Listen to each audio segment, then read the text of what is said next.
The Mysterious Affair at Styles. By Agatha Christie. Chapter 1. I Go to Styles. The intense interest aroused in the public by what was known at the time as the Styles case has now somewhat subsided. Nevertheless, in view of the worldwide notoriety which attended it, I have been asked, both by my friend Poirot and the family themselves, to write an account of the whole story. This, we trust, will effectually silence the sensational rumors which still persist. I will therefore briefly set down the circumstances which led to my being connected with the affair. I had been invalided home from the front. And, after spending some months in a rather depressing convalescent home, was given a month's sick leave. Having no near relations or friends, I was trying to make up my mind what to do, when I ran across John Cavendish. I had seen very little of him for some years. Indeed, I had never known him particularly well. He was a good 15 years my senior, for one thing, though he hardly looked his 45 years. As a boy, though, I had often stayed at Styles, his mother's place in Essex. We had a good yarn about old times, and it ended in his inviting me down to Styles to spend my leave there. "The mater will be delighted to see you again, after all those years," he added. "Your mother keeps well?" I asked. "Oh, yes. I suppose you know that she has married again?" I am afraid I showed my surprise rather plainly. Mrs. Cavendish, who had married John's father when he was a widower with 2 sons, had been a handsome woman of middle age as I remembered her. She certainly could not be a day less than 70 now. I recalled her as an energetic, autocratic personality, somewhat inclined to charitable and social notoriety, with a fondness for opening bazaars and playing the Lady Bountiful. She was a most generous woman, and possessed a considerable fortune of her own. Their country place, Styles Court, had been purchased by Mr. Cavendish early in their married life. He had been completely under his wife's ascendancy, so much so that, on dying, he left the place to her for her lifetime, as well as the larger part of his income, an arrangement that was distinctly unfair to his 2 sons. Their stepmother, however, had always been most generous to them. Indeed, they were so young at the time of their father's remarriage that they always thought of her as their own mother. Lawrence, the younger, had been a delicate youth. He had qualified as a doctor but early relinquished the profession of medicine, and lived at home while pursuing literary ambitions, though his verses never had any marked success. John practiced for some time as a barrister, but had finally settled down to the more congenial life of a country squire. He had married 2 years ago, and had taken his wife to live at Styles, though I entertained a shrewd suspicion that he would have preferred his mother to increase his allowance, which would have enabled him to have a home of his own. Mrs. Cavendish, however, was a lady who liked to make her own plans, and expected other people to fall in with them, and in this case she certainly had the whip hand, namely, the purse strings. John noticed my surprise at the news of his mother's remarriage and smiled rather ruefully. "Rotten little bounder too," he said savagely. "I can tell you, Hastings, it's making life jolly difficult for us. As for Evie, you remember Evie?" "No." "Oh, I suppose she was after your time. She's the mater's factotum, companion, jack of all trades. A great sport, old Evie. Not precisely young and beautiful, but as game as they make them." "You were going to say?" "Oh, this fellow. He turned up from nowhere, on the pretext of being a second cousin or something of Evie's, though she didn't seem particularly keen to acknowledge the relationship. The fellow is an absolute outsider, anyone can see that. He's got a great black beard, and wears patent leather boots in all weathers. But the mater catoned to him at once, took him on as secretary. You know how she's always running 100 societies." I nodded. "Well, of course the war has turned the hundreds into thousands. No doubt the fellow was very useful to her. But you could have knocked us all down with a feather when, 3 months ago, she suddenly announced that she and Alfred were engaged. The fellow must be at least 20 years younger than she is. It's simply barefaced fortune hunting, but there you are, she is her own mistress, and she's married him. It must be a difficult situation for you all. Difficult. It's damnable. Thus it came about that, 3 days later, I descended from the train at Styles St. Mary, an absurd little station, with no apparent reason for existence, perched up in the midst of green fields and country lanes. John Cavendish was waiting on the platform, and piloted me out to the car. "Got a drop or two of petrol still, you see," he remarked. "Mainly owing to the mater's activities." The village of Styles St.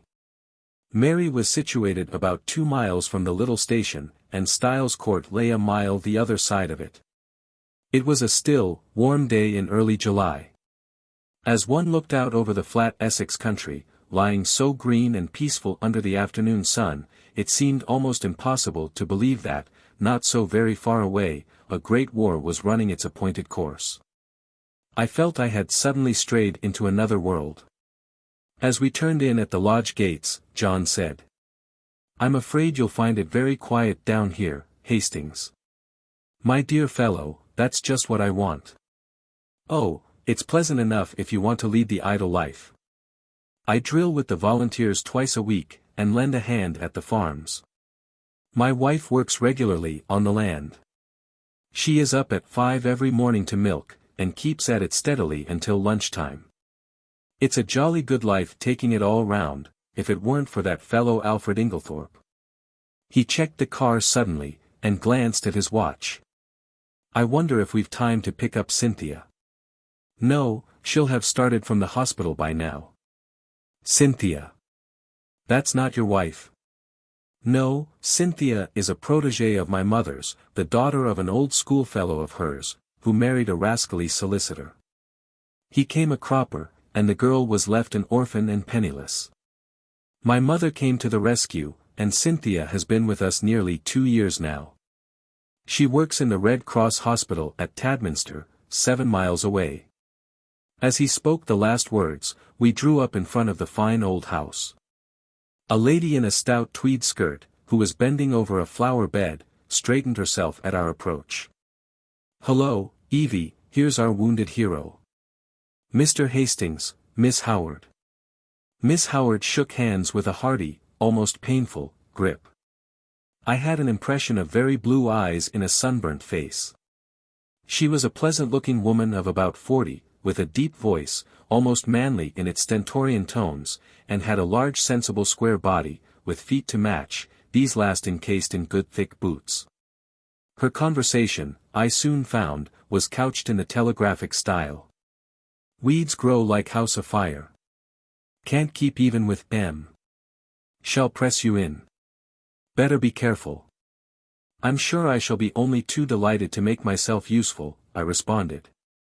"Don't say it. Never does. Wish you hadn't later." "You're a cynic, Evie," said John, laughing. "Where's tea today, inside or out?" "Out. Too fine a day to be cooped up in the house." "Come on then, you've done enough gardening for today. The laborer is worthy of his hire, you know. Come and be refreshed." "Well," said Miss Howard, drawing off her gardening gloves, "I'm inclined to agree with you." She led the way round the house to where tea was spread under the shade of a large sycamore. A figure rose from one of the basket chairs, and came a few steps to meet us. "My wife, Hastings," said John. I shall never forget my first sight of Mary Cavendish. Her tall, slender form, outlined against the bright light. The vivid sense of slumbering fire that seemed to find expression only in those wonderful tawny eyes of hers, remarkable eyes, different from any other woman's that I have ever known. The intense power of stillness she possessed, which nevertheless conveyed the impression of a wild untamed spirit in an exquisitely civilized body, all these things are burnt into my memory. I shall never forget them. She greeted me with a few words of pleasant welcome in a low clear voice, and I sank into a basket chair feeling distinctly glad that I had accepted John's invitation. Mrs. Cavendish gave me some tea, and her few quiet remarks heightened my first impression of her as a thoroughly fascinating woman. An appreciative listener is always stimulating, and I described, in a humorous manner, certain incidents of my convalescent home, in a way which, I flatter myself, greatly amused my hostess. John, of course, good fellow though he is, could hardly be called a brilliant conversationalist. At that moment a well-remembered voice floated through the open French window near at hand. "Then you'll write to the princess after tea, Alfred?" "I'll write to Lady Tadminster for the second day, myself." "Or shall we wait until we hear from the princess?" In case of a refusal, Lady Tadminster might open it the first day, and Mrs. Crosby the second. Then there's the Duchess, about the school fete. There was the murmur of a man's voice, and then Mrs. Inglethorpe's rose in reply. "Yes, certainly. After tea will do quite well. You are so thoughtful, Alfred dear." The French window swung open a little wider, and a handsome white-haired old lady, with a somewhat masterful cast of features, stepped out of it on to the lawn. A man followed her, a suggestion of deference in his manner. "Mrs. Inglethorpe greeted me with effusion. "Why, if it isn't too delightful to see you again, Mr. Hastings, after all these years." "Alfred, darling, Mr. Hastings, my husband." I looked with some curiosity at Alfred Darling. He certainly struck a rather alien note. I did not wonder at John objecting to his beard. It was one of the longest and blackest I have ever seen. He wore gold-rimmed pince-nez, and had a curious impassivity of feature. It struck me that he might look natural on a stage, but was strangely out of place in real life. His voice was rather deep and unctuous. He placed a wooden hand in mine and said, "This is a pleasure, Mr. Hastings." Then, turning to his wife, "Emily dearest, I think that cushion is a little damp." She beamed fondly on him, as he substituted another with every demonstration of the tenderest care. Strange infatuation of an otherwise sensible woman. With the presence of Mr. Inglethorpe, a sense of constraint and veiled hostility seemed to settle down upon the company. Miss Howard, in particular, took no pains to conceal her feelings. Mrs. Inglethorpe, however, seemed to notice nothing unusual. Her volubility, which I remembered of old, had lost nothing in the intervening years, and she poured out a steady flood of conversation, mainly on the subject of the forthcoming bazaar which she was organizing and which was to take place shortly. Occasionally she referred to her husband over a question of days or dates. His watchful and attentive manner never varied. From the very first I took a firm and rooted dislike to him, and I flatter myself that my first judgments are usually fairly shrewd. Presently Mrs. Inglethorpe turned to give some instructions about letters to Evelyn Howard, and her husband addressed me in his painstaking voice. "Is soldiering your regular profession, Mr. Hastings?" "No, before the war I was in Lloyd's." "And you will return there after it is over?" "Perhaps. Either that or a fresh start altogether." Mary Cavendish leant forward. "What would you really choose as a profession, if you could just consult your inclination?" "Well, that depends." "No secret hobby?" she asked. "Tell me, you're drawn to something." "Everyone is, usually something absurd." "You'll laugh at me." She smiled. "Perhaps. Well, I've always had a secret hankering to be a detective." "The real thing, Scotland Yard? Or Sherlock Holmes?" "Oh, Sherlock Holmes by all means. But really, seriously, I am awfully drawn to it. I came across a man in Belgium once, a very famous detective, and he quite inflamed me. He was a marvelous little fellow. He used to say that all good detective work was a mere matter of method.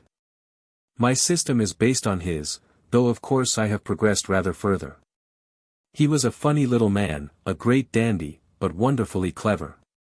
Like a good detective story myself, remarked Miss Howard. Lots of nonsense written, though. Criminal discovered in last chapter. Everyone dumbfounded. Real crime, you'd know at once. There have been a great number of undiscovered crimes, I argued.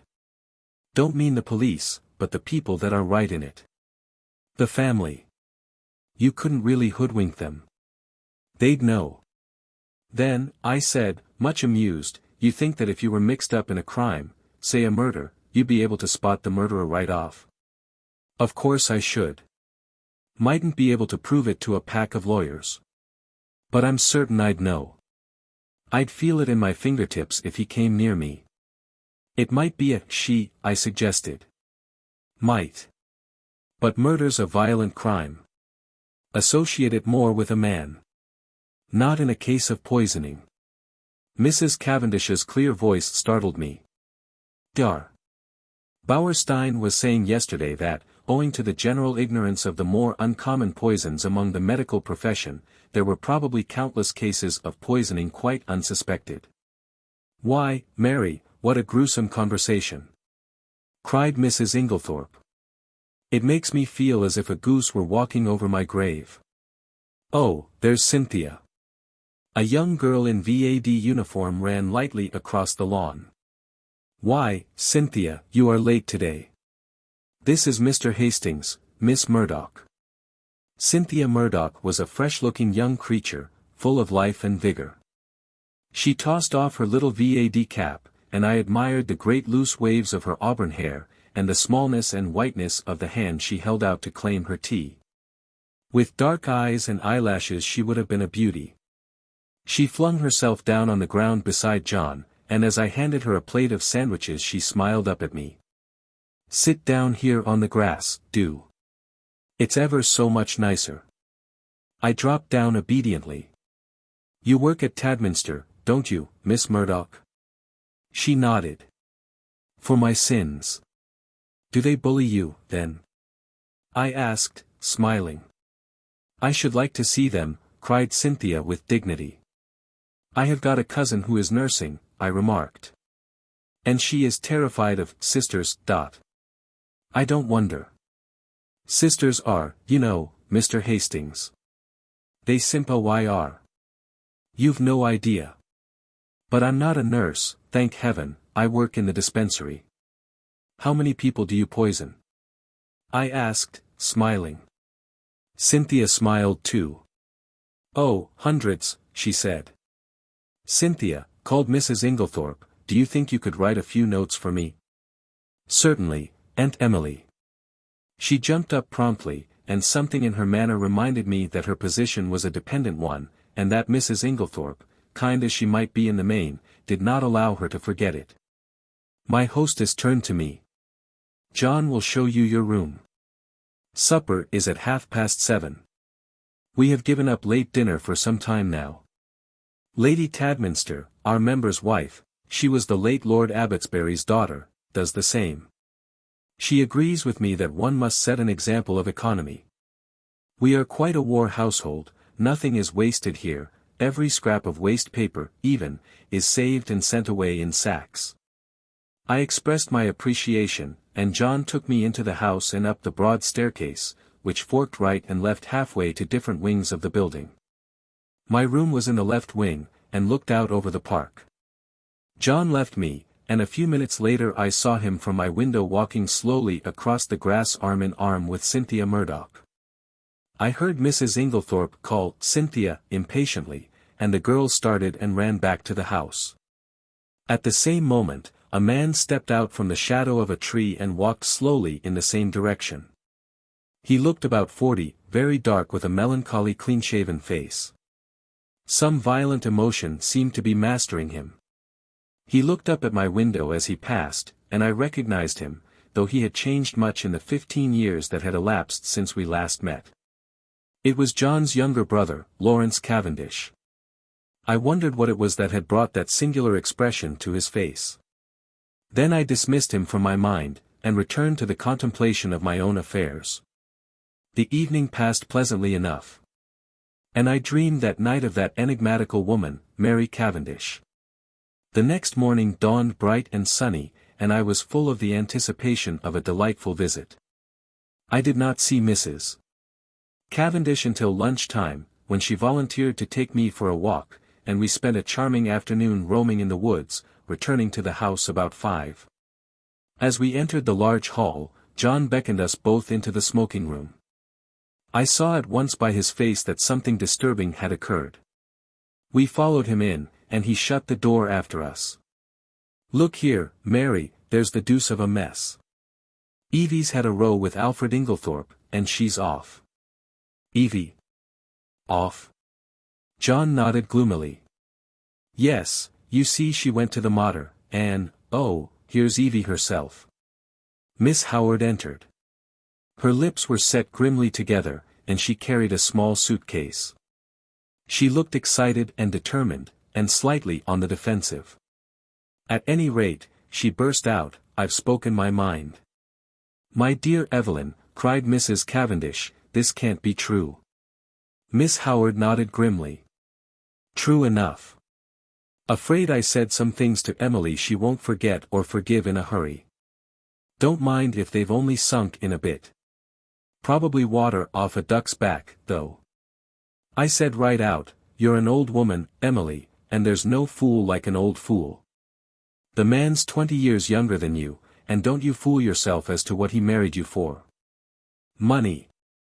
Well, don't let him have too much of it. Farmer Rakes has got a very pretty young wife. Just ask your Alfred how much time he spends over there." She was very angry. "Natural. I went on, I'm going to warn you, whether you like it or not. That man would as soon murder you in your bed as look at you. He's a bad lot. You can say what you like to me, but remember what I've told you. He's a bad lot." "What did she say?" Miss Howard made an extremely expressive grimace. "Darling Alfred, dearest Alfred, wicked calumnies, wicked lies, wicked woman, to accuse her dear husband. The sooner I left her house the better. So I'm off. But not now. This minute." For a moment we sat and stared at her. Finally John Cavendish, finding his persuasions of no avail, went off to look up the trains. His wife followed him, murmuring something about persuading Mrs. Inglethorp to think better of it. As she left the room, Miss Howard's face changed. She leant towards me eagerly. "Mr. Hastings, you're honest. I can trust you." I was a little startled. She laid her hand on my arm, and sank her voice to a whisper. "Look after her, Mr. Hastings. My poor Emily. They're a lot of sharks, all of them. Oh, I know what I'm talking about. There isn't one of them that's not hard up and trying to get money out of her. I've protected her as much as I could. Now I'm out of the way, they'll impose upon her." "Of course, Miss Howard," I said, "I'll do everything I can, but I'm sure you're excited and overwrought." She interrupted me by slowly shaking her forefinger. "Young man, trust me. I've lived in the world rather longer than you have. All I ask you is to keep your eyes open. You'll see what I mean." The throb of the motor came through the open window, and Miss Howard rose and moved to the door. John's voice sounded outside. With her hand on the handle, she turned her head over her shoulder, and beckoned to me. "Above all, Mr. Hastings, watch that devil, her husband." There was no time for more. Miss Howard was swallowed up in an eager chorus of protests and goodbyes. The Inglethorpes did not appear.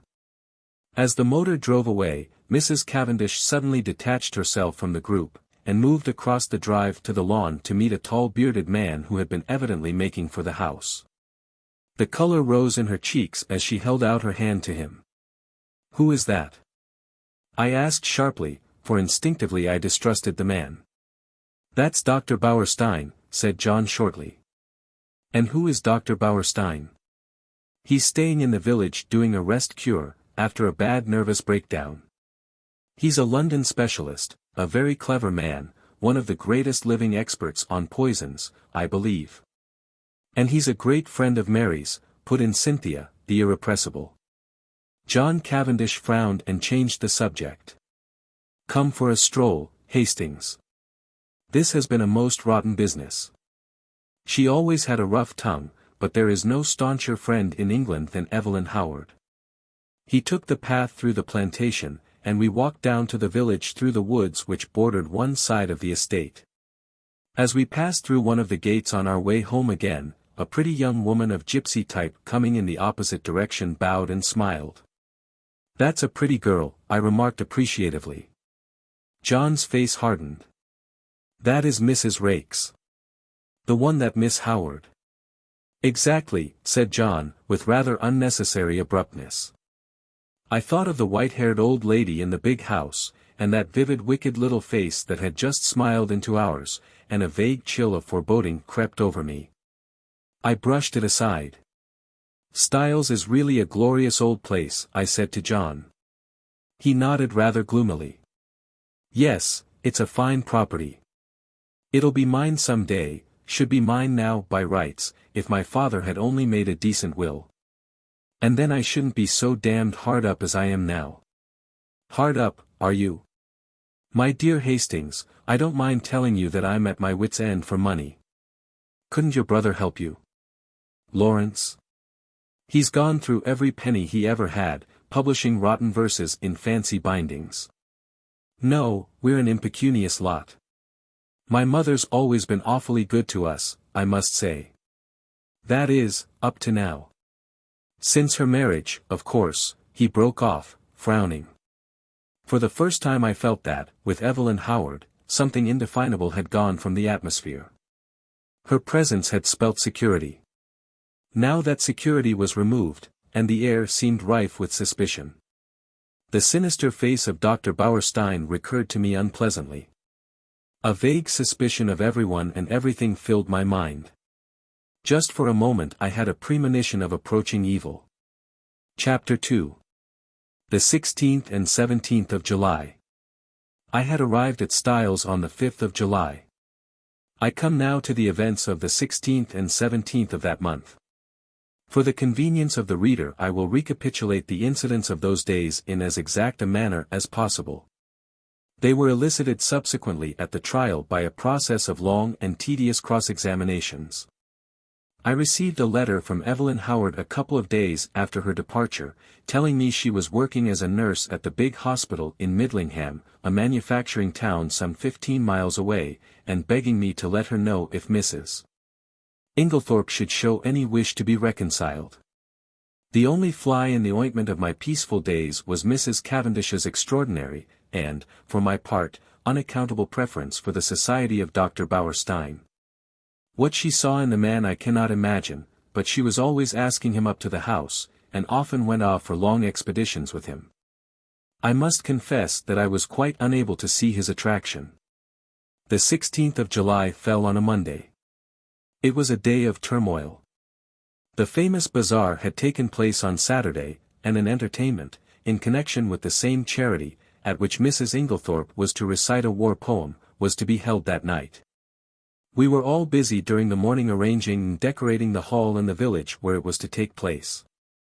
We had a late luncheon and spent the afternoon resting in the garden.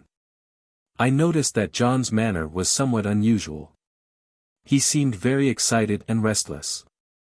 After tea, Mrs. Inglethorp went to lie down to rest before her efforts in the evening, and I challenged Mary Cavendish to a single at tennis. About 6:45, Mrs. Inglethorp called us that we should be late as supper was early that night. We had rather a scramble to get ready in time, and before the meal was over the motor was waiting at the door.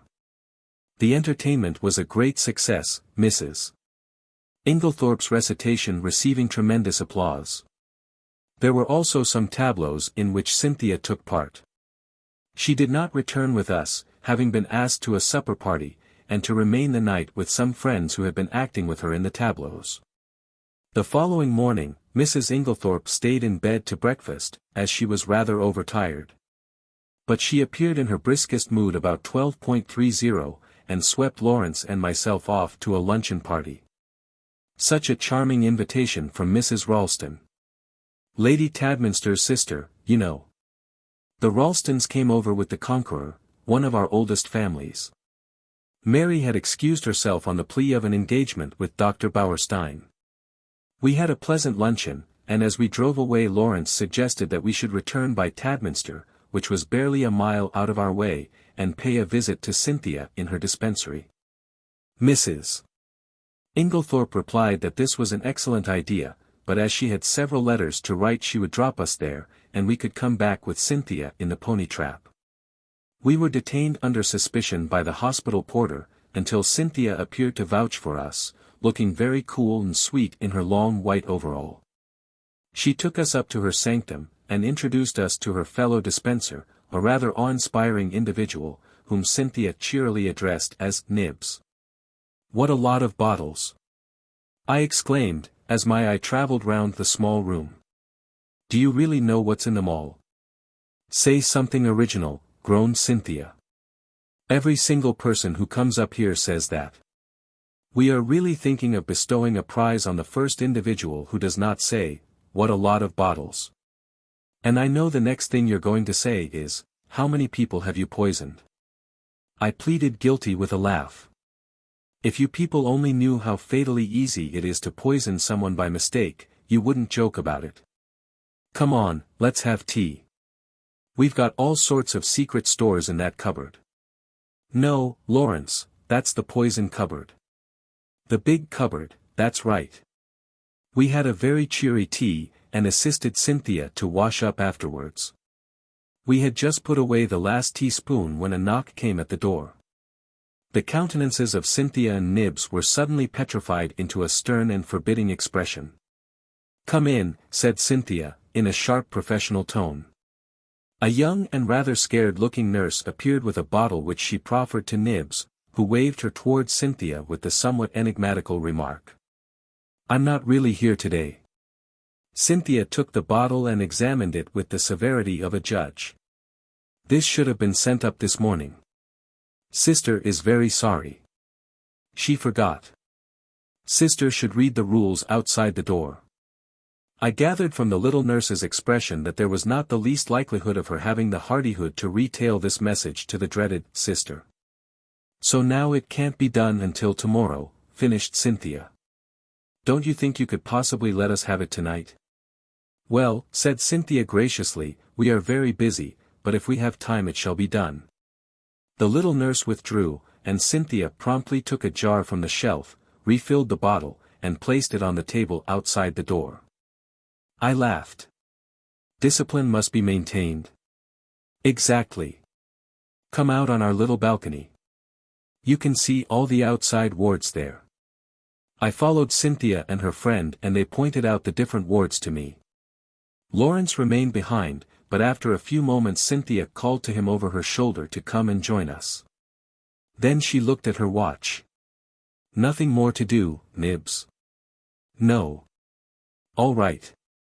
Then we can lock up and go." I had seen Lawrence in quite a different light that afternoon.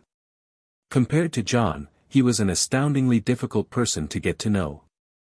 He was the opposite of his brother in almost every respect, being unusually shy and reserved. Yet he had a certain charm of manner, and I fancied that, if one really knew him well, one could have a deep affection for him. I had always fancied that his manner to Cynthia was rather constrained, and that she on her side was inclined to be shy of him. But they were both gay enough this afternoon, and chatted together like a couple of children. As we drove through the village, I remembered that I wanted some stamps, so accordingly we pulled up at the post office. As I came out again, I cannonied into a little man who was just entering. I drew aside and apologized, when suddenly, with a loud exclamation, he clasped me in his arms and kissed me warmly. "Mon ami Hastings," he cried. "It is indeed mon ami Hastings." "Poirot!" I exclaimed. I turned to the pony trap. "This is a very pleasant meeting for me, Miss Cynthia. This is my old friend, Monsieur Poirot, whom I have not seen for years." "Oh, we know Monsieur Poirot," said Cynthia gaily. "But I had no idea he was a friend of yours." "Yes, indeed," said Poirot seriously. "I know Mademoiselle Cynthia. It is by the charity of that good Mrs. Inglethorp that I am here." Then, as I looked at him inquiringly, "Yes, my friend, she had kindly extended hospitality to 7 of my country people who, alas, are refugees from their native land. We Belgians will always remember her with gratitude." Poirot was an extraordinary-looking little man. He was hardly more than 5 feet, 4 inches, but carried himself with great dignity. His head was exactly the shape of an egg, and he always perched it a little on one side. His mustache was very stiff and military. The neatness of his attire was almost incredible. I believe a speck of dust would have caused him more pain than a bullet wound. Yet this quaint dandified little man who, I was sorry to see, now limped badly, had been in his time one of the most celebrated members of the Belgian police. As a detective, his flair had been extraordinary, and he had achieved triumphs by unraveling some of the most baffling cases of the day. He pointed out to me the little house inhabited by him and his fellow Belgians, and I promised to go and see him at an early date. Then he raised his hat with a flourish to Cynthia, and we drove away. "He's a dear little man," said Cynthia. "I'd no idea you knew him." "You've been entertaining a celebrity unawares," I replied. And, for the rest of the way home, I recited to them the various exploits and triumphs of Hercule Poirot. We arrived back in a very cheerful mood. As we entered the hall, Mrs. Inglethorp came out of her boudoir. She looked flushed and upset. "Oh, it's you," she said. "Is there anything the matter, Aunt Emily?" asked Cynthia. "Certainly not," said Mrs. Inglethorp sharply. "What should there be?" Then catching sight of Dorcas, the parlour-maid, going into the dining-room, she called to her to bring some stamps into the boudoir. "Yes, The old servant hesitated, then added diffidently, "Don't you think, you'd better get to bed? You're looking very tired." "Perhaps you're right, Dorcas. Yes, no, not now. I've some letters I must finish by post-time. Have you lighted the fire in my room as I told you?" "Yes, Then I'll go to bed directly after supper." She went into the boudoir again, and Cynthia stared after her. "Goodness gracious! I wonder what's up," she said to Lawrence. He did not seem to have heard her, for without a word he turned on his heel and went out of the house. I suggested a quick game of tennis before supper and, Cynthia agreeing, I ran upstairs to fetch my racket. Mrs. Cavendish was coming down the stairs. It may have been my fancy, but she, too, was looking odd and disturbed. "Had a good walk with Dr. Bauerstein?" I asked, trying to appear as indifferent as I could. "I didn't go," she replied abruptly. "Where is Mrs. Inglethorp?" "In the boudoir." Her hand clenched itself on the banisters, then she seemed to nerve herself for some encounter, and went rapidly past me down the stairs across the hall to the boudoir, the door of which she shut behind her. As I ran out to the tennis court a few moments later, I had to pass the open boudoir window, and was unable to help overhearing the following scrap of dialogue. Mary Cavendish was saying in the voice of a woman desperately controlling herself. "Then you won't show it to me?" To which Mrs. Inglethorp replied. "My dear Mary, it has nothing to do with that matter." "Then show it to me." "I tell you it is not what you imagine. It does not concern you in the least." To which Mary Cavendish replied, with a rising bitterness. "Of course, I might have known you would shield him." Cynthia was waiting for me, and greeted me eagerly with, "I say. There's been the most awful row. I've got it all out of Dorcas." "What kind of a row?" "Between Aunt Emily and him.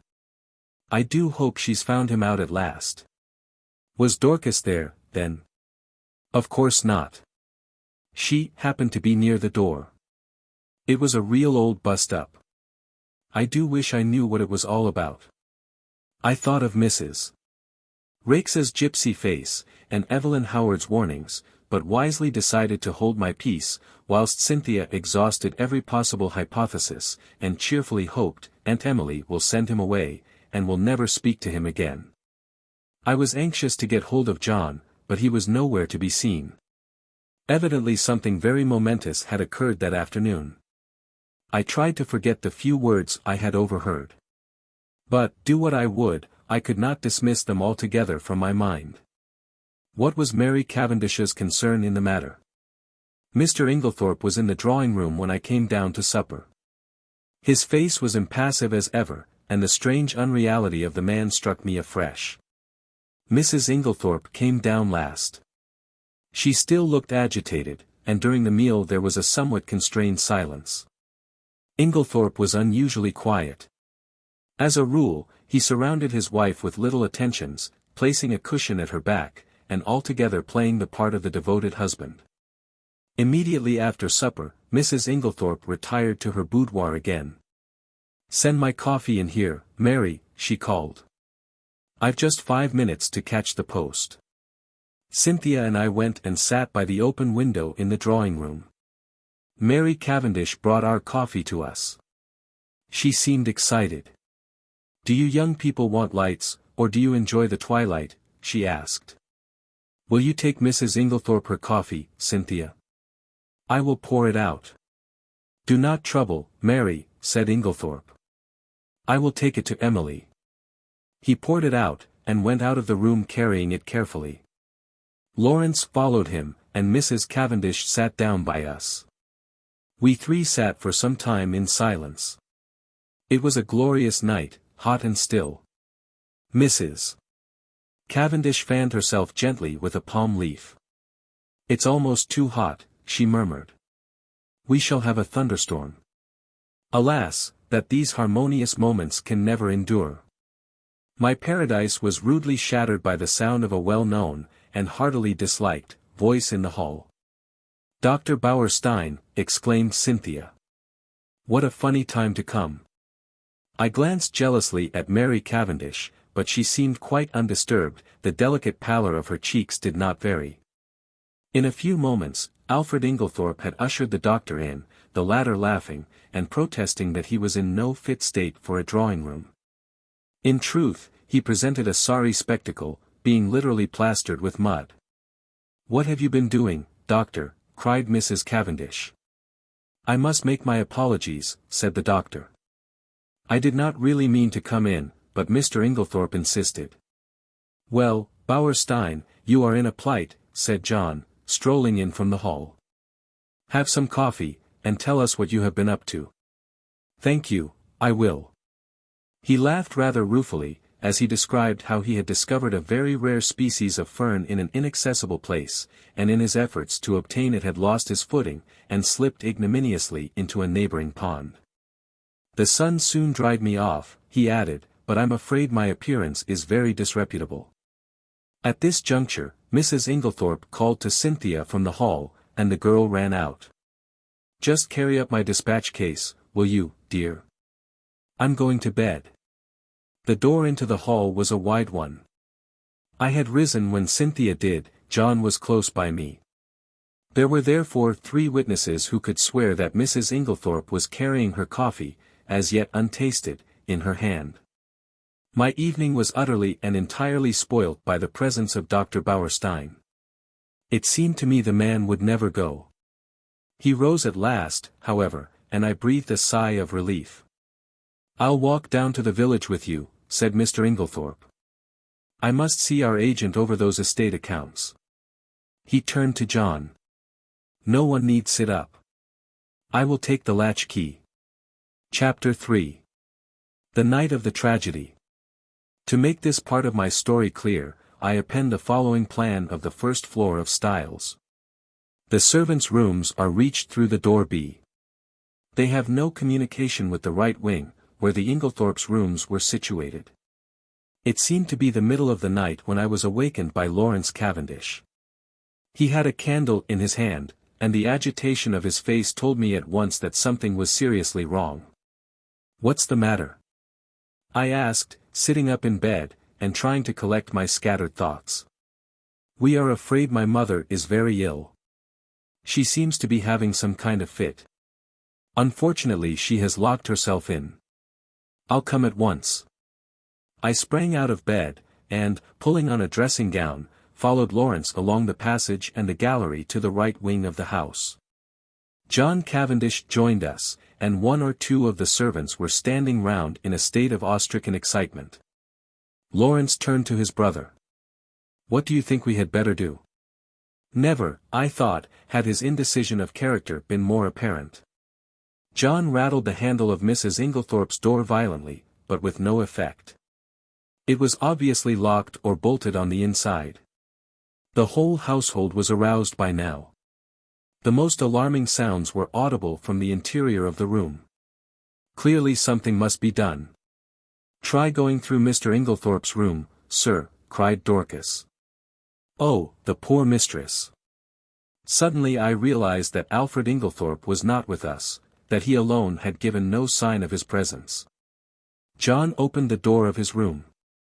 It was pitch dark, but Lawrence was following with the candle, and by its feeble light we saw that the bed had not been slept in, and that there was no sign of the room having been occupied. We went straight to the connecting door. That, too, was locked or bolted on the inside. What was to be done? "Oh, dear, sir," cried Dorcas, wringing her hands, "whatever shall we do? We must try and break the door in, I suppose. It'll be a tough job, though. Here, let one of the maids go down and wake Bailey and tell him to go for Dr. Wilkins at once. Now then, we'll have a try at the door.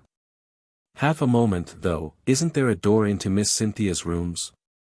"Yes, sir, but that's always bolted. It's never been undone." "Well, we might just see."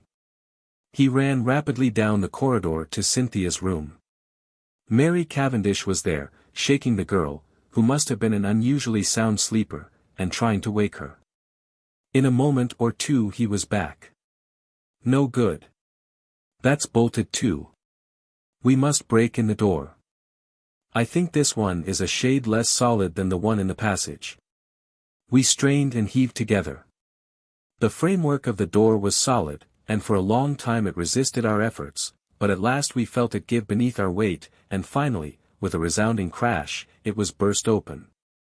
We stumbled in together, Lawrence still holding his candle. Mrs. Inglethorpe was lying on the bed, her whole form agitated by violent convulsions, in one of which she must have overturned the table beside her. As we entered, however, her limbs relaxed, and she fell back upon the pillows. John strode across the room, and lit the gas. Turning to Annie, one of the housemaids, he sent her downstairs to the dining room for brandy. Then he went across to his mother whilst I unbolted the door that gave on the corridor. I turned to Lawrence, to suggest that I had better leave them now that there was no further need of my services, but the words were frozen on my lips. Never have I seen such a ghastly look on any man's face. He was white as chalk, the candle he held in his shaking hand was sputtering onto the carpet, and his eyes, petrified with terror, or some such kindred emotion, stared fixedly over my head at a point on the further wall. It was as though he had seen something that turned him to stone. I instinctively followed the direction of his eyes, but I could see nothing unusual. The still feebly flickering ashes in the grate, and the row of prim ornaments on the mantelpiece, were surely harmless enough. The violence of Mrs. Inglethorpe's attack seemed to be passing. She was able to speak in short gasps. "Better now, very sudden, stupid of me, to lock myself in." A shadow fell on the bed and, looking up, I saw Mary Cavendish standing near the door with her arm around Cynthia. She seemed to be supporting the girl, who looked utterly dazed and unlike herself. Her face was heavily flushed, and she yawned repeatedly. "Poor Cynthia is quite frightened," said Mrs. Cavendish in a low clear voice. She herself, I noticed, was dressed in her white lawn smock. Then it must be later than I thought. I saw that a faint streak of daylight was showing through the curtains of the windows, and that the clock on the mantelpiece pointed to close upon 5 o'clock. A strangled cry from the bed startled me. A fresh access of pain seized the unfortunate old lady. The convulsions were of a violence terrible to behold. Everything was confusion. We thronged round her, powerless to help or alleviate. A final convulsion lifted her from the bed, until she appeared to rest upon her head and her heels, with her body arched in an extraordinary manner. In vain Mary and John tried to administer more brandy. The moments flew. Again the body arched itself in that peculiar fashion. At that moment, Dr. Bauerstein pushed his way authoritatively into the room. For one instant he stopped dead, staring at the figure on the bed, and, at the same instant, Mrs. Inglethorp cried out in a strangled voice, her eyes fixed on the doctor. "Alfred, Alfred," then she fell back motionless on the pillows. With a stride, the doctor reached the bed, and seizing her arms worked them energetically, applying what I knew to be artificial respiration. He issued a few short sharp orders to the servants. An imperious wave of his hand drove us all to the door. We watched him, fascinated, though I think we all knew in our hearts that it was too late, and that nothing could be done now. I could see by the expression on his face that he himself had little hope. Finally he abandoned his task, shaking his head gravely. At that moment, we heard footsteps outside, and Dr. Wilkins, Mrs. Inglethorpe's own doctor, a portly, fussy little man, came bustling in. In a few words Dr. Bauerstein explained how he had happened to be passing the lodge gates as the car came out, and had run up to the house as fast as he could, whilst the car went on to fetch Dr. Wilkins. With a faint gesture of the hand, he indicated the figure on the bed. "Very sad. Very sad," murmured Dr. Wilkins. "Poor dear lady. Always did far too much, against my advice. I warned her. Her heart was far from strong. Take it easy, I said to her, take it easy. But no, her zeal for good works was too great. Nature rebelled. Rebelled." Dr. Bauerstein, I noticed, was watching the local doctor narrowly. He still kept his eyes fixed on him as he spoke. The convulsions were of a peculiar violence, Dr. Wilkins. I am sorry you were not here in time to witness them. They were quite titanic in character. "Ah," said Dr. Wilkins wisely. "I should like to speak to you in private," said Dr. Bauerstein. He turned to John. "You do not object?" "Certainly not." We all trooped out into the corridor, leaving the two doctors alone, and I heard the key turned in the lock behind us. We went slowly down the stairs. I was violently excited. I have a certain talent for deduction, and Dr. Bauerstein's manner had started a flock of wild surmises in my mind. Mary Cavendish laid her hand upon my arm. "What is it? Why did Dr. Bauerstein seem so peculiar?" I looked at her. "Do you know what I think?" "What?" "Listen." I looked round, the others were out of earshot. I lowered my voice to a whisper. "I believe she has been poisoned. I'm certain Dr. Bauerstein suspects it." "What?" She shrank against the wall, the pupils of her eyes dilating wildly. Then, with a sudden cry that startled me, she cried out, "No, no, not that, not that." And breaking from me, fled up the stairs. I followed her, afraid that she was going to faint. I found her leaning against the banisters, deadly pale. She waved me away impatiently. "No, no, leave me. I'd rather be alone. Let me just be quiet for a minute or two. Go down to the others." I obeyed her reluctantly. John and Lawrence were in the dining room. I joined them. We were all silent, but I suppose I voiced the thoughts of us all when I at last broke it by saying, "Where is Mr. Inglethorp?" John shook his head. "He's not in the house." Our eyes met. Where was Alfred Inglethorp? His absence was strange and inexplicable. I remembered Mrs. Inglethorpe's dying words. What lay beneath them? What more could she have told us, if she had had time? At last we heard the doctors descending the stairs. Dr. Wilkins was looking important and excited, and trying to conceal an inward exultation under a manner of decorous calm. Dr. Bauerstein remained in the background, his grave bearded face unchanged. Dr. Wilkins was the spokesman for the two. He addressed himself to John. "Mr. Cavendish, I should like your consent to a post-mortem." "Is that necessary?" asked John gravely. A spasm of pain crossed his face. "Absolutely," said Dr. Bauerstein. "You mean by that?" "That neither Dr. Wilkins nor myself could give a death certificate under the circumstances. John bent his head.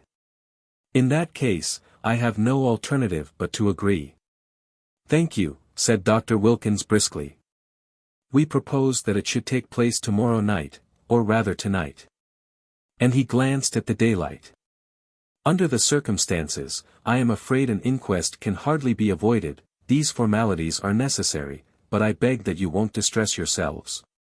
There was a pause, and then Dr. Bauerstein drew 2 keys from his pocket, and handed them to John.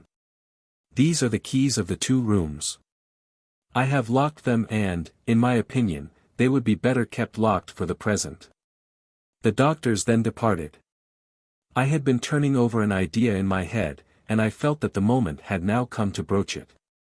Yet I was a little chary of doing so. John, I knew, had a horror of any kind of publicity, and was an easygoing optimist, who preferred never to meet trouble halfway. It might be difficult to convince him of the soundness of my plan. Lawrence, on the other hand, being less conventional, and having more imagination, I felt I might count upon as an ally. There was no doubt that the moment had come for me to take the lead. John, I said, I am going to ask you something. Well? You remember my speaking of my friend Poirot? The Belgian who is here. He has been a most famous detective. Yes. I want you to let me call him in, to investigate this matter. What, now? Before the post-mortem? Yes, time is an advantage if there has been foul play. Rubbish, cried Lawrence angrily. In my opinion the whole thing is a mare's nest of Bauerstein's. Wilkins hadn't an idea of such a thing, until Bauerstein put it into his head. But, like all specialists, Bauerstein's got a bee in his bonnet.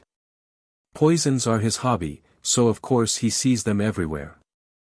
I confess that I was surprised by Lawrence's attitude. He was so seldom vehement about anything. John hesitated. I can't feel as you do, Lawrence, he said at last. I'm inclined to give Hastings a free hand, though I should prefer to wait a bit. We don't want any unnecessary scandal.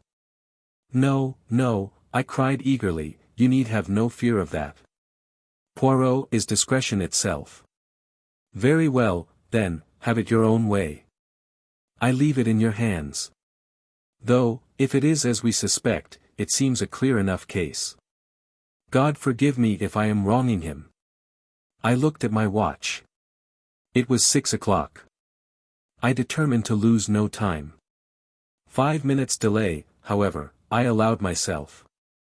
I spent it in ransacking the library until I discovered a medical book which gave a description of strychnine poisoning. Chapter 4. Poirot investigates. The house which the Belgians occupied in the village was quite close to the park gates. One could save time by taking a narrow path through the long grass, which cut off the detours of the winding drive. So I, accordingly, went that way. I had nearly reached the lodge, when my attention was arrested by the running figure of a man approaching me. It was Mr. Inglethorp. Where had he been? How did he intend to explain his absence? He accosted me eagerly. My God! This is terrible. My poor wife. I have only just heard. Where have you been? I asked. Denby kept me late last night. It was 1 o'clock before we'd finished. Then I found that I'd forgotten the latch key after all. I didn't want to arouse the household, so Denby gave me a bed. How did you hear the news? I asked. Wilkins knocked Denby up to tell him. My poor Emily. She was so self-sacrificing, such a noble character. She overtaxed her strength. A wave of revulsion swept over me. What a consummate hypocrite the man was. I must hurry on, I said, thankful that he did not ask me whither I was bound. In a few minutes I was knocking at the door of Leastways cottage. Getting no answer, I repeated my summons impatiently. A window above me was cautiously opened, and Poirot himself looked out. He gave an exclamation of surprise at seeing me. In a few brief words, I explained the tragedy that had occurred, and that I wanted his help. "Wait, my friend, I will let you in, and you shall recount to me the affair whilst I dress." In a few moments he had unbarred the door, and I followed him up to his room. There he installed me in a chair, and I related the whole story, keeping back nothing, and omitting no circumstance, however insignificant, whilst he himself made a careful and deliberate toilet. I told him of my awakening, of Mrs. Inglethorp's dying words, of her husband's absence, of the quarrel the day before, of the scrap of conversation between Mary and her mother-in-law that I had overheard, of the former quarrel between Mrs. Inglethorp and Evelyn Howard, and of the latter's innuendos. I was hardly as clear as I could wish. I repeated myself several times, and occasionally had to go back to some detail that I had forgotten. Poirot smiled kindly on me. "The mind is confused. Is it not so? Take time, mon ami. You are agitated, you are excited, it is but natural. Presently, when we are calmer, we will arrange the facts, neatly, each in his proper place. We will examine, and reject.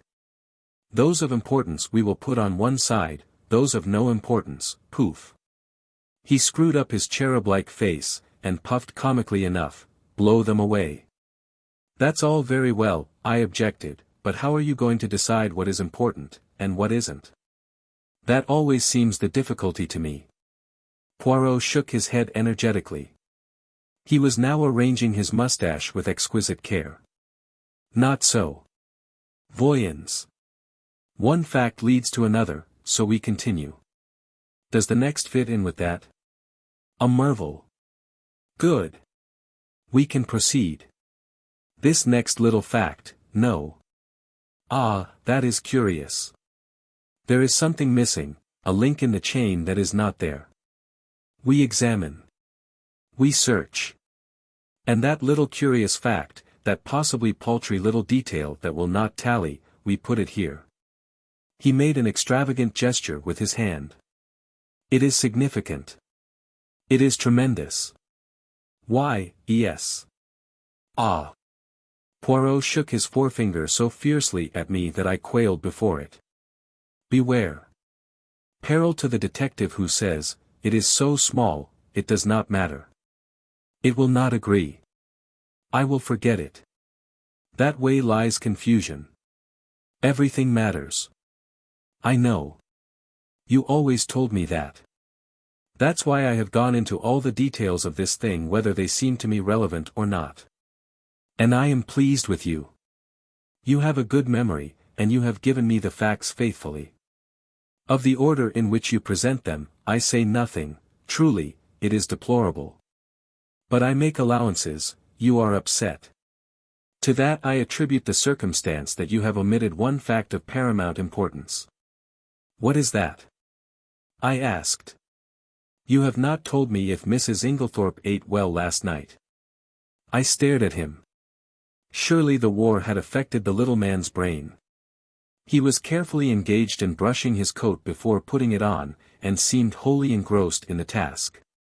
"I don't remember," I said. "And, anyway, I don't see." "You do not see. But it is of the first importance." "I can't see why," I said, rather nettled. "As far as I can remember, she didn't eat much. She was obviously upset, and it had taken her appetite away. That was only natural." "Yes," said Poirot thoughtfully, "it was only natural." He opened a drawer, and took out a small dispatch case, then turned to me. "Now I am ready. We will proceed to the chateau, and study matters on the spot. Excuse me, mon ami, you dressed in haste, and your tie is on one side. Permit me." With a deft gesture, he rearranged it. "Cay est. Now, shall we start?" We hurried up the village, and turned in at the lodge gates. Poirot stopped for a moment, and gazed sorrowfully over the beautiful expanse of park, still glittering with morning dew. So beautiful, and yet, the poor family, plunged in sorrow, prostrated with grief.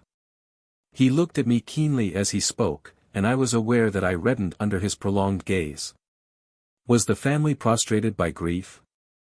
Was the sorrow at Mrs. Inglethorpe's death so great? I realized that there was an emotional lack in the atmosphere. The dead woman had not the gift of commanding love. Her death was a shock and a distress, but she would not be passionately regretted. Poirot seemed to follow my thoughts. He nodded his head gravely. "No, you are right," he said, "it is not as though there was a blood tie. She has been kind and generous to these Cavendishes, but she was not their own mother. Blood tells, always remember that, blood tells." "Poirot," I said, "I wish you would tell me why you wanted to know if Mrs. Inglethorpe ate well last night. I have been turning it over in my mind, but I can't see how it has anything to do with the matter." He was silent for a minute or two as we walked along, but finally he said, "I do not mind telling you, though, as you know, it is not my habit to explain until the end is reached. The present contention is that Mrs. Inglethorpe died of strychnine poisoning, presumably administered in her coffee." "Yes." "Well, what time was the coffee served?" "About 8 o'clock.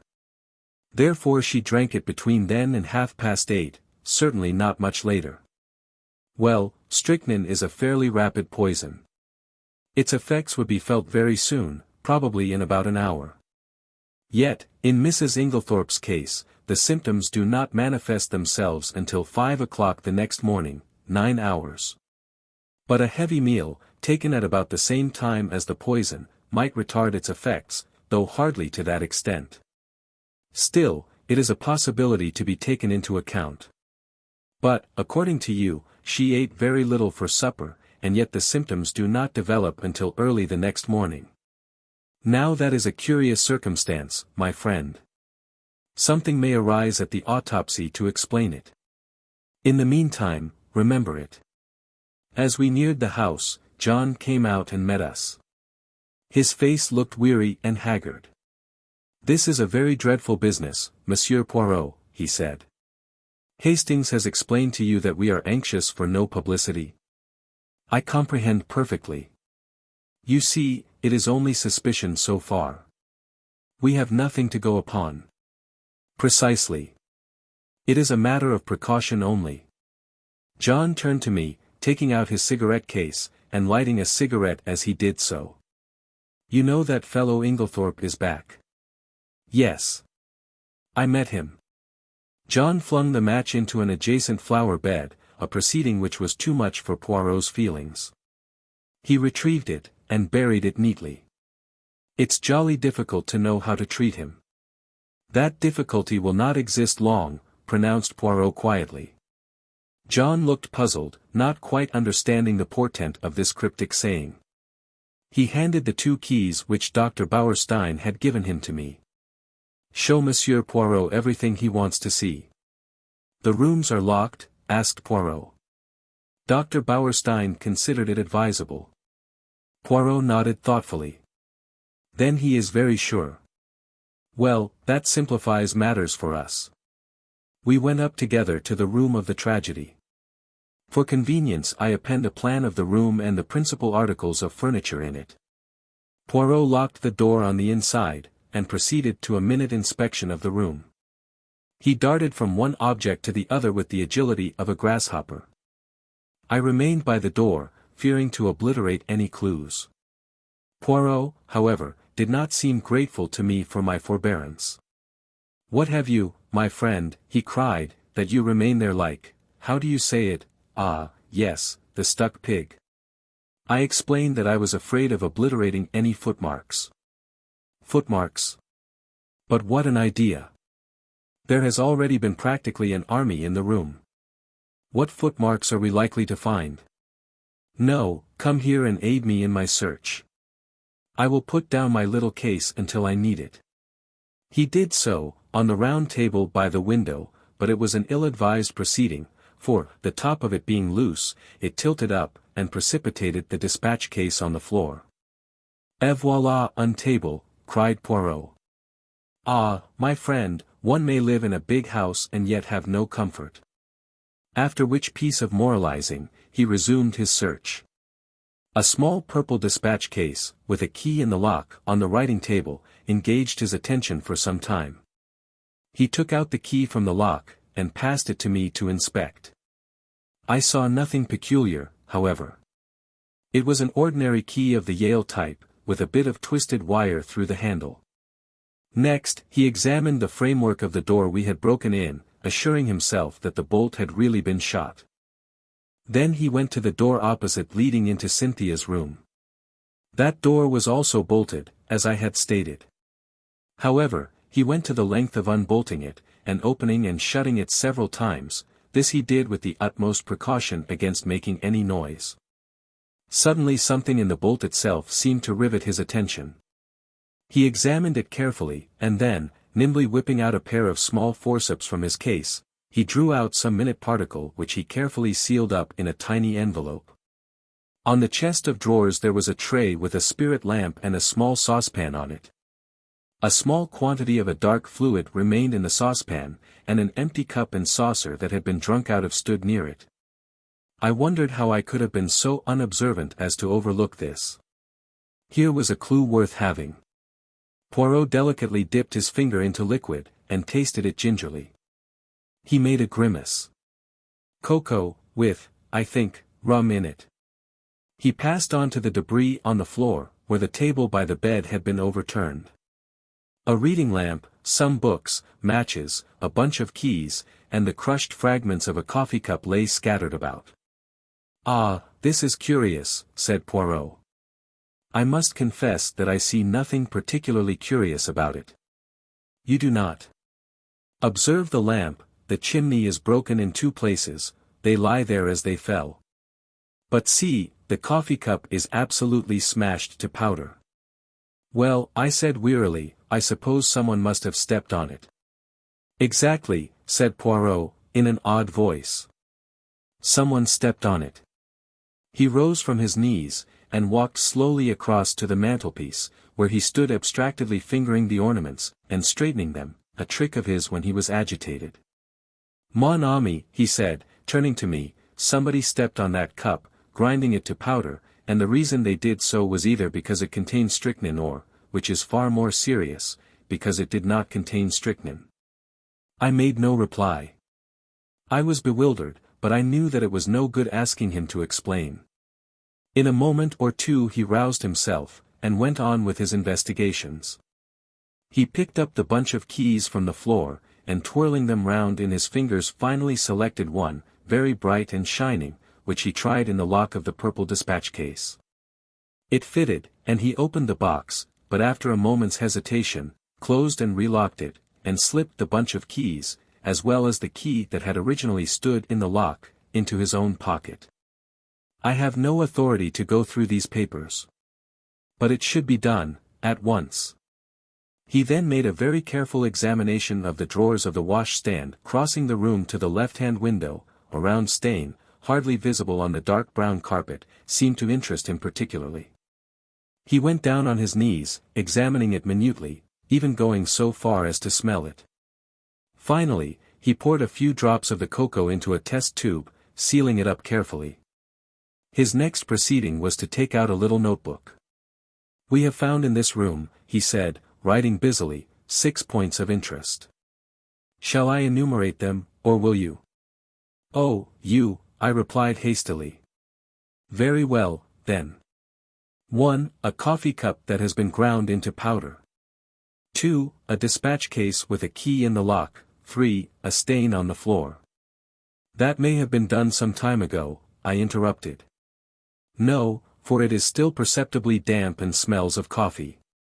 4. A fragment of some dark green fabric, only a thread or two, but recognizable." "Ah!" I cried. "That was what you sealed up in the envelope?" "Yes. It may turn out to be a piece of one of Mrs. Inglethorp's own dresses, and quite unimportant. We shall see." 5. This. With a dramatic gesture, he pointed to a large splash of candle grease on the floor by the writing table. "It must have been done since yesterday, otherwise a good housemaid would have at once removed it with blotting paper and a hot iron. One of my best hats once, but that is not to the point. It was very likely done last night. We were very agitated. Or perhaps Mrs. Inglethorp herself dropped her candle. You brought only one candle into the room? Yes. Lawrence Cavendish was carrying it. But he was very upset. He seemed to see something over here. I indicated the mantelpiece, that absolutely paralyzed him. That is interesting, said Poirot quickly. Yes, it is suggestive, his eye sweeping the whole length of the wall, but it was not his candle that made this great patch, for you perceive that this is white grease. Whereas Monsieur Lawrence's candle, which is still on the dressing table, is pink. On the other hand, Mrs. Inglethorp had no candlestick in the room, only a reading lamp. Then, I said, what do you deduce? To which my friend only made a rather irritating reply, urging me to use my own natural faculties. And the sixth point? I asked. I suppose it is the sample of cocoa. No, said Poirot thoughtfully.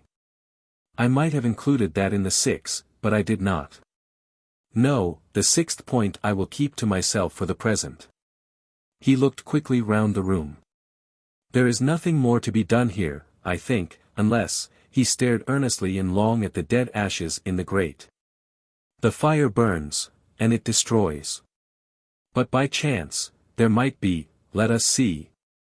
Deftly, on hands and knees, he began to sort the ashes from the grate into the fender, handling them with the greatest caution. Suddenly, he gave a faint exclamation. The forceps, Hastings. I quickly handed them to him, and with skill he extracted a small piece of half-charred paper. There, mon ami, he cried. What do you think of that? I scrutinized the fragment. This is an exact reproduction of it. I was puzzled. It was unusually thick, quite unlike ordinary notepaper. Suddenly an idea struck me. Poirot! I cried. This is a fragment of a will. Exactly. I looked up at him sharply. You are not surprised? No, he said gravely, I expected it.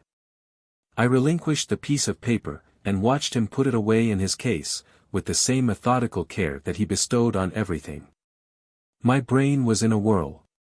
What was this complication of a will? Who had destroyed it? The person who had left the candle grease on the floor. Obviously.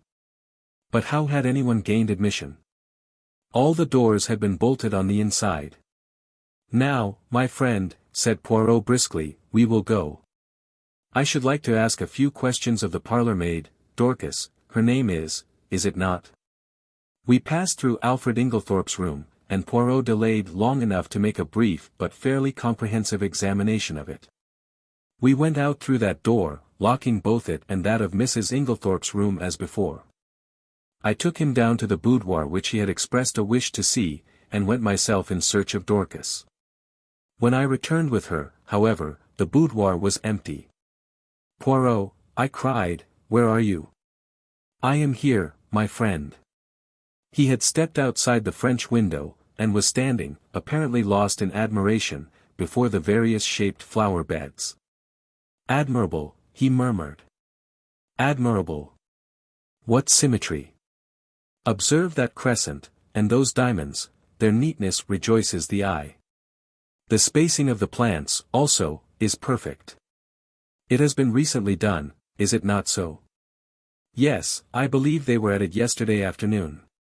But come in, Dorcas is here. Eh bien, eh bien. Do not grudge me a moment's satisfaction of the eye. Yes, but this affair is more important.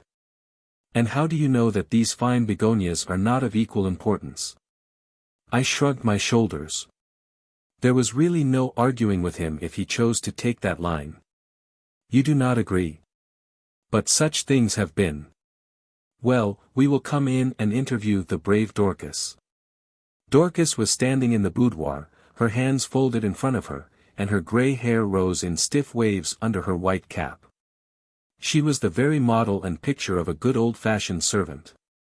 In her attitude towards Poirot, she was inclined to be suspicious, but he soon broke down her defences. He drew forward a chair. Pray be seated, mademoiselle. Thank you, sir. You have been with your mistress many years, is it not so? 10 years, sir. That is a long time, and very faithful service. You were much attached to her, were you not? She was a very good mistress to me, sir. Then you will not object to answering a few questions. I put them to you with Mr. Cavendish's full approval. Oh, certainly, sir. Then I will begin by asking you about the events of yesterday afternoon. Your mistress had a quarrel. Yes, sir. But I don't know that I ought. Dorcas hesitated. Poirot looked at her keenly. My good Dorcas, it is necessary that I should know every detail of that quarrel as fully as possible. Do not think that you are betraying your mistress's secrets.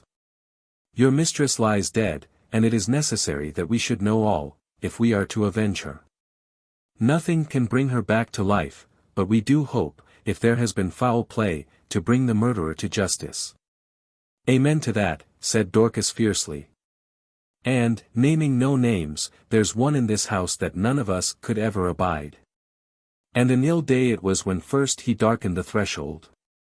Poirot waited for her indignation to subside, and then, resuming his businesslike tone, he asked. Now, as to this quarrel. What is the first you heard of it? Well, sir, I happened to be going along the hall outside yesterday. What time was that? I couldn't say exactly, sir, but it wasn't tea time by a long way. Perhaps 4 o'clock, or it may have been a bit later. Well, sir, as I said, I happened to be passing along, when I heard voices very loud and angry in here. I didn't exactly mean to listen, but, well, there it is. I stopped. The door was shut, but the mistress was speaking very sharp and clear, and I heard what she said quite plainly. You have lied to me, and deceived me, she said.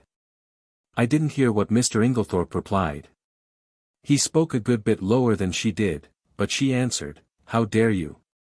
I have kept you and clothed you and fed you.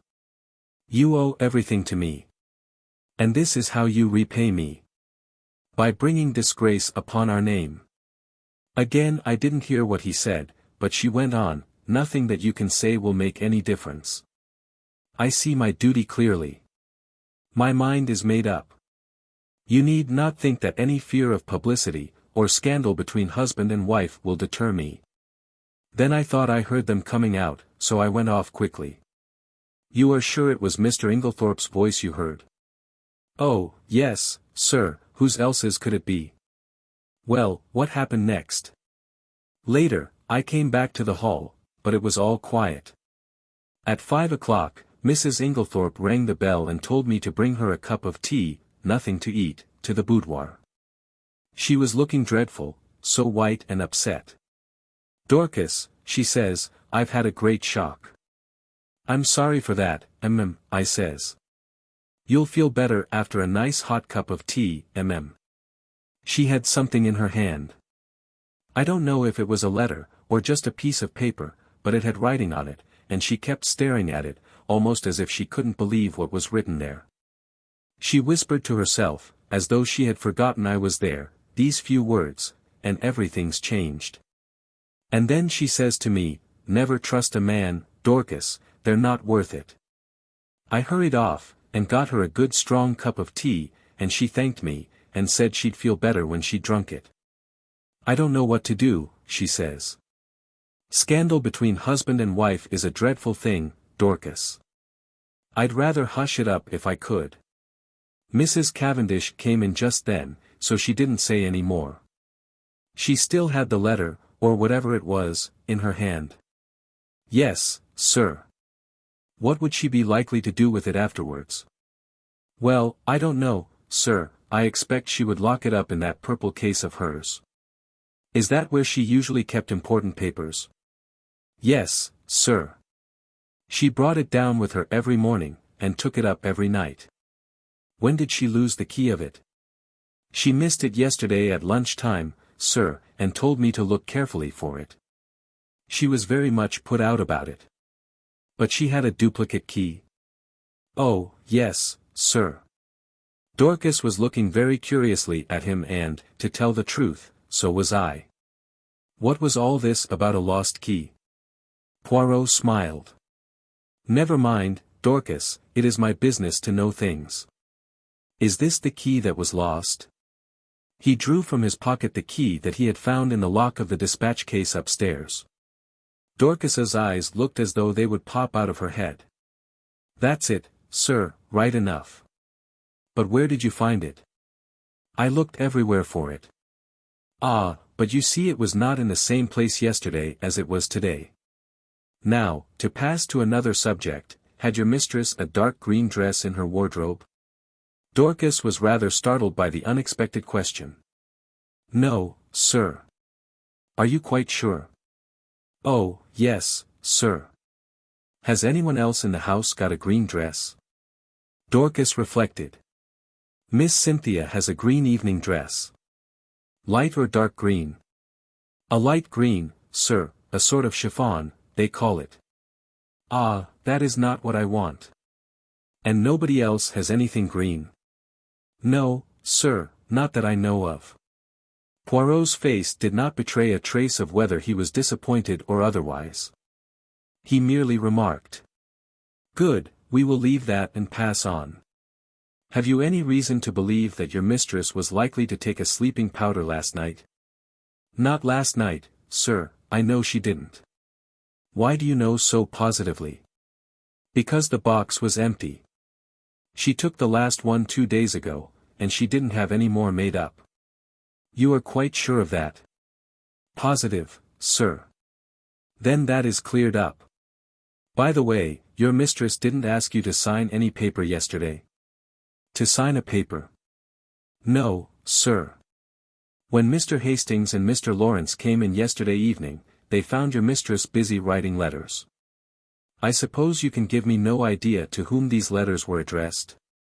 I'm afraid I couldn't, sir. I was out in the evening. Perhaps Annie could tell you, though she's a careless girl. Never cleared the coffee cups away last night. That's what happens when I'm not here to look after things. Poirot lifted his hand.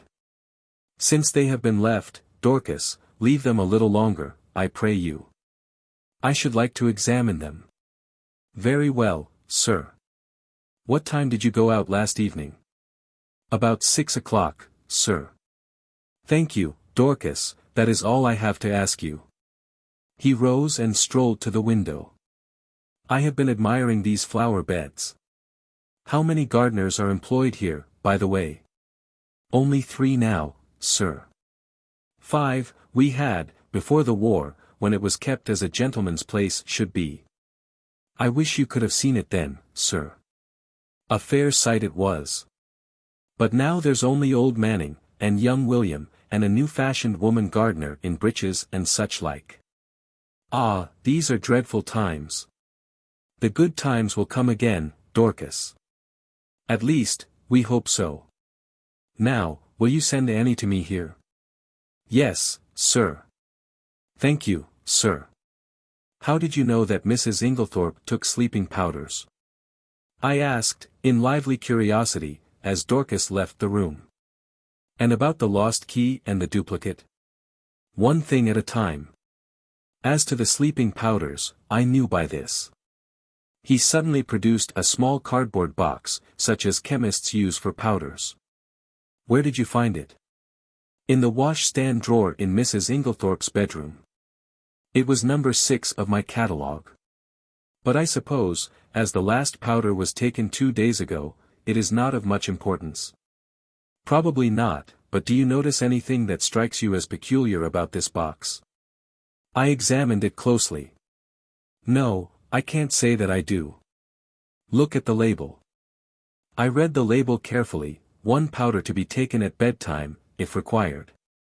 Mrs. Inglethorpe. No, I see nothing unusual. Not the fact that there is no chemist's name. Ah! I exclaimed. To be sure, that is odd. Have you ever known a chemist to send out a box like that, without his printed name? No, I can't say that I have. I was becoming quite excited, but Poirot damped my ardor by remarking. Yet the explanation is quite simple. So do not intrigue yourself, my friend. An audible creaking proclaimed the approach of Annie, so I had no time to reply. Annie was a fine, strapping girl, and was evidently laboring under intense excitement, mingled with a certain ghoulish enjoyment of the tragedy. Poirot came to the point at once, with a businesslike briskness. I sent for you, Annie, because I thought you might be able to tell me something about the letters Mrs. Inglethorp wrote last night. How many were there? And can you tell me any of the names and addresses? Annie considered. There were 4 letters, sir. One was to Miss Howard, and one was to Mr. Wells, the lawyer, and the other 2 I don't think I remember, sir. Oh, yes, one was to Ross's, the caterers in Tadminster. The other one, I don't remember. Think, urged Poirot. Annie racked her brains in vain. I'm sorry, sir, but it's clean gone. I don't think I can have noticed it. It does not matter, said Poirot, not betraying any sign of disappointment. Now I want to ask you about something else. There is a saucepan in Mrs. Inglethorpe's room with some cocoa in it. Did she have that every night?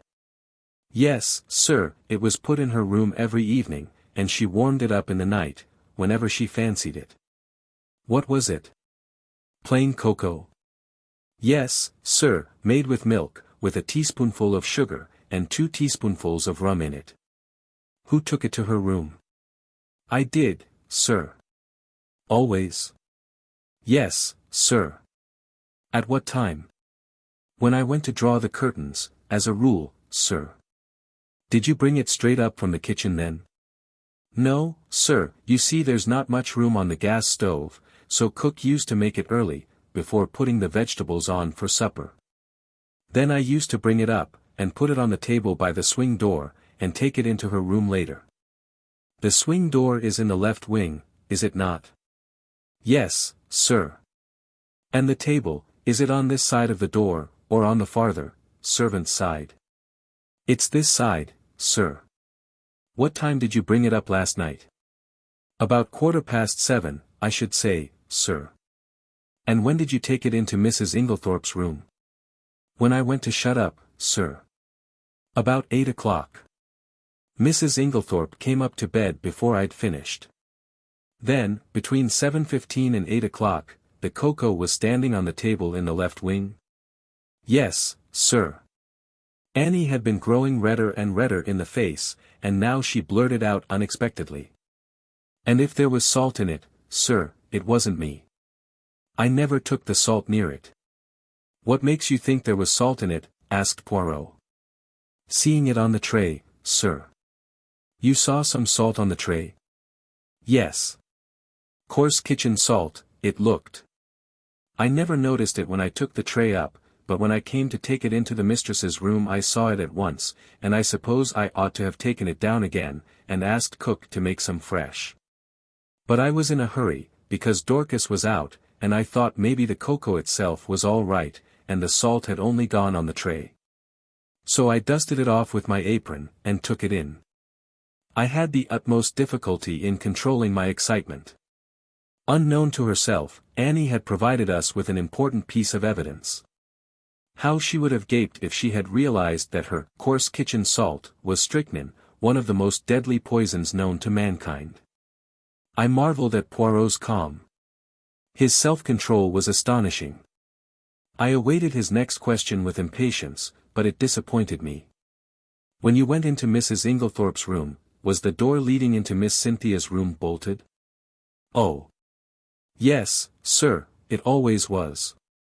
It had never been opened. And the door into Mr. Inglethorpe's room? Did you notice if that was bolted too?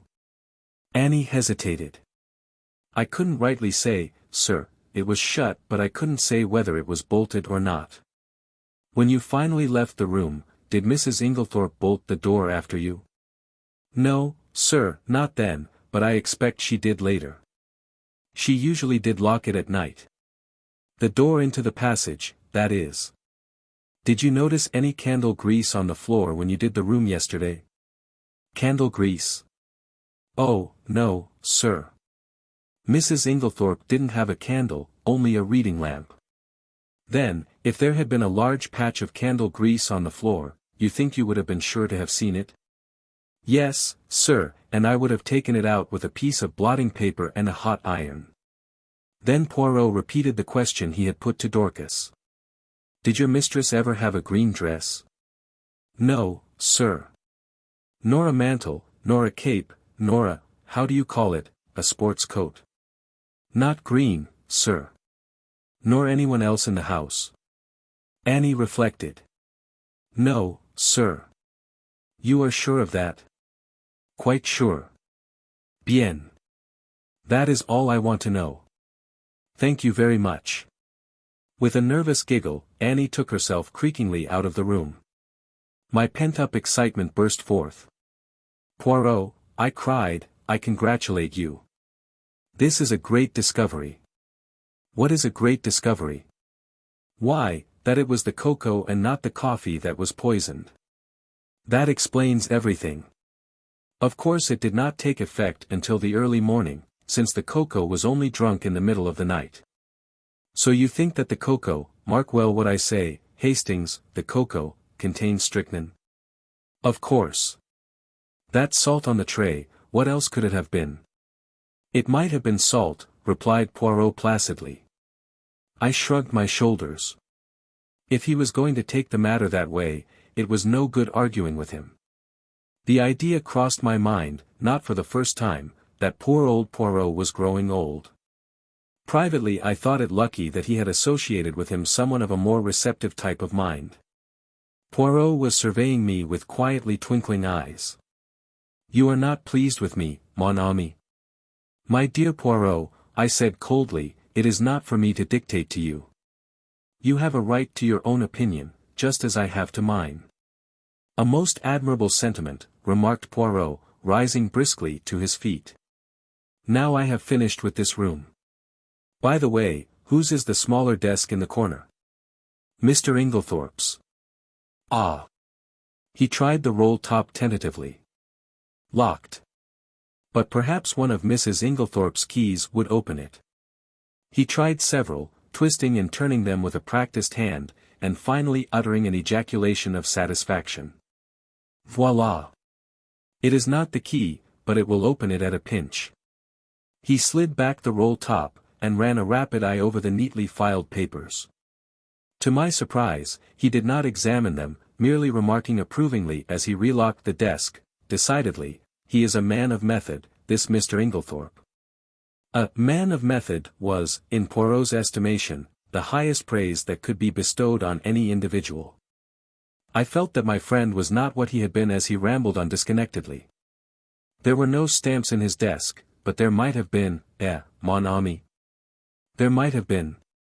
Yes, his eyes wandered round the room, this boudoir has nothing more to tell us. It did not yield much. Only this. He pulled a crumpled envelope out of his pocket, and tossed it over to me. It was rather a curious document. A plain, dirty-looking old envelope with a few words scrawled across it, apparently at random. The following is a facsimile of it. Chapter 5, It isn't strychnine, is it? Where did you find this? I asked Poirot, in lively curiosity. In the waste-paper basket. You recognize the handwriting? Yes, it is Mrs. Inglethorp's. But what does it mean? Poirot shrugged his shoulders. I cannot say, but it is suggestive. A wild idea flashed across me. Was it possible that Mrs. Inglethorp's mind was deranged? Had she some fantastic idea of demoniacal possession? And, if that were so, was it not also possible that she might have taken her own life? I was about to expound these theories to Poirot, when his own words distracted me. Come, he said, now to examine the coffee cups. My dear Poirot. What on earth is the good of that, now that we know about the cocoa? Oh, la la. That miserable cocoa, cried Poirot flippantly. He laughed with apparent enjoyment, raising his arms to heaven in mock despair, in what I could not but consider the worst possible taste. And, anyway, I said, with increasing coldness, as Mrs. Inglethorp took her coffee upstairs with her, I do not see what you expect to find, unless you consider it likely that we shall discover a packet of strychnine on the coffee tray. Poirot was sobered at once. Come, come, my friend, he said, slipping his arms through mine. Ne vous fâchez pas. Allow me to interest myself in my coffee cups, and I will respect your cocoa. There. Is it a bargain? He was so quaintly humorous that I was forced to laugh. And we went together to the drawing-room, where the coffee cups and tray remained undisturbed as we had left them. Poirot made me recapitulate the scene of the night before, listening very carefully, and verifying the position of the various cups. So Mrs. Cavendish stood by the tray, and poured out. Yes. Then she came across to the window where you sat with Mademoiselle Cynthia. Yes. Here are the 3 cups. And the cup on the mantelpiece, half drunk, that would be Mr. Lawrence Cavendish's. And the one on the tray? John Cavendish's. I saw him put it down there. Good. 1, 2, 3, 4, 5, but where, then, is the cup of Mr. Inglethorp? He does not take coffee. Then all are accounted for. One moment, my friend. With infinite care, he took a drop or 2 from the grounds in each cup, sealing them up in separate test tubes, tasting each in turn as he did so. His physiognomy underwent a curious change. An expression gathered there that I can only describe as half puzzled, and half relieved. Bien, he said at last. It is evident. I had an idea, but clearly I was mistaken. Yes, altogether I was mistaken. Yet it is strange. But no matter. And, with a characteristic shrug, he dismissed whatever it was that was worrying him from his mind. I could have told him from the beginning that this obsession of his over the coffee was bound to end in a blind alley, but I restrained my tongue. After all, though he was old, Poirot had been a great man in his day. Breakfast is ready, said John Cavendish, coming in from the hall. You will breakfast with us, Monsieur Poirot. Poirot acquiesced. I observed John. Already he was almost restored to his normal self. The shock of the events of the last night had upset him temporarily, but his equable poise soon swung back to the normal. He was a man of very little imagination, in sharp contrast with his brother, who had, perhaps, too much. Ever since the early hours of the morning, John had been hard at work, sending telegrams. One of the first had gone to Evelyn Howard, writing notices for the papers, and generally occupying himself with the melancholy duties that a death entails. May I ask how things are proceeding, he said. Do your investigations point to my mother having died a natural death, or must we prepare ourselves for the worst? I think, Mr.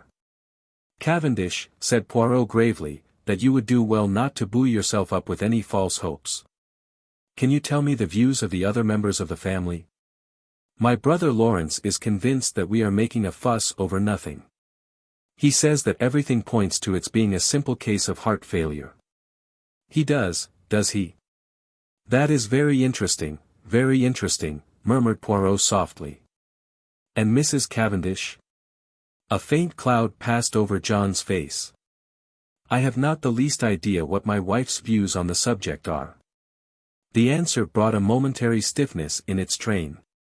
John broke the rather awkward silence by saying with a slight effort. I told you, didn't I, that Mr. Inglethorp has returned? Poirot bent his head. It's an awkward position for all of us. Of course one has to treat him as usual, but, hang it all, one's gorge does rise at sitting down to eat with a possible murderer. Poirot nodded sympathetically. I quite understand. It is a very difficult situation for you, Mr. Cavendish. I would like to ask you one question. Mr. Inglethorpe's reason for not returning last night was, I believe, that he had forgotten the latch-key. Is not that so? Yes. I suppose you are quite sure that the latch-key was forgotten, that he did not take it after all. I have no idea. I never thought of looking. We always keep it in the hall drawer. I'll go and see if it's there now. Poirot held up his hand with a faint smile. No, no, Mr. Cavendish, it is too late now. I am certain that you would find it. If Mr. Inglethorp did take it, he has had ample time to replace it by now. But do you think? I think nothing. If anyone had chanced to look this morning before his return, and seen it there, it would have been a valuable point in his favor. That is all. John looked perplexed. Do not worry, said Poirot smoothly. I assure you that you need not let it trouble you. Since you are so kind, let us go and have some breakfast. Everyone was assembled in the dining room. Under the circumstances, we were naturally not a cheerful party. The reaction after a shock is always trying, and I think we were all suffering from it. Decorum and good breeding naturally enjoined that our demeanor should be much as usual, yet I could not help wondering if this self-control were really a matter of great difficulty. There were no red eyes, no signs of secretly indulged grief. I felt that I was right in my opinion that Dorcas was the person most affected by the personal side of the tragedy. I pass over Alfred Inglethorp, who acted the bereaved widower in a manner that I felt to be disgusting in its hypocrisy. Did he know that we suspected him, I wondered. Surely he could not be unaware of the fact, conceal it as we would. Did he feel some secret stirring of fear, or was he confident that his crime would go unpunished? Surely the suspicion in the atmosphere must warn him that he was already a marked man. But did everyone suspect him? What about Mrs. Cavendish? I watched her as she sat at the head of the table, graceful, composed, enigmatic. In her soft grey frock, with white ruffles at the wrists falling over her slender hands, she looked very beautiful. When she chose, however, her face could be sphinx-like in its inscrutability. She was very silent, hardly opening her lips, and yet in some queer way I felt that the great strength of her personality was dominating us all. And little Cynthia? Did she suspect? She looked very tired and ill, I thought. The heaviness and languor of her manner were very marked. I asked her if she were feeling ill, and she answered frankly. Yes, I've got the most beastly headache. Have another cup of coffee, mademoiselle, said Poirot solicitously. It will revive you. It is unparalleled for the mal de tête. He jumped up and took her cup. No sugar, said Cynthia, watching him, as he picked up the sugar tongs. No sugar. You abandon it in the wartime, eh? No, I never take it in coffee. Sacre, murmured Poirot to himself, as he brought back the replenished cup. Only I heard him, and glancing up curiously at the little man I saw that his face was working with suppressed excitement, and his eyes were as green as a cat's. He had heard or seen something that had affected him strongly, but what was it?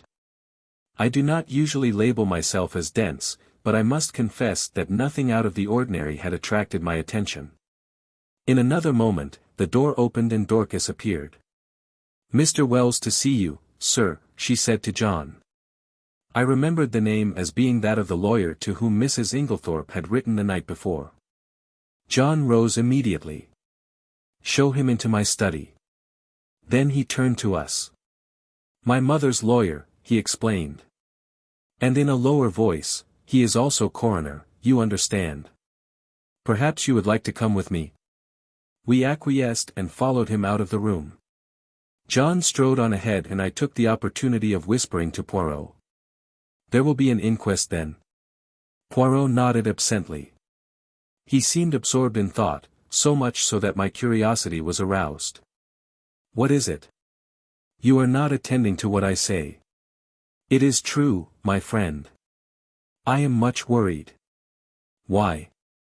Because Mademoiselle Cynthia does not take sugar in her coffee. What? You cannot be serious. But I am most serious. Ah, there is something there that I do not understand. My instinct was right. What instinct? The instinct that led me to insist on examining those coffee cups. Chut. No more now. We followed John into his study, and he closed the door behind us. Mr. Wells was a pleasant man of middle age, with keen eyes, and the typical lawyer's mouth. John introduced us both, and explained the reason of our presence. "You will understand, Wells," he added, "that this is all strictly private. We are still hoping that there will turn out to be no need for investigation of any kind." Quite so," said Mr. Wells soothingly. "I wish we could have spared you the pain and publicity of an inquest, but of course it's quite unavoidable in the absence of a doctor's certificate." "Yes, I suppose so. Clever man, Bauerstein. Great authority on toxicology, I believe." "Indeed," said John with a certain stiffness in his manner. Then he added rather hesitatingly, "Shall we have to appear as witnesses, all of us, I mean?" "You, of course, and Mr. Inglethorp." A slight pause ensued before the lawyer went on in his soothing manner. "Any other evidence will be simply confirmatory, a mere matter of form." "I see." A faint expression of relief swept over John's face. "It puzzled me, for I saw no occasion for it." "If you know of nothing to the contrary," pursued Mr. Wells, "I had thought of Friday. That will give us plenty of time for the doctor's report. The post-mortem is to take place tonight, I believe." "Yes." "Then that arrangement will suit you?" "Perfectly. I need not tell you, my dear Cavendish, how distressed I am at this most tragic affair." "Can you give us no help in solving it, monsieur?" interposed Poirot, speaking for the first time since we had entered the room. "Yes, we heard that Mrs. Inglethorp wrote to you last night. You should have received the letter this morning." "I did, but it contains no information. It is merely a note asking me to call upon her this morning, as she wanted my advice on a matter of great importance." "She gave you no hint as to what that matter might be?" "Unfortunately, no." "That is a pity," said John. "A great pity," agreed Poirot gravely. There was silence. Poirot remained lost in thought for a few minutes. Finally he turned to the lawyer again. "Mr. Wells, there is one thing I should like to ask you, that is, if it is not against professional etiquette. In the event of Mrs. Inglethorpe's death, who would inherit her money?" The lawyer hesitated a moment, and then replied. "The knowledge will be public property very soon, so if Mr. Cavendish does not object." "Not at all," interpolated John. "I do not see any reason why I should not answer your question. By her last will, dated August of last year, after various unimportant legacies to servants, etc., she gave her entire fortune to her stepson, Mr. John Cavendish. Was not that, pardon the question, Mr. Cavendish, rather unfair to her other stepson, Mr. Lawrence Cavendish?" "No, I do not think so. You see, under the terms of their father's will, while John inherited the property, Lawrence, at his stepmother's death, would come into a considerable sum of money. Mrs. Inglethorpe left her money to her elder stepson, knowing that he would have to keep up Styles. It was, to my mind, a very fair and equitable distribution." Poirot nodded thoughtfully. "I see. But I am right in saying, am I not, that by your English law that will was automatically revoked when Mrs. Inglethorpe remarried?" Mr. Wells bowed his head. "As I was about to proceed, Monsieur Poirot, that document is now null and void." "Hein!" said Poirot. He reflected for a moment, and then asked, "Was Mrs. Inglethorpe herself aware of that fact?" "I do not know. She may have been." "She was," said John unexpectedly. "We were discussing the matter of wills being revoked by marriage only yesterday." "Ah! One more question, Mr. Wells. You say, her last will. Had Mrs. Inglethorpe, then, made several former wills?" "On an average, she made a new will at least once a year," said Mr. Wells imperturbably. "She was given to changing her mind as to her testamentary dispositions, now benefiting one, now another member of her family." "Suppose," suggested Poirot, "that, unknown to you, she had made a new will in favor of someone who was not, in any sense of the word, a member of the family, we will say Miss Howard, for instance, would you be surprised? Not in the least. Ah. Poirot seemed to have exhausted his questions. I drew close to him, while John and the lawyer were debating the question of going through Mrs. Inglethorpe's papers. Do you think Mrs. Inglethorpe made a will leaving all her money to Miss Howard?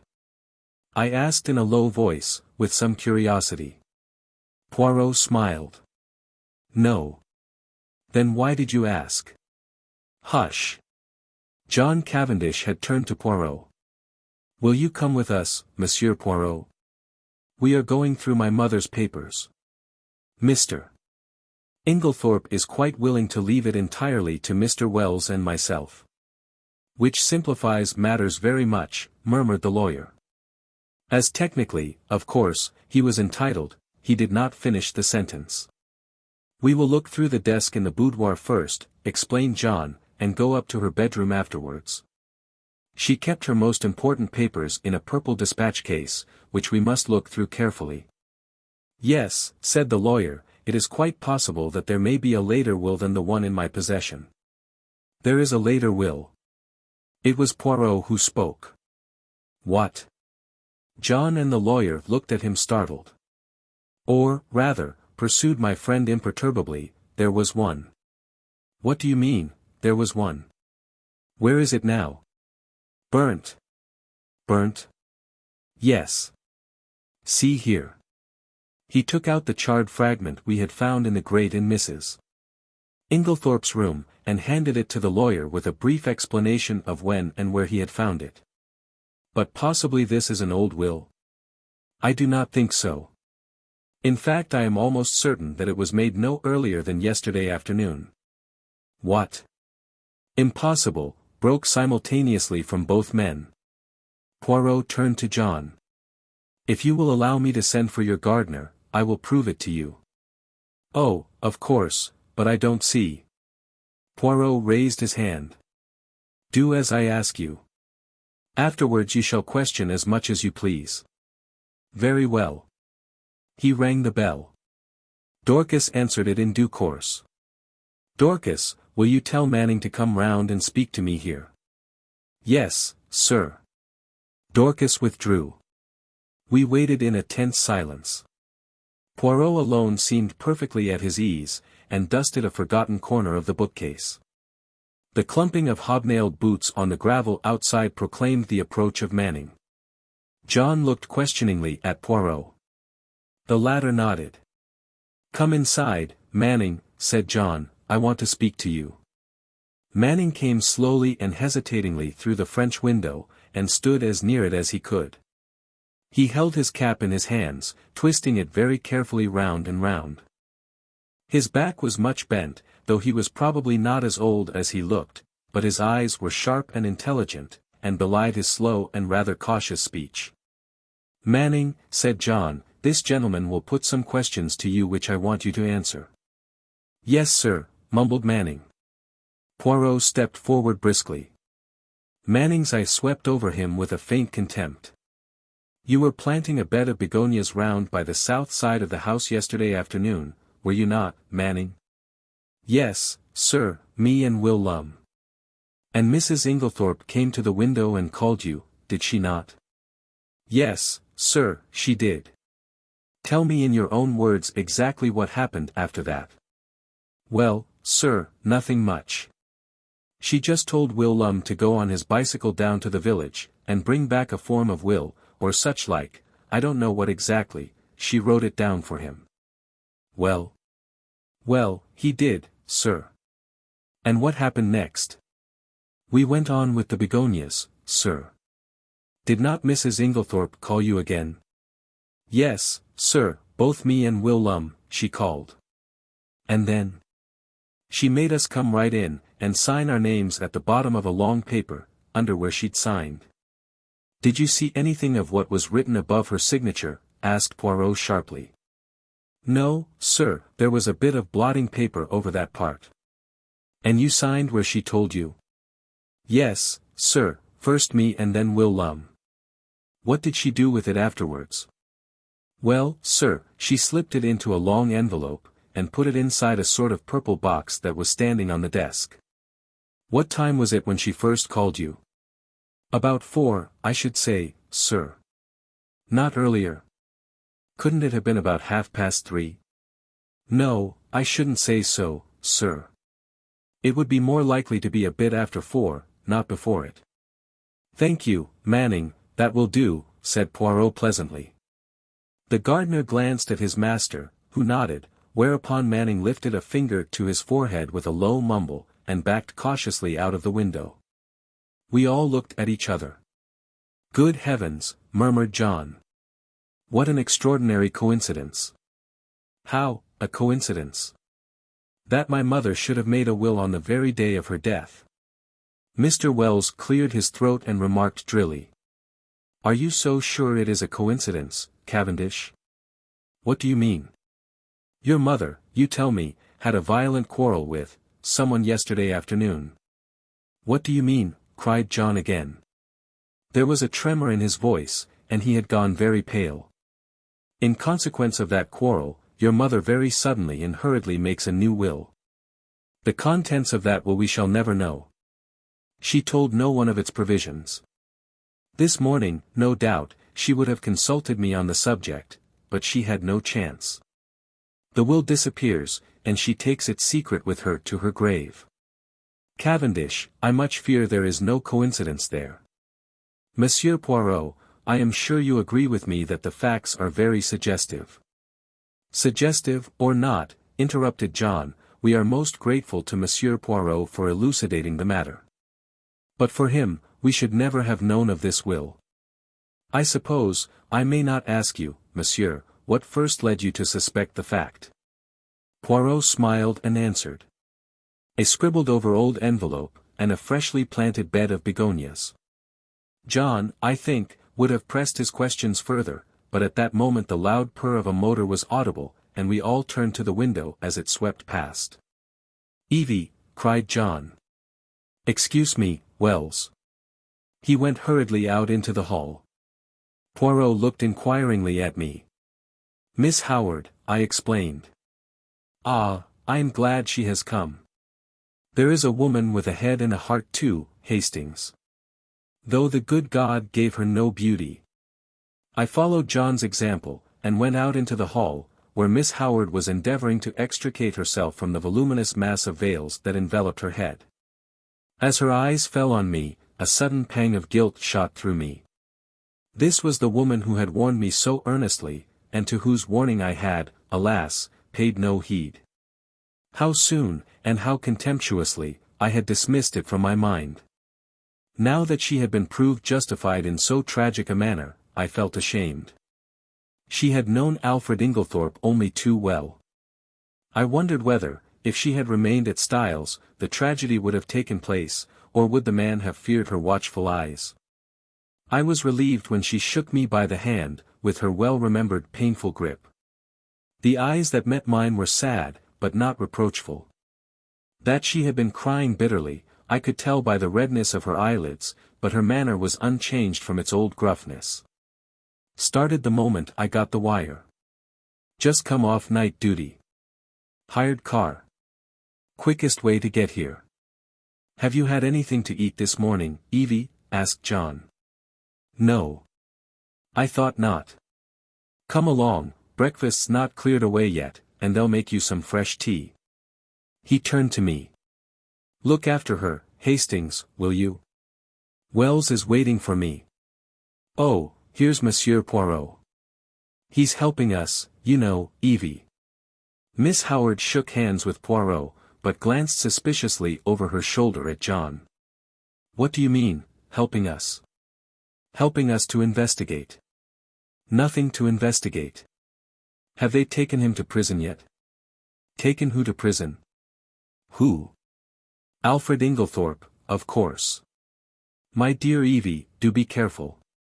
Lawrence is of the opinion that my mother died from heart seizure. More fool, Lawrence, retorted Miss Howard. Of course Alfred Inglethorp murdered poor Emily, as I always told you he would. My dear Evie, don't shout so. Whatever we may think or suspect, it is better to say as little as possible for the present. The inquest isn't until Friday. Not until fiddlesticks. The snort Miss Howard gave was truly magnificent. You're all off your heads. The man will be out of the country by then. If he's any sense, he won't stay here tamely and wait to be hanged. John Cavendish looked at her helplessly. I know what it is, she accused him, you've been listening to the doctors. Never should. What do they know? Nothing at all, or just enough to make them dangerous. I ought to know, my own father was a doctor. That little Wilkins is about the greatest fool that even I have ever seen. Heart seizure. Sort of thing he would say. Anyone with any sense could see at once that her husband had poisoned her. I always said he'd murder her in her bed, poor soul. Now he's done it. And all you can do is to murmur silly things about heart seizure and inquest on Friday. You ought to be ashamed of yourself, John Cavendish. What do you want me to do? Asked John, unable to help a faint smile. Dash it all, Evie, I can't haul him down to the local police station by the scruff of his neck. Well, you might do something. Find out how he did it. He's a crafty beggar. Dare say he soaked fly papers. Ask cook if she's missed any. It occurred to me very forcibly at that moment that to harbor Miss Howard and Alfred Inglethorp under the same roof, and keep the peace between them, was likely to prove a Herculean task, and I did not envy John. I could see by the expression of his face that he fully appreciated the difficulty of the position. For the moment, he sought refuge in retreat, and left the room precipitately. Dorcas brought in fresh tea. As she left the room, Poirot came over from the window where he had been standing, and sat down facing Miss Howard. Mademoiselle, he said gravely, I want to ask you something.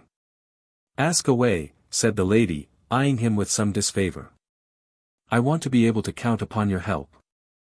I'll help you to hang Alfred with pleasure, she replied gruffly. Hanging's too good for him. Ought to be drawn and quartered, like in good old times. We are at one then, said Poirot, for I, too, want to hang the criminal. Alfred Inglethorp? Him, or another? No question of another. Poor Emily was never murdered until he came along. I don't say she wasn't surrounded by sharks, she was. But it was only her purse they were after. Her life was safe enough. But along comes Mr. Alfred Inglethorp, and within 2 months, hey presto. Believe me, Miss Howard, said Poirot very earnestly, if Mr. Inglethorp is the man, he shall not escape me. On my honor, I will hang him as high as Haman.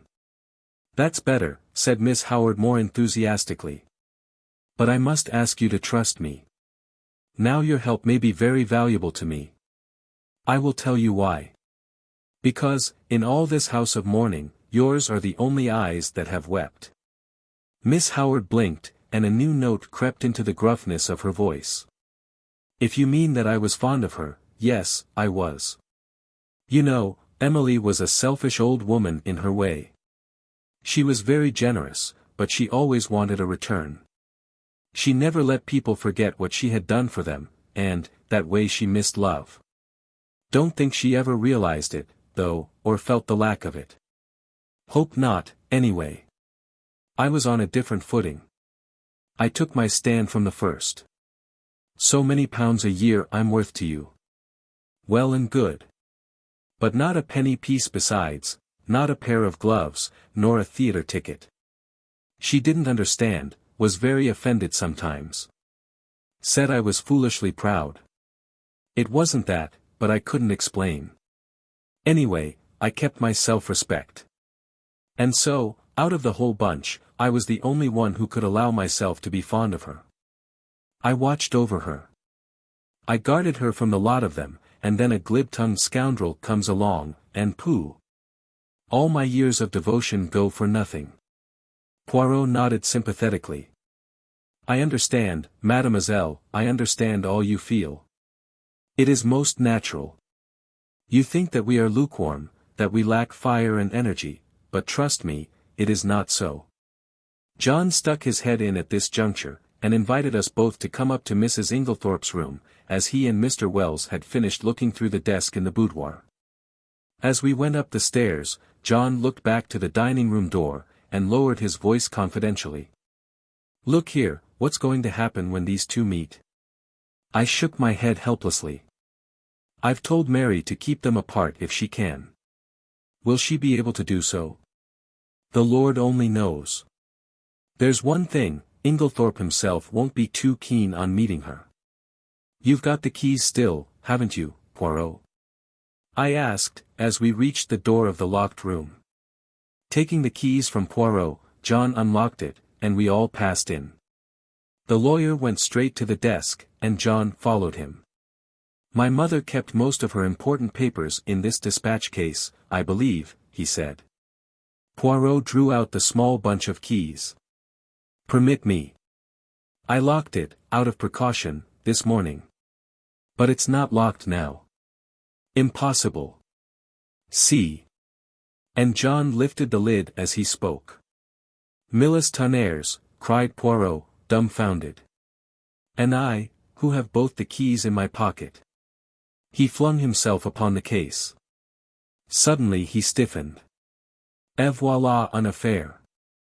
This lock has been forced." "What?" Poirot laid down the case again. "But who forced it? Why should they? When? But the door was locked." These exclamations burst from us disjointedly. Poirot answered them categorically, almost mechanically. "Who? That is the question.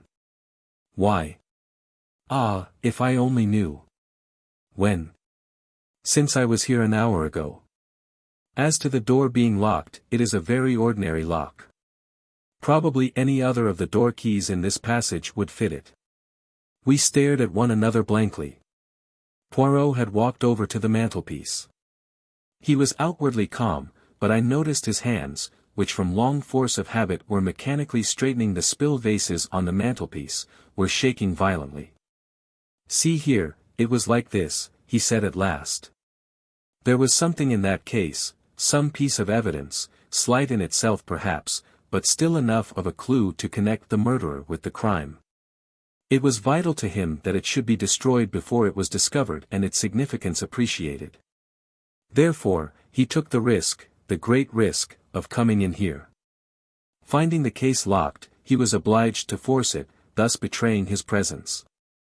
For him to take that risk, it must have been something of great importance. But what was it?" "Ah," cried Poirot, with a gesture of anger. "That, I do not know. A document of some kind, without doubt, possibly the scrap of paper Dorcas saw in her hand yesterday afternoon. And I," his anger burst forth freely, "miserable animal that I am. I guessed nothing. I have behaved like an imbecile. I should never have left that case here. I should have carried it away with me. Ah, triple pig. And now it is gone. It is destroyed, but is it destroyed? Is there not yet a chance? We must leave no stone unturned." He rushed like a madman from the room, and I followed him as soon as I had sufficiently recovered my wits. But, by the time I had reached the top of the stairs, he was out of sight. Mary Cavendish was standing where the staircase branched, staring down into the hall in the direction in which he had disappeared. "What has happened to your extraordinary little friend, Mr. Hastings? He has just rushed past me like a mad bull." "He's rather upset about something," I remarked feebly. I really did not know how much Poirot would wish me to disclose.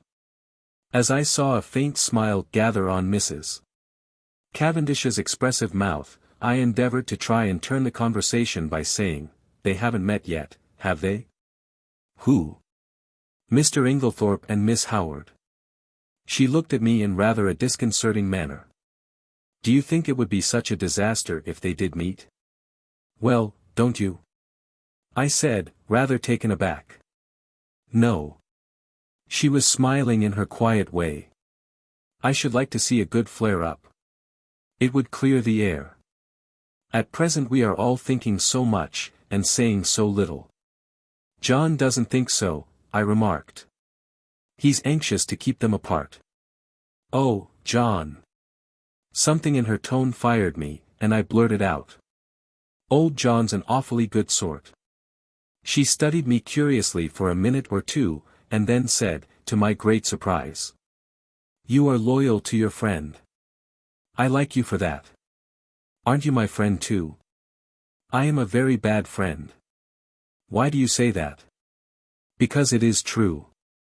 I am charming to my friends one day, and forget all about them the next. I don't know what impelled me, but I was nettled, and I said foolishly and not in the best of taste. Yet you seem to be invariably charming to Dr. Bauerstein. Instantly I regretted my words. Her face stiffened. I had the impression of a steel curtain coming down and blotting out the real woman.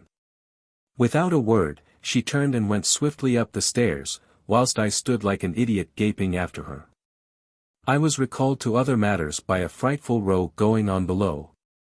I could hear Poirot shouting and expounding. I was vexed to think that my diplomacy had been in vain. The little man appeared to be taking the whole house into his confidence, a proceeding of which I, for one, doubted the wisdom. Once again I could not help regretting that my friend was so prone to lose his head in moments of excitement. I stepped briskly down the stairs. The sight of me calmed Poirot almost immediately. I drew him aside. My dear fellow, I said, is this wise? Surely you don't want the whole house to know of this occurrence. You are actually playing into the criminal's hands. You think so, Hastings? I am sure of it. Well, well, my friend, I will be guided by you. Good. Although, unfortunately, it is a little too late now. Sure. He looked so crestfallen and abashed that I felt quite sorry, though I still thought my rebuke a just and wise one. Well, he said at last, let us go, mon ami. You have finished here? For the moment, yes. You will walk back with me to the village? Willingly. He picked up his little suitcase, and we went out through the open window in the drawing-room. Cynthia Murdoch was just coming in, and Poirot stood aside to let her pass. Excuse me, mademoiselle, 1 minute. Yes, she turned inquiringly. Did you ever make up Mrs. Inglethorpe's medicines? A slight flush rose in her face, as she answered rather constrainedly. No. Only her powders. The flush deepened as Cynthia replied. Oh, yes, I did make up some sleeping powders for her once. These? Poirot produced the empty box which had contained powders. She nodded. Can you tell me what they were? Sulfonal? Veronal? No, they were bromide powders. Ah. Thank you, mademoiselle, good morning. As we walked briskly away from the house, I glanced at him more than once. I had often before noticed that, if anything excited him, his eyes turned green like a cat's. They were shining like emeralds now. My friend, he broke out at last, I have a little idea, a very strange, and probably utterly impossible idea. And yet, it fits in. I shrugged my shoulders. I privately thought that Poirot was rather too much given to these fantastic ideas. In this case, surely, the truth was only too plain and apparent. So that is the explanation of the blank label on the box, I remarked. Very simple, as you said. I really wonder that I did not think of it myself. Poirot did not appear to be listening to me. They have made one more discovery, là-bas, he observed, jerking his thumb over his shoulder in the direction of Styles. Mr. Wells told me as we were going upstairs. What was it? Locked up in the desk in the boudoir, they found a will of Mrs. Inglethorpe's, dated before her marriage, leaving her fortune to Alfred Inglethorpe. It must have been made just at the time they were engaged. It came quite as a surprise to Wells, and to John Cavendish also. It was written on one of those printed will forms, and witnessed by 2 of the servants, not Dorcas. Did Mr. Inglethorpe know of it? He says not. One might take that with a grain of salt, I remarked skeptically. All these wills are very confusing. Tell me, how did those scribbled words on the envelope help you to discover that a will was made yesterday afternoon? Poirot smiled. Mon ami, have you ever, when writing a letter, been arrested by the fact that you did not know how to spell a certain word? Yes, often. I suppose everyone has. Exactly. And have you not, in such a case, tried the word once or twice on the edge of the blotting paper, or a spare scrap of paper, to see if it looked right? Well, that is what Mrs. Inglethorp did. You will notice that the word possessed is spelt first with one S and subsequently with two, correctly. To make sure, she had further tried it in a sentence, thus, I am possessed. Now, what did that tell me? It told me that Mrs. Inglethorp had been writing the word possessed that afternoon, and, having the fragment of paper found in the grate fresh in my mind, the possibility of a will, a document almost certain to contain that word, occurred to me at once. This possibility was confirmed by a further circumstance. In the general confusion, the boudoir had not been swept that morning, and near the desk were several traces of brown mold and earth. The weather had been perfectly fine for some days, and no ordinary boots would have left such a heavy deposit. I strolled to the window, and saw at once that the begonia beds had been newly planted. The mold in the beds was exactly similar to that on the floor of the boudoir, and also I learnt from you that they had been planted yesterday afternoon. I was now sure that one, or possibly both of the gardeners, for there were two sets of footprints in the bed, had entered the boudoir, for if Mrs. Inglethorp had merely wished to speak to them she would in all probability have stood at the window, and they would not have come into the room at all. I was now quite convinced that she had made a fresh will, and had called the two gardeners in to witness her signature. Events proved that I was right in my supposition. That was very ingenious, I could not help admitting. I must confess that the conclusions I drew from those few scribbled words were quite erroneous. He smiled. You gave too much rein to your imagination. Imagination is a good servant, and a bad master. The simplest explanation is always the most likely. Another point, how did you know that the key of the dispatch case had been lost? I did not know it. It was a guess that turned out to be correct. You observed that it had a piece of twisted wire through the handle. That suggested to me at once that it had possibly been wrenched off a flimsy keyring. Now, if it had been lost and recovered, Mrs. Inglethorp would at once have replaced it on her bunch. But on her bunch I found what was obviously the duplicate key, very new and bright, which led me to the hypothesis that somebody else had inserted the original key in the lock of the dispatch case. Yes, I said, Alfred Inglethorp, without doubt. Poirot looked at me curiously. You are very sure of his guilt? Well, naturally. Every fresh circumstance seems to establish it more clearly. On the contrary, said Poirot quietly, there are several points in his favor. Oh, come now. Yes. I see only one. And that? That he was not in the house last night. Bad shot, as you English say. You have chosen the one point that to my mind tells against him. How is that? Because if Mr. Inglethorp knew that his wife would be poisoned last night, he would certainly have arranged to be away from the house. His excuse was an obviously trumped-up one. That leaves us two possibilities, either he knew what was going to happen or he had a reason of his own for his absence. And that reason? I asked skeptically. Poirot shrugged his shoulders. How should I know? Discreditable, without doubt. This Mr. Inglethorp, I should say, is somewhat of a scoundrel, but that does not of necessity make him a murderer. I shook my head, unconvinced. We do not agree, said Poirot. Well, let us leave it. Time will show which of us is right. Now let us turn to other aspects of the case.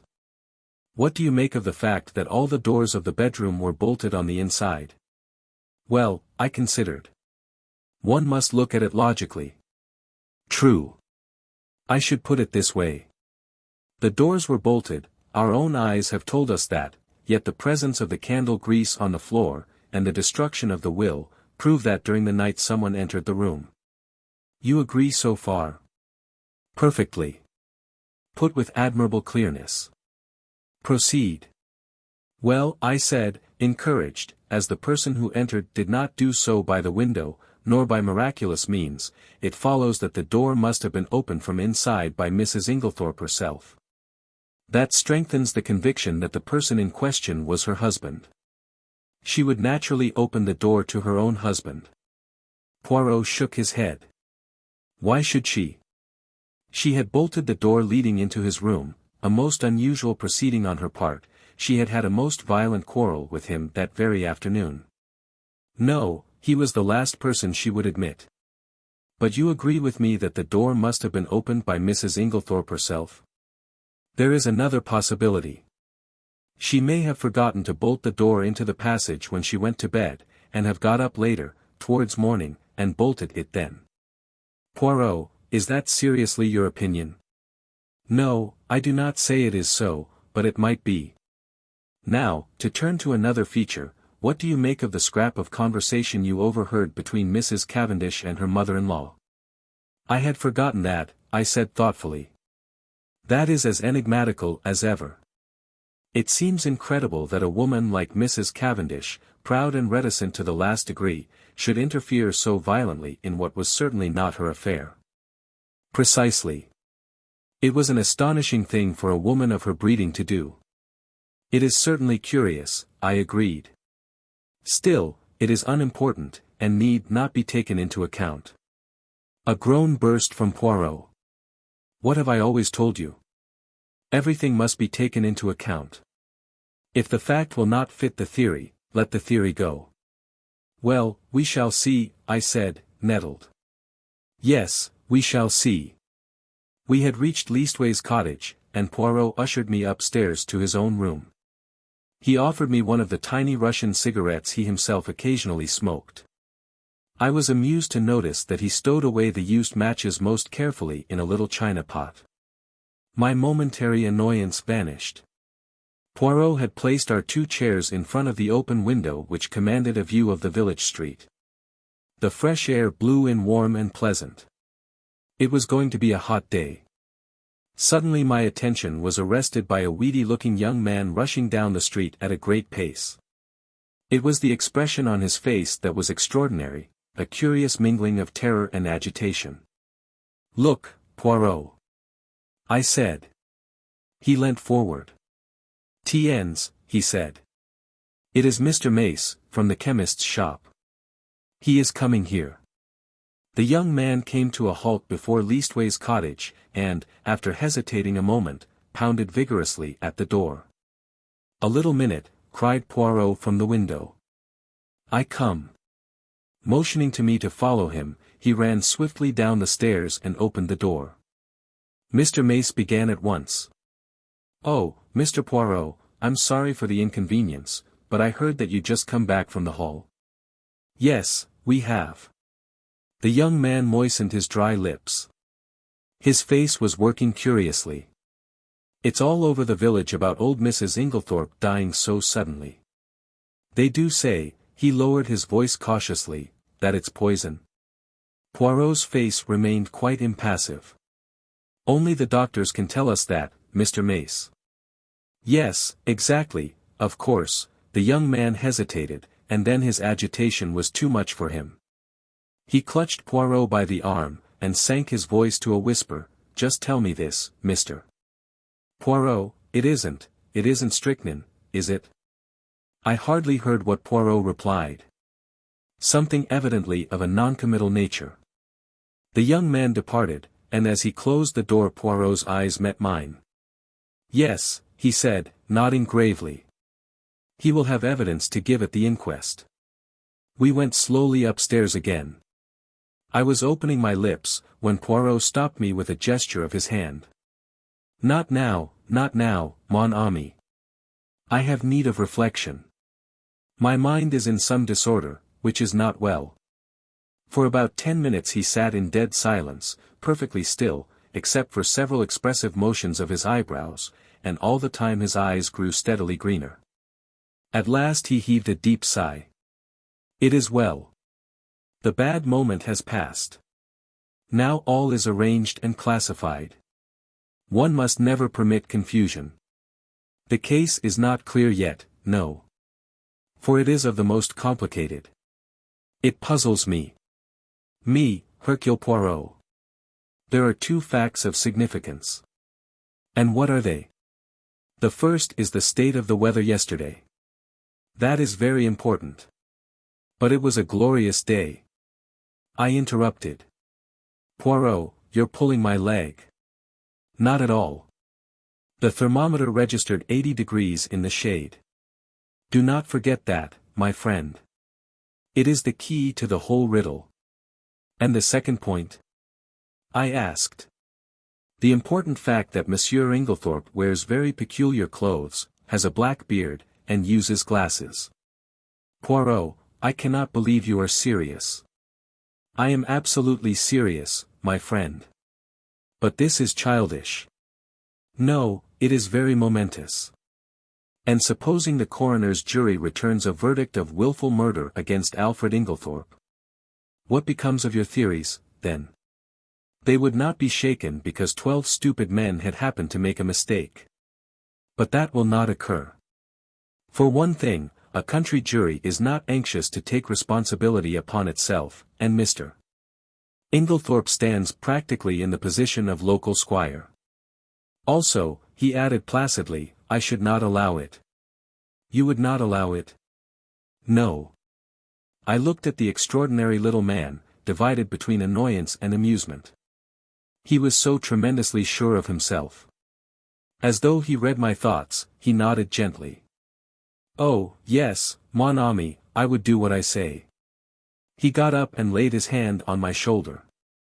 His physiognomy underwent a complete change. Tears came into his eyes. In all this, you see, I think of that poor Mrs. Inglethorp who is dead.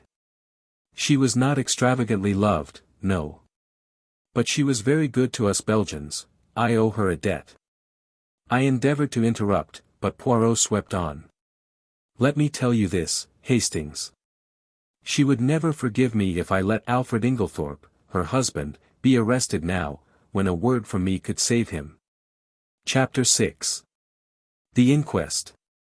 In the interval before the inquest, Poirot was unfailing in his activity.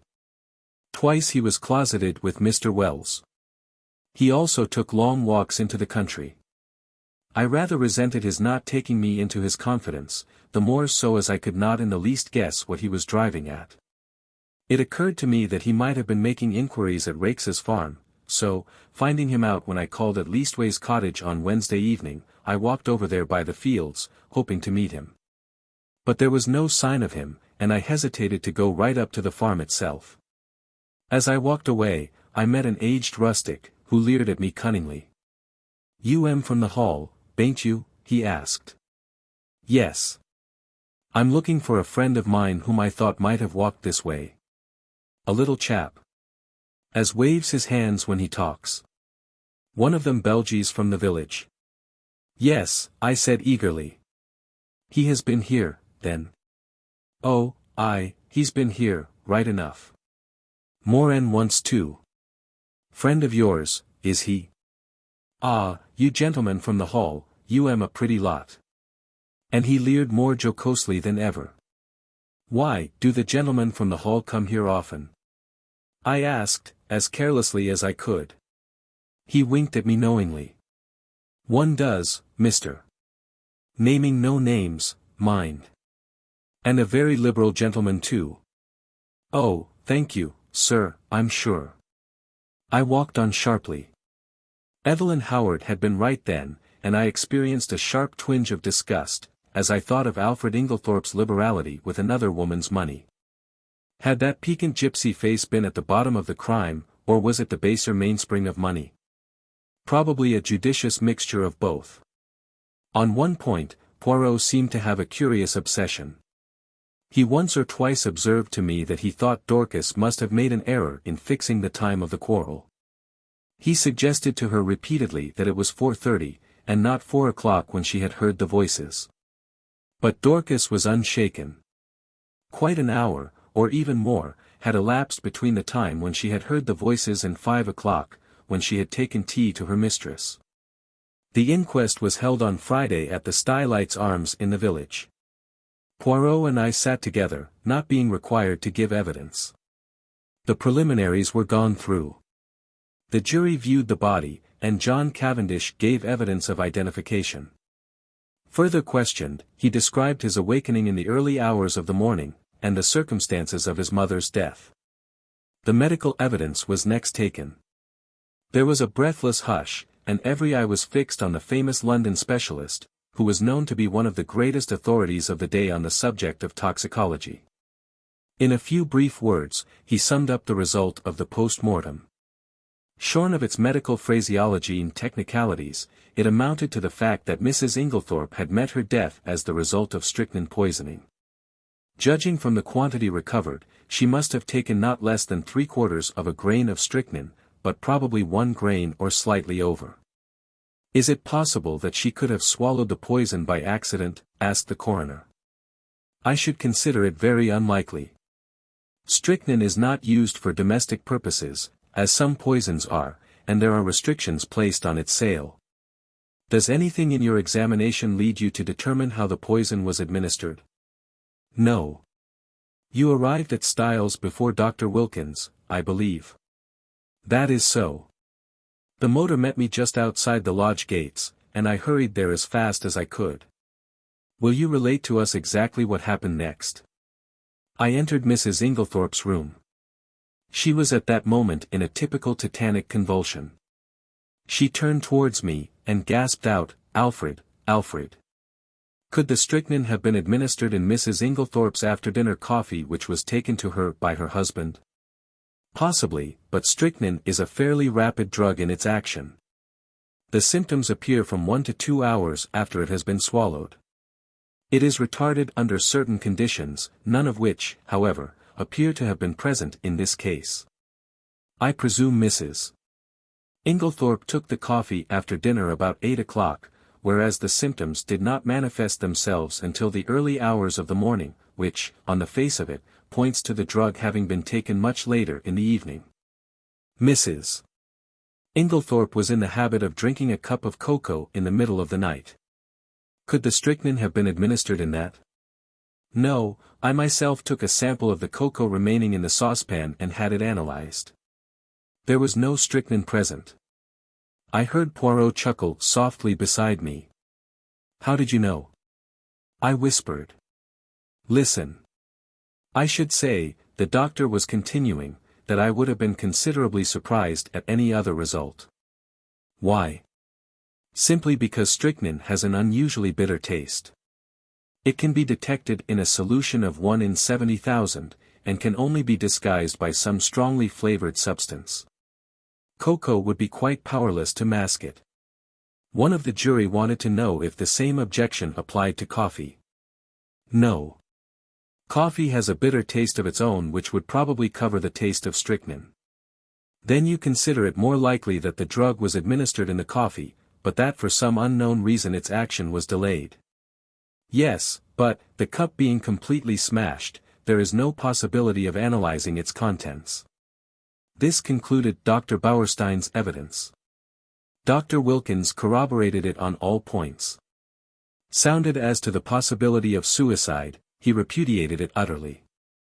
The deceased, he said, suffered from a weak heart, but otherwise enjoyed perfect health, and was of a cheerful and well-balanced disposition. She would be one of the last people to take her own life. Lawrence Cavendish was next called. His evidence was quite unimportant, being a mere repetition of that of his brother. Just as he was about to step down, he paused, and said rather hesitatingly, "I should like to make a suggestion if I may." He glanced deprecatingly at the coroner, who replied briskly, "Certainly, Mr. Cavendish, we are here to arrive at the truth of this matter, and welcome anything that may lead to further elucidation." "It is just an idea of mine," explained Lawrence. "Of course I may be quite wrong, but it still seems to me that my mother's death might be accounted for by natural means." "How do you make that out, Mr. Cavendish?" "My mother, at the time of her death, and for some time before it, was taking a tonic containing strychnine. Ah, said the coroner. The jury looked up, interested. I believe, continued Lawrence, that there have been cases where the cumulative effect of a drug, administered for some time, has ended by causing death. Also, is it not possible that she may have taken an overdose of her medicine by accident? This is the first we have heard of the deceased taking strychnine at the time of her death. We are much obliged to you, Mr. Cavendish. Dr. Wilkins was recalled and ridiculed the idea. What Mr. Cavendish suggests is quite impossible. Any doctor would tell you the same. Strychnine is, in a certain sense, a cumulative poison, but it would be quite impossible for it to result in sudden death in this way. There would have to be a long period of chronic symptoms which would at once have attracted my attention. The whole thing is absurd. And the second suggestion? That Mrs. Inglethorp may have inadvertently taken an overdose. 3, or even 4 doses, would not have resulted in death. Mrs. Inglethorp always had an extra large amount of medicine made up at a time, as she dealt with Coots, the cash chemists in Tadminster. She would have had to take very nearly the whole bottle to account for the amount of strychnine found at the post-mortem. Then you consider that we may dismiss the tonic as not being in any way instrumental in causing her death? Certainly. The supposition is ridiculous. The same juryman who had interrupted before here suggested that the chemist who made up the medicine might have committed an error. That, of course, is always possible, replied the doctor. But Dorcas, who was the next witness called, dispelled even that possibility. The medicine had not been newly made up. On the contrary, Mrs. Inglethorp had taken the last dose on the day of her death. So the question of the tonic was finally abandoned, and the coroner proceeded with his task. Having elicited from Dorcas how she had been awakened by the violent ringing of her mistress's bell, and had subsequently roused the household, he passed to the subject of the quarrel on the preceding afternoon. Dorcas's evidence on this point was substantially what Poirot and I had already heard, so I will not repeat it here. The next witness was Mary Cavendish. She stood very upright, and spoke in a low, clear, and perfectly composed voice. In answer to the coroner's question, she told how, her alarm clock having aroused her at 4:30 as usual, she was dressing, when she was startled by the sound of something heavy falling. That would have been the table by the bed, commented the coroner. I opened my door, continued Mary, and listened. In a few minutes a bell rang violently. Dorcas came running down and woke my husband, and we all went to my mother-in-law's room, but it was locked. The coroner interrupted her. I really do not think we need trouble you further on that point. We know all that can be known of the subsequent happenings. But I should be obliged if you would tell us all you overheard of the quarrel the day before. There was a faint insolence in her voice. She raised her hand and adjusted the ruffle of lace at her neck, turning her head a little as she did so. And quite spontaneously the thought flashed across my mind, she is gaining time. Yes. I understand, continued the coroner deliberately, that you were sitting reading on the bench just outside the long window of the boudoir. That is so, is it not? This was news to me, and glancing sideways at Poirot, I fancied that it was news to him as well. There was the faintest pause, the mere hesitation of a moment, before she answered. Yes, that is so. And the boudoir window was open, was it not? Surely her face grew a little paler as she answered. Yes. Then you cannot have failed to hear the voices inside, especially as they were raised in anger. In fact, they would be more audible where you were than in the hall. Possibly. Will you repeat to us what you overheard of the quarrel? I really do not remember hearing anything. Do you mean to say you did not hear voices? Oh, yes, I heard the voices, but I did not hear what they said. A faint spot of color came into her cheek. I am not in the habit of listening to private conversations. The coroner persisted. And you remember nothing at all? Nothing, Mrs. Cavendish. Not one stray word or phrase to make you realize that it was a private conversation? She paused, and seemed to reflect, still outwardly as calm as ever. Yes, I remember. Mrs. Inglethorp said something, I do not remember exactly what, about causing scandal between husband and wife. Ah, the coroner leant back satisfied.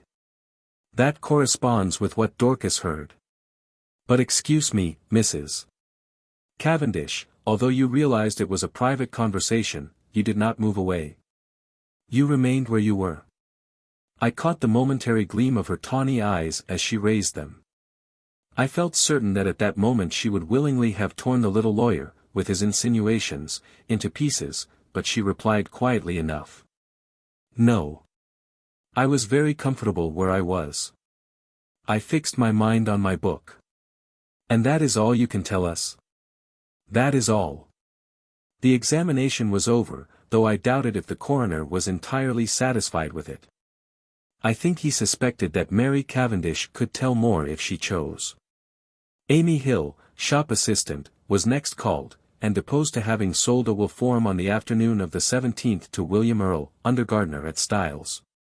William Earl and Manning succeeded her, and testified to witnessing a document. Manning fixed the time at about 4:30, William was of the opinion that it was rather earlier. Cynthia Murdoch came next. She had, however, little to tell. She had known nothing of the tragedy, until awakened by Mrs. Cavendish. You did not hear the table fall? No. I was fast asleep. The coroner smiled. A good conscience makes a sound sleeper, he observed. Thank you, Miss Murdoch, that is all. Miss Howard. Miss Howard produced the letter written to her by Mrs. Inglethorp on the evening of the 17th, Poirot and I had, of course, already seen it. It added nothing to our knowledge of the tragedy. The following is a facsimile. Styles Court, Essex, hand-written note, July 17. My dear Evelyn, can we not bury the hatchet? I have found it hard to forgive the things you said against my dear husband, but I am an old woman and very fond of you. Yours affectionately, Emily Inglethorp. It was handed to the jury, who scrutinized it attentively. I fear it does not help us much, said the coroner, with a sigh. There is no mention of any of the events of that afternoon. Plain as a pikestaff to me, said Miss Howard shortly. It shows clearly enough that my poor old friend had just found out she'd been made a fool of. It says nothing of the kind in the letter, the coroner pointed out. No, because Emily never could bear to put herself in the wrong. But I know her. She wanted me back. But she wasn't going to own that I'd been right. She went round about. Most people do. Don't believe in it myself. Mr. Wells smiled faintly. So, I noticed, did several of the jury. Miss Howard was obviously quite a public character. Anyway, all this tomfoolery is a great waste of time, continued the lady, glancing up and down the jury disparagingly. Talk, talk, talk. When all the time we know perfectly well. The coroner interrupted her in an agony of apprehension.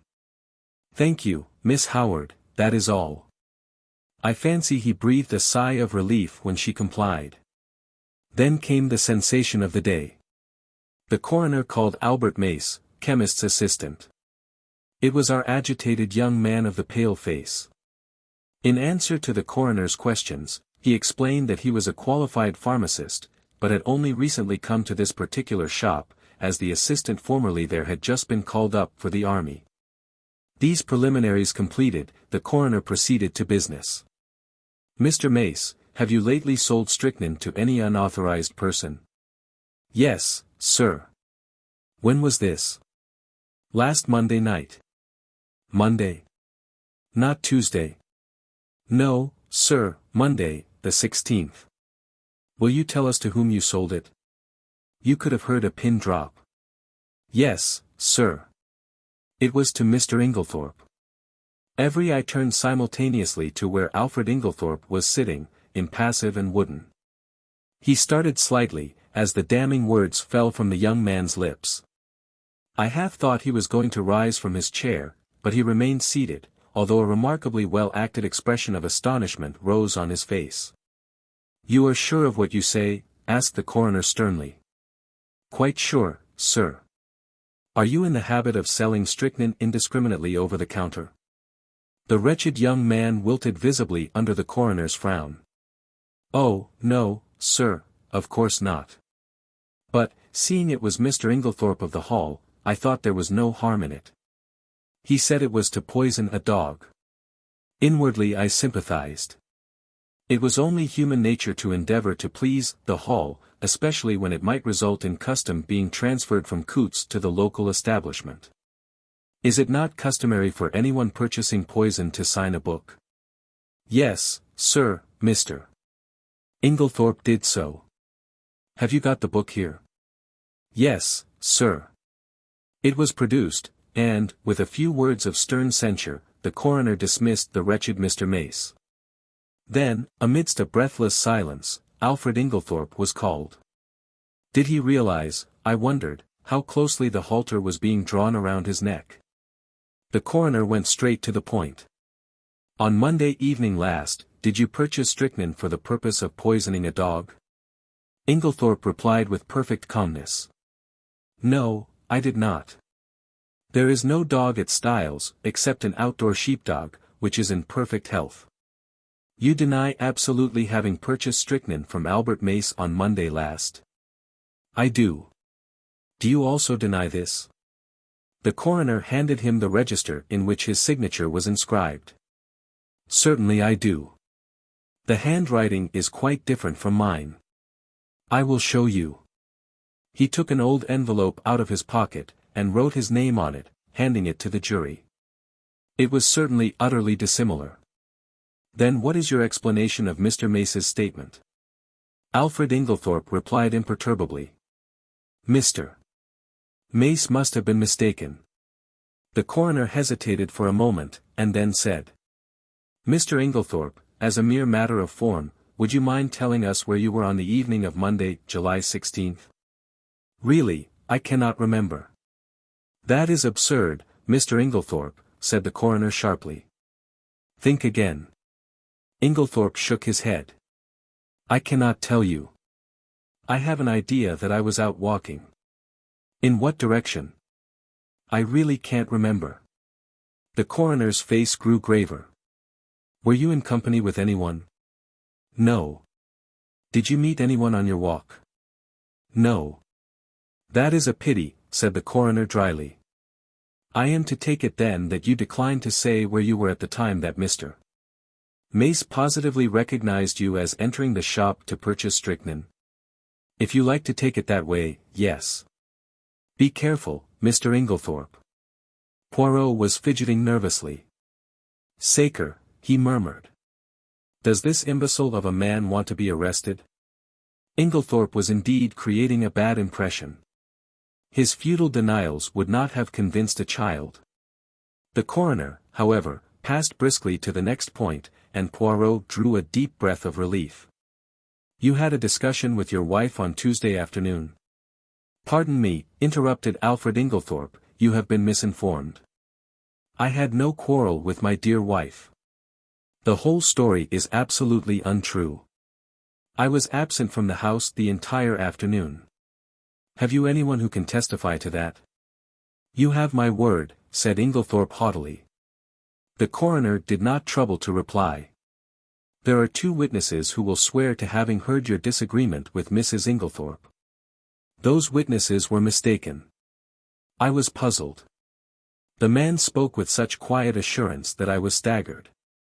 I looked at Poirot. There was an expression of exultation on his face which I could not understand.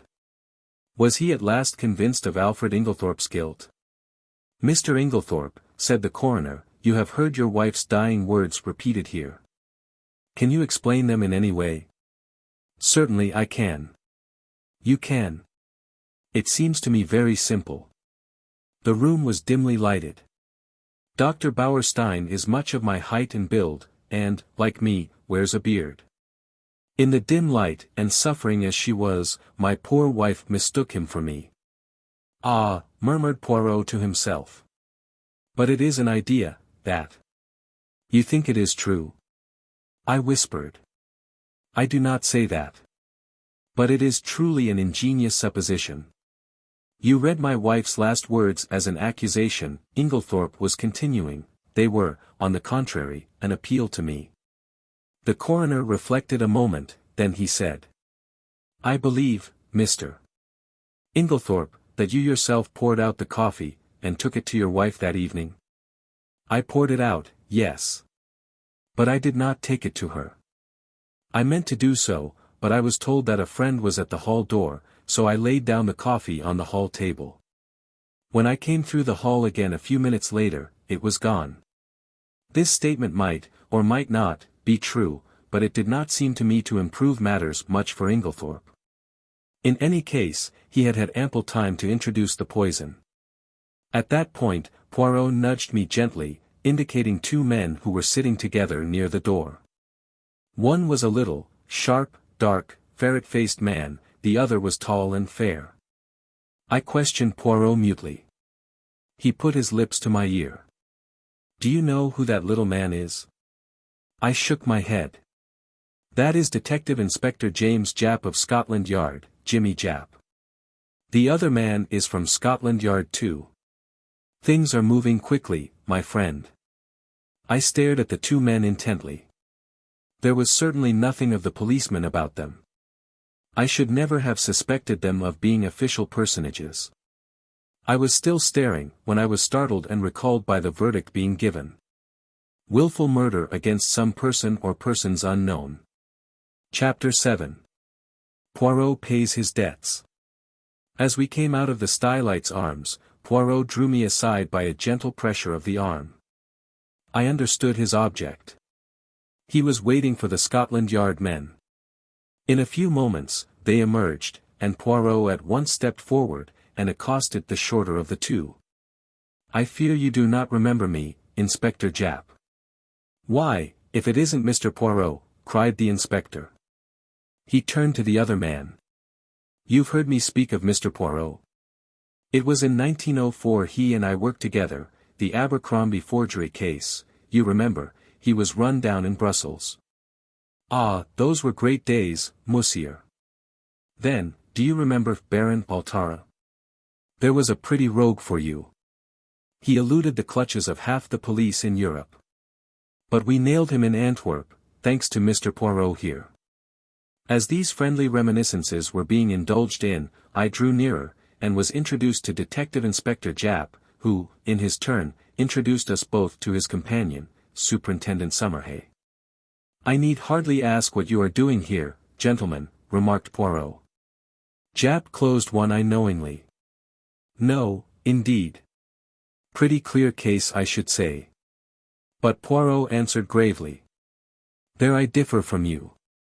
Oh, come, said Summerhay, opening his lips for the first time. Surely the whole thing is clear as daylight. The man's caught red-handed.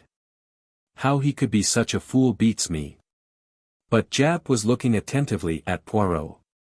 Hold your fire, Summerhay, he remarked jocularly.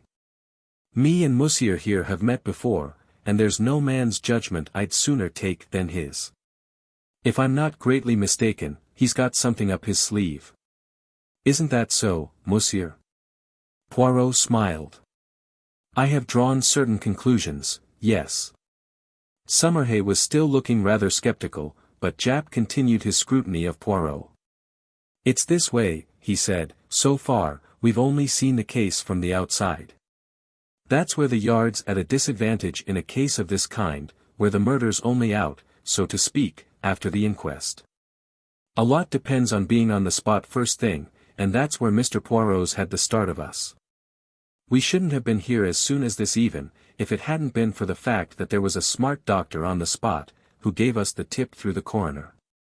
But you've been on the spot from the first, and you may have picked up some little hints. From the evidence at the inquest, Mr. Inglethorp murdered his wife as sure as I stand here, and if anyone but you hinted the contrary I'd laugh in his face. I must say I was surprised the jury didn't bring it in willful murder against him right off. I think they would have, if it hadn't been for the coroner, he seemed to be holding them back. Perhaps, though, you have a warrant for his arrest in your pocket now, suggested Poirot. A kind of wooden shudder of officialdom came down from Japp's expressive countenance. Perhaps I have, and perhaps I haven't, he remarked dryly. Poirot looked at him thoughtfully. I am very anxious, messieurs, that he should not be arrested. I dare say, observed Summerhay sarcastically. Japp was regarding Poirot with comical perplexity. Can't you go a little further, Mr. Poirot? A wink's as good as a nod, from you. You've been on the spot, and the Yard doesn't want to make any mistakes, you know. Poirot nodded gravely. That is exactly what I thought. Well, I will tell you this. Use your warrant, arrest Mr. Inglethorp. But it will bring you no kudos, the case against him will be dismissed at once. Come ca. And he snapped his fingers expressively. Japp's face grew grave, though Summerhay gave an incredulous snort. As for me, I was literally dumb with astonishment. I could only conclude that Poirot was mad. Japp had taken out a handkerchief, and was gently dabbing his brow. I daren't do it, Mr. Poirot. I take your word, but there's others over me who'll be asking what the devil I mean by it.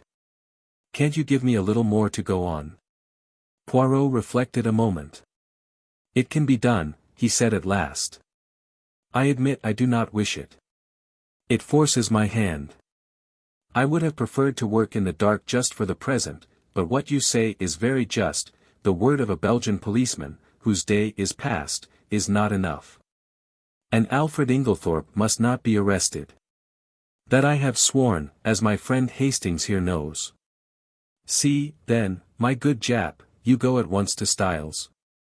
Well, in about half an hour. We're seeing the coroner and the doctor first. Good. Call for me in passing, the last house in the village. I will go with you. At Styles, Mr. Inglethorp will give you, or if he refuses, as is probable, I will give you such proofs that shall satisfy you that the case against him could not possibly be sustained. Is that a bargain? That's a bargain, said Japp heartily. And, on behalf of the Yard, I'm much obliged to you, though I'm bound to confess I can't at present see the faintest possible loophole in the evidence, but you always were a marvel. So long, then, monsieur. The two detectives strode away, Summerhay with an incredulous grin on his face. Well, my friend, cried Poirot, before I could get in a word, what do you think? Mon Dieu! I had some warm moments in that court.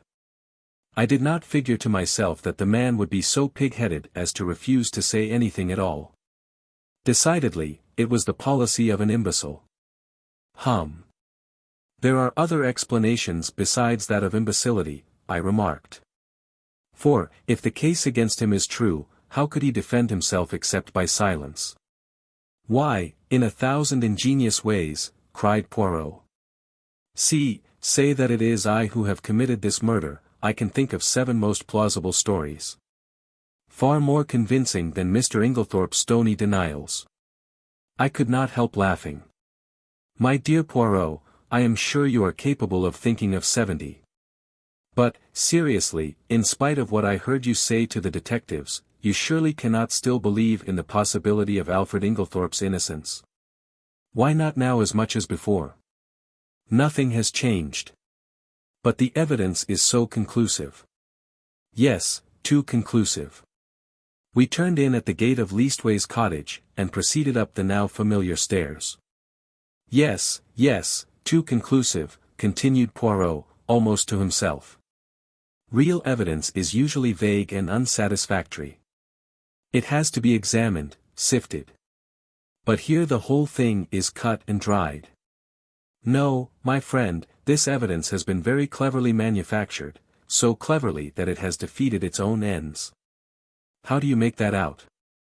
Because, so long as the evidence against him was vague and intangible, it was very hard to disprove. But, in his anxiety, the criminal has drawn the net so closely that one cut will set Inglethorpe free. I was silent. And in a minute or two, Poirot continued. Let us look at the matter like this. Here is a man, let us say, who sets out to poison his wife. He has lived by his wits as the saying goes. Presumably, therefore, he has some wits. He is not altogether a fool. Well, how does he set about it? He goes boldly to the village chemist's and purchases strychnine under his own name, with a trumped-up story about a dog which is bound to be proved absurd. He does not employ the poison that night. No, he waits until he has had a violent quarrel with her, of which the whole household is cognizant, and which naturally directs their suspicions upon him.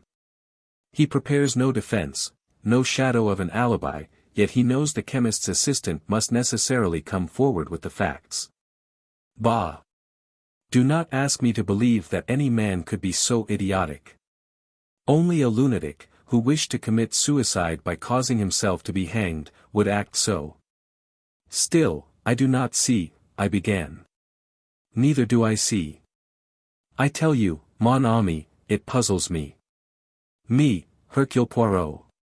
But if you believe him innocent, how do you explain his buying the strychnine? Very simply. He did not buy it.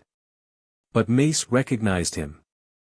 I beg your pardon, he saw a man with a black beard like Mr. Inglethorpe's, and wearing glasses like Mr. Inglethorpe, and dressed in Mr. Inglethorpe's rather noticeable clothes. He could not recognize a man whom he had probably only seen in the distance, since, you remember, he himself had only been in the village a fortnight, and Mrs. Inglethorpe dealt principally with coots in Tadminster. Then you think. Mon ami, do you remember the 2 points I laid stress upon? Leave the first one for the moment, what was the second? The important fact that Alfred Inglethorpe wears peculiar clothes, has a black beard, and uses glasses, I quoted. Exactly. Now suppose anyone wished to pass himself off as John or Lawrence Cavendish. Would it be easy? No, I said thoughtfully. Of course an actor. But Poirot cut me short ruthlessly. And why would it not be easy? I will tell you, my friend, because they are both clean-shaven men. To make up successfully as one of these two in broad daylight, it would need an actor of genius, and a certain initial facial resemblance. But in the case of Alfred Inglethorpe, all that is changed. His clothes, his beard, the glasses which hide his eyes, those are the salient points about his personal appearance. Now, what is the first instinct of the criminal?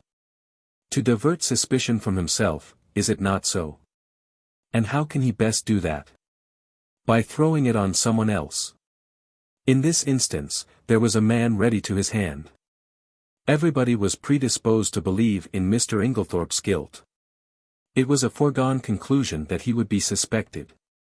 But, to make it a sure thing there must be tangible proof, such as the actual buying of the poison, and that, with a man of the peculiar appearance of Mr. Inglethorpe, was not difficult. Remember, this young Mace had never actually spoken to Mr. Inglethorpe. How should he doubt that the man in his clothes, with his beard and his glasses, was not Alfred Inglethorpe? It may be so, I said, fascinated by Poirot's eloquence. But, if that was the case, why does he not say where he was at 6 o'clock on Monday evening? Ah, why indeed, said Poirot, calming down. If he were arrested, he probably would speak, but I do not want it to come to that. I must make him see the gravity of his position. There is, of course, something discreditable behind his silence. If he did not murder his wife, he is, nevertheless, a scoundrel, and has something of his own to conceal, quite apart from the murder. What can it be? I mused, won over to Poirot's views for the moment, although still retaining a faint conviction that the obvious deduction was the correct one. Can you not guess? Asked Poirot, smiling. No, can you? Oh, yes, I had a little idea some time ago, and it has turned out to be correct. You never told me, I said reproachfully. Poirot spread out his hands apologetically. Pardon me, mon ami, you were not precisely sympathique. He turned to me earnestly. Tell me, you see now that he must not be arrested? Perhaps, I said doubtfully, for I was really quite indifferent to the fate of Alfred Inglethorpe, and thought that a good fright would do him no harm. Poirot, who was watching me intently, gave a sigh. "Come, my friend," he said, changing the subject, "apart from Mr. Inglethorp, how did the evidence at the inquest strike you?" "Oh, pretty much what I expected." "Did nothing strike you as peculiar about it?" My thoughts flew to Mary Cavendish, and I hedged. "In what way?" "Well, Mr. Lawrence Cavendish's evidence for instance." I was relieved. "Oh, Lawrence. No, I don't think so. He's always a nervous chap. His suggestion that his mother might have been poisoned accidentally by means of the tonic she was taking, that did not strike you as strange, Hein?" "No, I can't say it did. The doctors ridiculed it of course. But it was quite a natural suggestion for a layman to make." "But Monsieur Lawrence is not a layman. You told me yourself that he had started by studying medicine, and that he had taken his degree." "Yes, that's true. I never thought of that." I was rather startled. "It is odd." Poirot nodded. "From the first, his behavior has been peculiar. Of all the household, he alone would be likely to recognize the symptoms of strychnine poisoning, and yet we find him the only member of the family to uphold strenuously the theory of death from natural causes. If it had been Monsieur John, I could have understood it. He has no technical knowledge, and is by nature unimaginative. But Monsieur Lawrence, no. And now, today, he puts forward a suggestion that he himself must have known was ridiculous. There is food for thought in this, mon ami."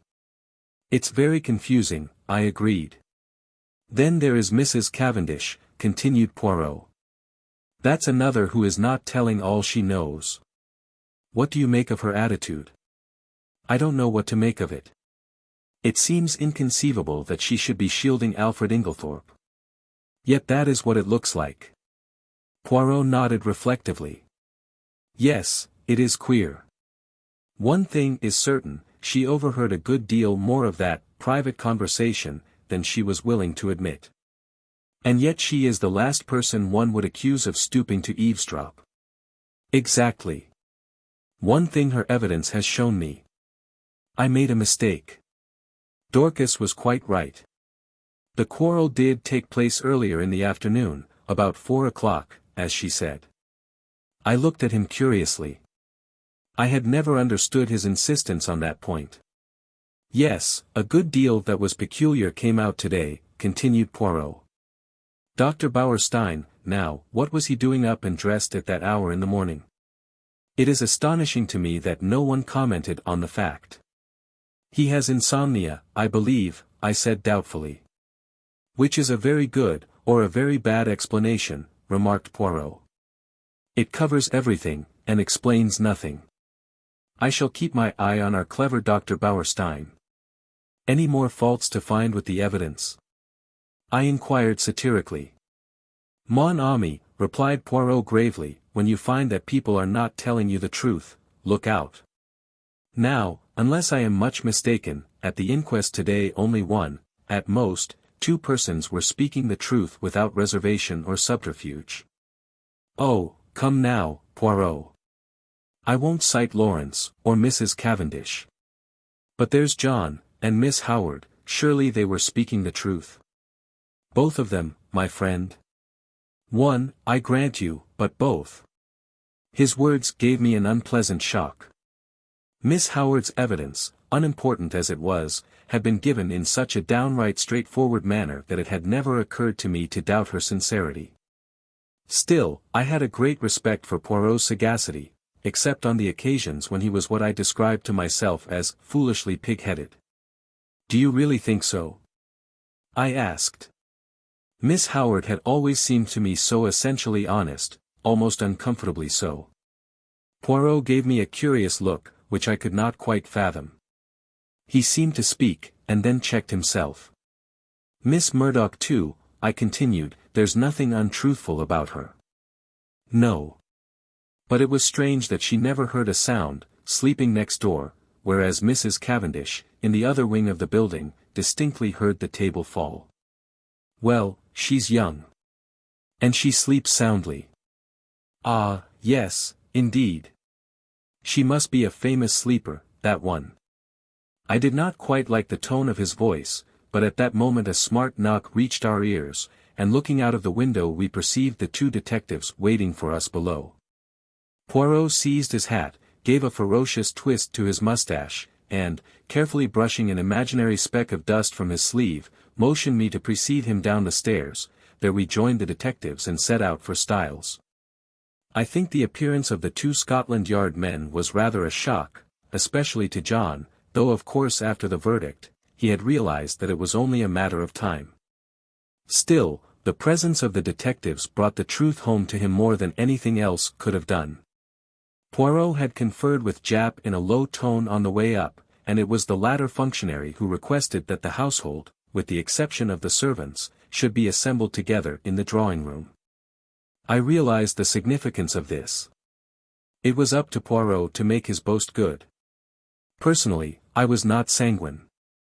Poirot might have excellent reasons for his belief in Inglethorpe's innocence, but a man of the type of Summerhay would require tangible proofs, and these I doubted if Poirot could supply.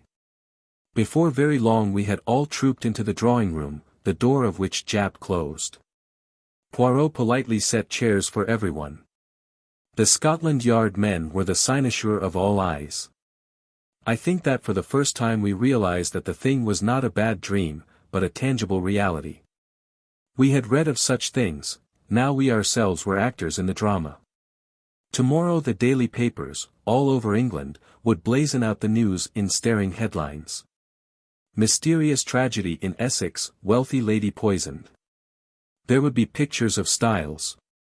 Snapshots of the family leaving the inquest. The village photographer had not been idle. All the things that one had read 100 times, things that happened to other people, not to oneself.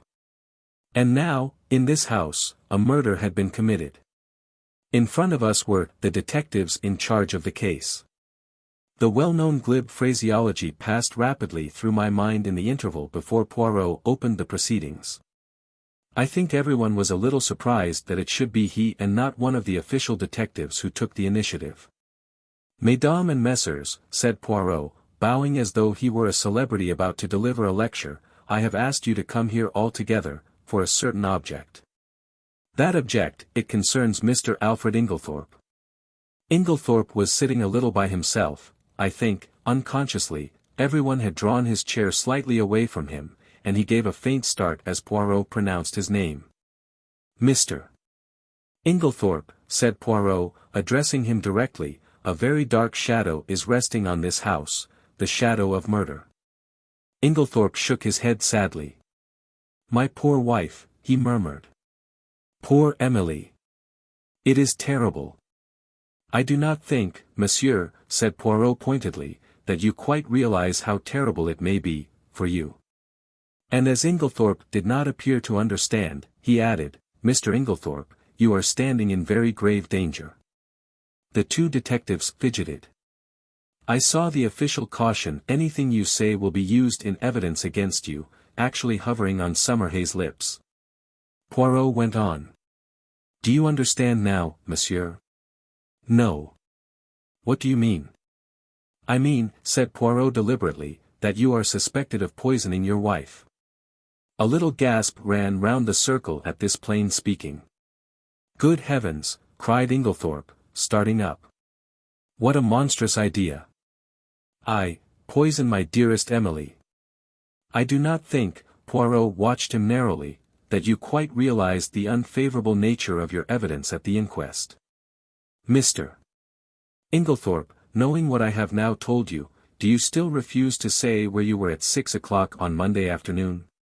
With a groan, Alfred Inglethorpe sank down again and buried his face in his hands. Poirot approached and stood over him. Speak, he cried menacingly.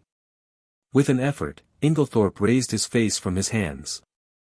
Then, slowly and deliberately, he shook his head. You will not speak. No. I do not believe that anyone could be so monstrous as to accuse me of what you say. Poirot nodded thoughtfully, like a man whose mind is made up. Soit, he said. Then I must speak for you. Alfred Inglethorpe sprang up again. You. How can you speak?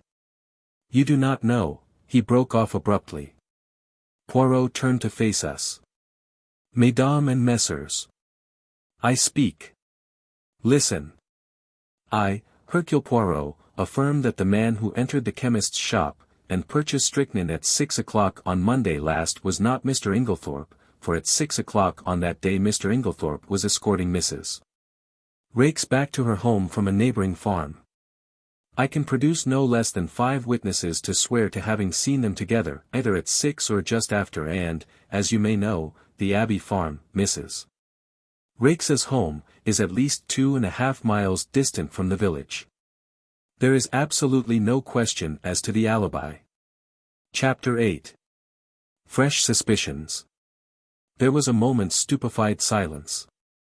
Jap, who was the least surprised of any of us, was the first to speak. "My word," he cried, "you're the goods. And no mistake, Mr. Poirot. These witnesses of yours are all right, I suppose. Voila. I have prepared a list of them, names and addresses. You must see them, of course. But you will find it all right. I'm sure of that." Jap lowered his voice. "I'm much obliged to you. A pretty mare's nest arresting him would have been." He turned to Inglethorp. "But, if you'll excuse me, sir, why couldn't you say all this at the inquest?" "I will tell you why," interrupted Poirot. "There was a certain rumor." "A most malicious and utterly untrue one," interrupted Alfred Inglethorp in an agitated voice. "And Mr. Inglethorp was anxious to have no scandal revived just at present. Am I right?" "Quite right." Inglethorp nodded. "With my poor Emily not yet buried, can you wonder I was anxious that no more lying rumors should be started?" "Between you and me, sir," remarked Jap, "I'd sooner have any amount of rumors than be arrested for murder. And I venture to think your poor lady would have felt the same. And, if it hadn't been for Mr. Poirot here, arrested you would have been, as sure as eggs is eggs." "I was foolish, no doubt," murmured Inglethorp. "But you do not know, Inspector, how I have been persecuted and maligned." And he shot a baleful glance at Evelyn Howard. "Now, sir," said Jap, turning briskly to John, "I should like to see the lady's bedroom, please, and after that I'll have a little chat with the servants. Don't you bother about anything. Mr. Poirot, here, will show me the way." As they all went out of the room, Poirot turned and made me a sign to follow him upstairs. There he caught me by the arm, and drew me aside. "Quick, go to the other wing. Stand there, just this side of the baize door. Do not move till I come." Then, turning rapidly, he rejoined the 2 detectives. I followed his instructions, taking up my position by the baize door, and wondering what on earth lay behind the request. Why was I to stand in this particular spot on guard? I looked thoughtfully down the corridor in front of me. An idea struck me. With the exception of Cynthia Murdoch's, everyone's room was in this left wing. Had that anything to do with it? Was I to report who came or went? I stood faithfully at my post. The minutes passed. Nobody came. Nothing happened. It must have been quite 20 minutes before Poirot rejoined me. "You have not stirred." "No, I've stuck here like a rock. Nothing's happened." "Ah." Was he pleased, or disappointed? "You've seen nothing at all." "No. But you have probably heard something." "A big bump, mon ami." "No. Is it possible?" "Ah, but I am vexed with myself. I am not usually clumsy." I made but a slight gesture, I know Poirot's gestures, with the left hand, and over went the table by the bed. He looked so childishly vexed and crestfallen that I hastened to console him. "Never mind, old chap. What does it matter? Your triumph downstairs excited you. I can tell you, that was a surprise to us all. There must be more in this affair of Inglethorpe's with Mrs. Raikes than we thought, to make him hold his tongue so persistently. What are you going to do now? Where are the Scotland Yard fellows?" "Gone down to interview the servants." I showed them all our exhibits. I am disappointed in Jap. He has no method. Hello. I said, looking out of the window. Here's Dr. Bauerstein. I believe you're right about that man, Poirot. I don't like him. He is clever, observed Poirot meditatively. Oh, clever as the devil. I must say I was overjoyed to see him in the plight he was in on Tuesday. You never saw such a spectacle. And I described the doctor's adventure. He looked a regular scarecrow. Plastered with mud from head to foot. You saw him, then? Yes. Of course, he didn't want to come in, it was just after dinner, but Mr. Inglethorp insisted. What? Poirot caught me violently by the shoulders. Was Dr. Bauerstein here on Tuesday evening? Here. And you never told me? Why did you not tell me? Why? Why? He appeared to be in an absolute frenzy. My dear Poirot, I expostulated, I never thought it would interest you. I didn't know it was of any importance. Importance? It is of the first importance. So Dr. Bauerstein was here on Tuesday night, the night of the murder. Hastings, do you not see? That alters everything, everything. I had never seen him so upset. Loosening his hold of me, he mechanically straightened a pair of candlesticks, still murmuring to himself, yes, that alters everything, everything. Suddenly he seemed to come to a decision. Allons, he said. We must act at once. Where is Mr. Cavendish? John was in the smoking room. Poirot went straight to him. Mr. Cavendish, I have some important business in Tadminster. A new clue. May I take your motor? Why, of course. Do you mean at once? If you please. John rang the bell, and ordered round the car. In another 10 minutes, we were racing down the park and along the high road to Tadminster. Now, Poirot, I remarked resignedly, perhaps you will tell me what all this is about. Well, mon ami, a good deal you can guess for yourself.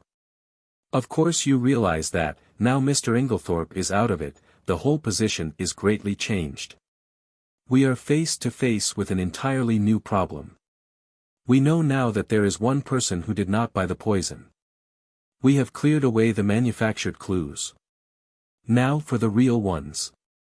I have ascertained that anyone in the household, with the exception of Mrs. Cavendish, who was playing tennis with you, could have personated Mr. Inglethorp on Monday evening. In the same way, we have his statement that he put the coffee down in the hall. No one took much notice of that at the inquest, but now it has a very different significance. We must find out who did take that coffee to Mrs. Inglethorp eventually, or who passed through the hall whilst it was standing there. From your account, there are only two people whom we can positively say did not go near the coffee, Mrs. Cavendish, and Mademoiselle Cynthia. Yes, that is so. I felt an inexpressible lightening of the heart. Mary Cavendish could certainly not rest under suspicion. In clearing Alfred Inglethorp, continued Poirot, I have been obliged to show my hand sooner than I intended. As long as I might be thought to be pursuing him, the criminal would be off his guard. Now, he will be doubly careful. Yes, doubly careful. He turned to me abruptly. Tell me, Hastings, you yourself, have you no suspicions of anybody? I hesitated. To tell the truth, an idea, wild and extravagant in itself, had once or twice that morning flashed through my brain. I had rejected it as absurd, nevertheless it persisted. You couldn't call it a suspicion, I murmured. It's so utterly foolish. Come now, urged Poirot encouragingly. Do not fear. Speak your mind. You should always pay attention to your instincts. Well then, I blurted out, it's absurd, but I suspect Miss Howard of not telling all she knows. Miss Howard? Yes, you'll laugh at me. Not at all. Why should I? I can't help feeling, I continued blunderingly, that we've rather left her out of the possible suspects, simply on the strength of her having been away from the place. But, after all, she was only 15 miles away. A car would do it in half an hour. Can we say positively that she was away from Styles on the night of the murder? Yes, my friend, said Poirot unexpectedly, we can. One of my first actions was to ring up the hospital where she was working. Well, I learnt that Miss Howard had been on afternoon duty on Tuesday, and that, a convoy coming in unexpectedly, she had kindly offered to remain on night duty, which offer was gratefully accepted. That disposes of that. Oh, I said, rather nonplussed. Really, I continued, it's her extraordinary vehemence against Inglethorp that started me off suspecting her. I can't help feeling she'd do anything against him. And I had an idea she might know something about the destroying of the will.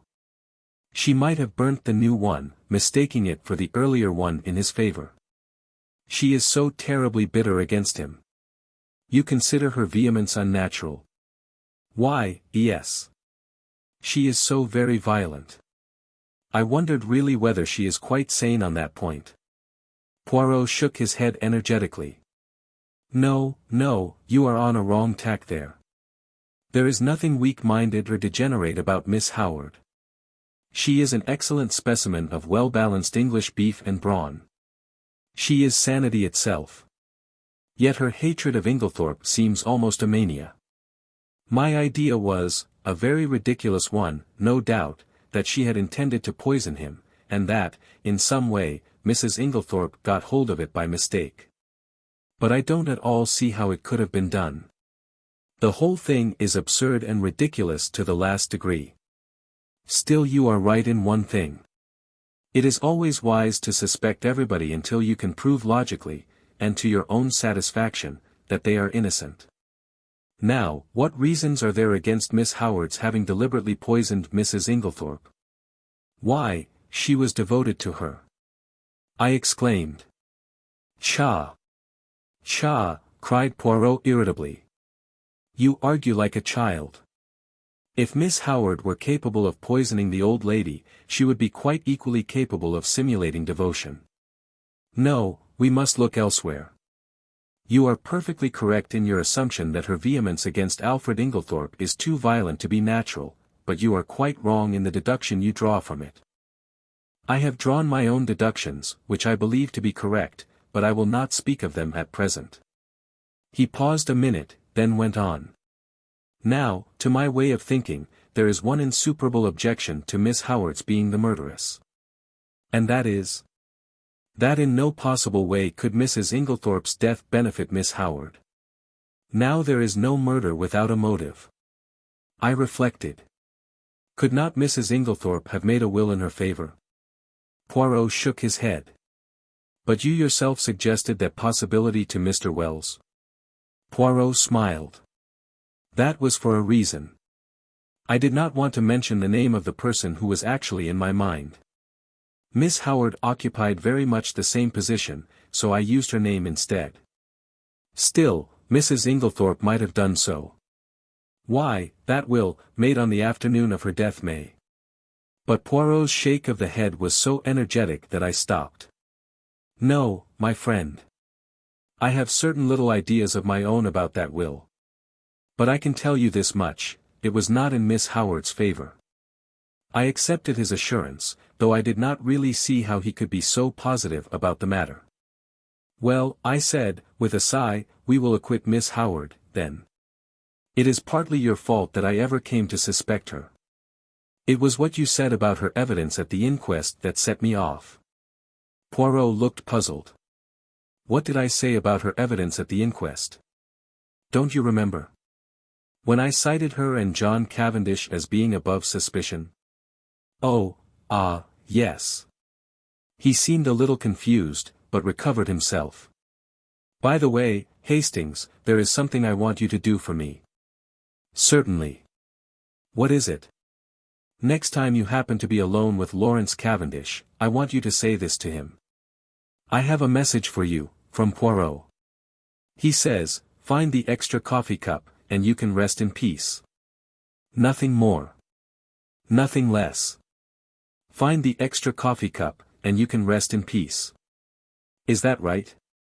I asked, much mystified. Excellent. But what does it mean? Ah, that I will leave you to find out. You have access to the facts.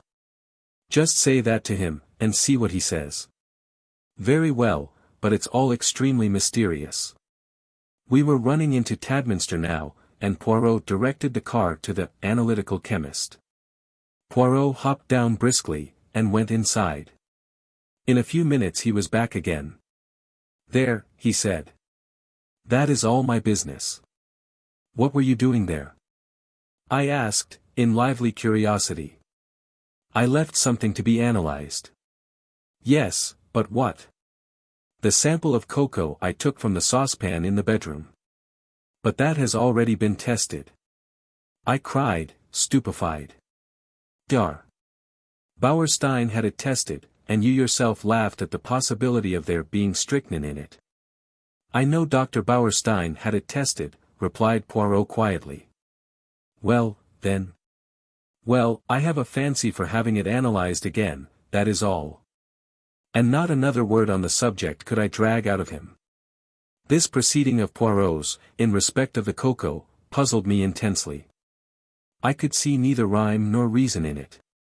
However, my confidence in him, which at one time had rather waned, was fully restored since his belief in Alfred Inglethorpe's innocence had been so triumphantly vindicated. The funeral of Mrs. Inglethorpe took place the following day, and on Monday, as I came down to a late breakfast, John drew me aside, and informed me that Mr. Inglethorpe was leaving that morning, to take up his quarters at the Stylites Arms until he should have completed his plans. And really it's a great relief to think he's going, Hastings, continued my honest friend. It was bad enough before, when we thought he'd done it, but I'm hanged if it isn't worse now, when we all feel guilty for having been so down on the fellow. The fact is, we've treated him abominably. Of course, things did look black against him. I don't see how anyone could blame us for jumping to the conclusions we did. Still, there it is, we were in the wrong, and now there's a beastly feeling that one ought to make amends. Which is difficult, when one doesn't like the fellow a bit better than one did before. The whole thing's damned awkward. And I'm thankful he's had the tact to take himself off. It's a good thing Styles wasn't the mauders to leave to him. Couldn't bear to think of the fellow lording it here. He's welcome to her money. You'll be able to keep up the place all right? I asked. Oh, yes. There are the death duties, of course, but half my father's money goes with the place, and Lawrence will stay with us for the present, so there is his share as well. We shall be pinched at first, of course, because, as I once told you, I am in a bit of a hole financially myself. Still, the Johnnies will wait now. In the general relief at Inglethorpe's approaching departure, we had the most genial breakfast we had experienced since the tragedy. Cynthia, whose young spirits were naturally buoyant, was looking quite her pretty self again, and we all, with the exception of Lawrence, who seemed unalterably gloomy and nervous, were quietly cheerful, at the opening of a new and hopeful future. The papers, of course, had been full of the tragedy. Glaring headlines, sandwiched biographies of every member of the household, subtle innuendos, the usual familiar tag about the police having a clue. Nothing was spared us. It was a slack time. The war was momentarily inactive, and the newspapers seized with avidity on this crime in fashionable life. The mysterious affair at Styles was the topic of the moment. Naturally it was very annoying for the Cavendishes. The house was constantly besieged by reporters, who were consistently denied admission, but who continued to haunt the village and the grounds, where they lay in wait with cameras, for any unwary members of the household. We all lived in a blast of publicity. The Scotland Yard men came and went, examining, questioning, lynx-eyed and reserved of tongue. Towards what end they were working, we did not know. Had they any clue, or would the whole thing remain in the category of undiscovered crimes? After breakfast, Dorcas came up to me rather mysteriously, and asked if she might have a few words with me. Certainly. What is it, Dorcas? Well, it's just this, sir. You'll be seeing the Belgian gentleman today perhaps? I nodded. Well, sir, you know how he asked me so particular if the mistress, or anyone else, had a green dress? Yes, yes. You have found one? My interest was aroused. No, not that, sir. But since then I've remembered what the young gentlemen, John and Lawrence were still the young gentlemen, to Dorcas, call the dressing-up box. It's up in the front attic, sir. A great chest, full of old clothes and fancy dresses, and what not. And it came to me sudden like that there might be a green dress amongst them. So, if you'd tell the Belgian gentleman. I will tell him, Dorcas, I promised. Thank you very much, sir. A very nice gentleman he is, sir. And quite a different class from them two detectives from London, what goes prying about, and asking questions. I don't hold with foreigners as a rule, but from what the newspapers say I make out as how these brave Belgies isn't the ordinary run of foreigners, and certainly he's a most polite-spoken gentleman. Dear old Dorcas! As she stood there, with her honest face upturned to mine, I thought what a fine specimen she was of the old-fashioned servant that is so fast dying out. I thought I might as well go down to the village at once, and look up Poirot. But I met him halfway, coming up to the house, and at once gave him Dorcas's message. Ah, the brave Dorcas! We will look at the chest, although, but no matter, we will examine it all the same. We entered the house by one of the windows.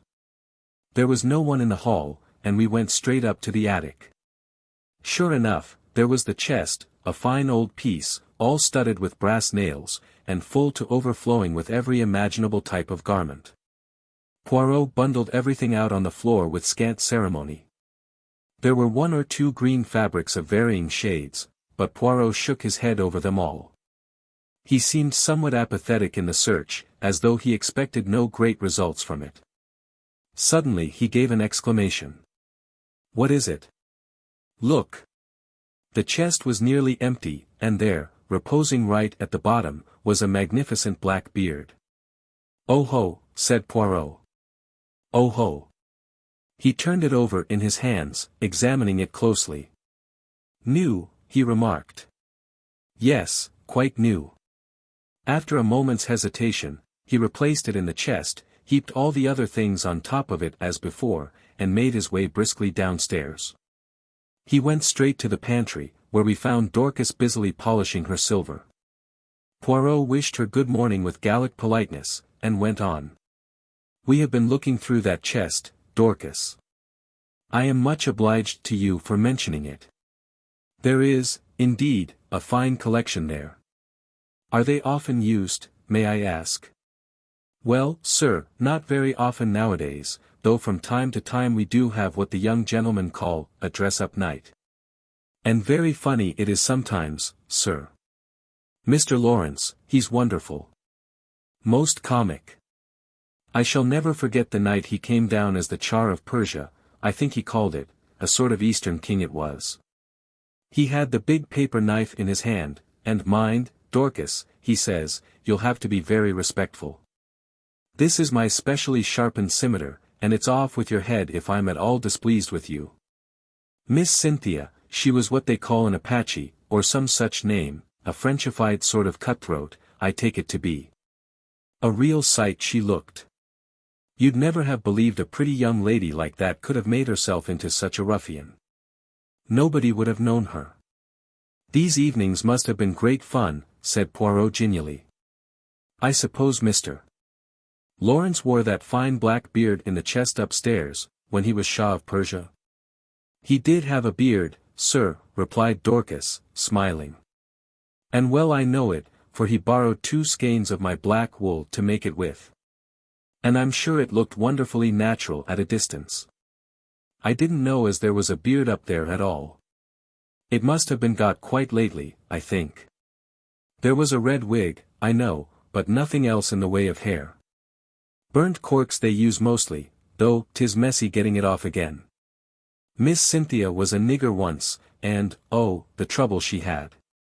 So Dorcas knows nothing about that black beard, said Poirot thoughtfully, as we walked out into the hall again. "Do you think it is the one?" I whispered eagerly. Poirot nodded. "I do." "You notice it had been trimmed?" "No." "Yes. It was cut exactly the shape of Mr. Inglethorpe's, and I found 1 or 2 snipped hairs." "Hastings, this affair is very deep. Who put it in the chest, I wonder?" "Someone with a good deal of intelligence," remarked Poirot dryly. "You realize that he chose the one place in the house to hide it where its presence would not be remarked?" "Yes, he is intelligent. But we must be more intelligent. We must be so intelligent that he does not suspect us of being intelligent at all." I acquiesced. "There, mon ami, you will be of great assistance to me." I was pleased with the compliment.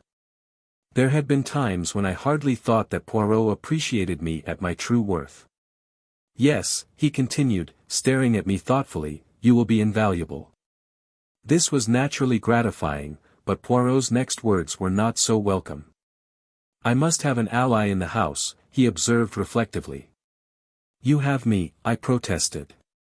"True, but you are not sufficient." I was hurt, and showed it. Poirot hurried to explain himself. "You do not quite take my meaning. You are known to be working with me. I want somebody who is not associated with us in any way." "Oh, I see. How about John?" "No, I think not. The dear fellow isn't perhaps very bright," I said thoughtfully. "Here comes Miss Howard," said Poirot suddenly. "She is the very person. But I am in her black books, since I cleared Mr. Inglethorpe. Still, we can but try." With a nod that was barely civil, Miss Howard assented to Poirot's request for a few minutes' conversation. We went into the little morning room, and Poirot closed the door. "Well, Monsieur Poirot," said Miss Howard impatiently, "what is it?" "Out with it." "I'm busy." "Do you remember, mademoiselle, that I once asked you to help me?" "Yes, I do." The lady nodded. "And I told you I'd help you with pleasure, to hang Alfred Inglethorpe." "Ah." Poirot studied her seriously. "Miss Howard, I will ask you one question. I beg of you to reply to it truthfully." "Never tell lies," replied Miss Howard. "It is this. Do you still believe that Mrs. Inglethorpe was poisoned by her husband?" "What do you mean?" she asked sharply. "You needn't think your pretty explanations influence me in the slightest. I'll admit that it wasn't he who bought strychnine at the chemist's shop." "What of that?" "I dare say he soaked fly paper, as I told you at the beginning." "That is arsenic, not strychnine," said Poirot mildly. "What does that matter? Arsenic would put poor Emily out of the way just as well as strychnine. If I'm convinced he did it, it doesn't matter a jot to me how he did it." "Exactly. If you are convinced he did it," said Poirot quietly, "I will put my question in another form. Did you ever in your heart of hearts believe that Mrs. Inglethorpe was poisoned by her husband?" "Good heavens," cried Miss Howard. "Haven't I always told you the man is a villain? Haven't I always told you he would murder her in her bed? Haven't I always hated him like poison?" "Exactly," said Poirot. "That bears out my little idea entirely." "What little idea?" "Miss Howard, do you remember a conversation that took place on the day of my friend's arrival here? He repeated it to me, and there is a sentence of yours that has impressed me very much. Do you remember affirming that if a crime had been committed, and anyone you loved had been murdered, you felt certain that you would know by instinct who the criminal was, even if you were quite unable to prove it?" "Yes, I remember saying that." "I believe it too." "I suppose you think it nonsense." "Not at all." "And yet you will pay no attention to my instinct against Alfred Inglethorpe?" "No," said Poirot curtly. "Because your instinct is not against Mr. Inglethorpe." "What?" "No. You wish to believe he committed the crime. You believe him capable of committing it. But your instinct tells you he did not commit it. It tells you more. Shall I go on?" She was staring at him, fascinated, and made a slight affirmative movement of the hand. "Shall I tell you why you have been so vehement against Mr. Inglethorp? It is because you have been trying to believe what you wish to believe. It is because you are trying to drown and stifle your instinct, which tells you another name." "No, no, no," cried Miss Howard wildly, flinging up her hands. "Don't say it. Oh, don't say it. It isn't true. It can't be true. I don't know what put such a wild, such a dreadful, idea into my head." "I am right, am I not?" asked Poirot. "Yes, yes, you must be a wizard to have guessed. But it can't be so, it's too monstrous, too impossible. It must be Alfred Inglethorp." Poirot shook his head gravely. "Don't ask me about it," continued Miss Howard, "because I shan't tell you. I won't admit it, even to myself. I must be mad to think of such a thing." Poirot nodded, as if satisfied. "I will ask you nothing. It is enough for me that it is as I thought. And I, too, have an instinct. We are working together towards a common end. Don't ask me to help you, because I won't. I wouldn't lift a finger to, she faltered. You will help me in spite of yourself. I ask you nothing, but you will be my ally. You will not be able to help yourself. You will do the only thing that I want of you. And that is, you will watch." Evelyn Howard bowed her head. "Yes, I can't help doing that. I am always watching, always hoping I shall be proved wrong." "If we are wrong, well and good," said Poirot. "No one will be more pleased than I shall. But, if we are right?" "If we are right, Miss Howard, on whose side are you then?" I don't know. Come now. It could be hushed up." "There must be no hushing up." "But Emily herself," she broke off. "Miss Howard," said Poirot gravely, "this is unworthy of you." Suddenly she took her face from her hands. "Yes," she said quietly, "that was not Evelyn Howard who spoke." She flung her head up proudly. "This is Evelyn Howard. And she is on the side of justice. Let the cost be what it may." And with these words, she walked firmly out of the room. "There," said Poirot, looking after her, "goes a very valuable ally. That woman, Hastings, has got brains as well as a heart." I did not reply. "Instinct is a marvelous thing," mused Poirot. "It can neither be explained nor ignored." "You and Miss Howard seem to know what you are talking about," I observed coldly. "Perhaps you don't realize that I am still in the dark." "Really? Is that so, mon ami?" "Yes. Enlighten me, will you?" Poirot studied me attentively for a moment or two. Then, to my intense surprise, he shook his head decidedly. "No, my friend. Oh, look here, why not? 2 is enough for a secret." "Well, I think it is very unfair to keep back facts from me." "I am not keeping back facts. Every fact that I know is in your possession.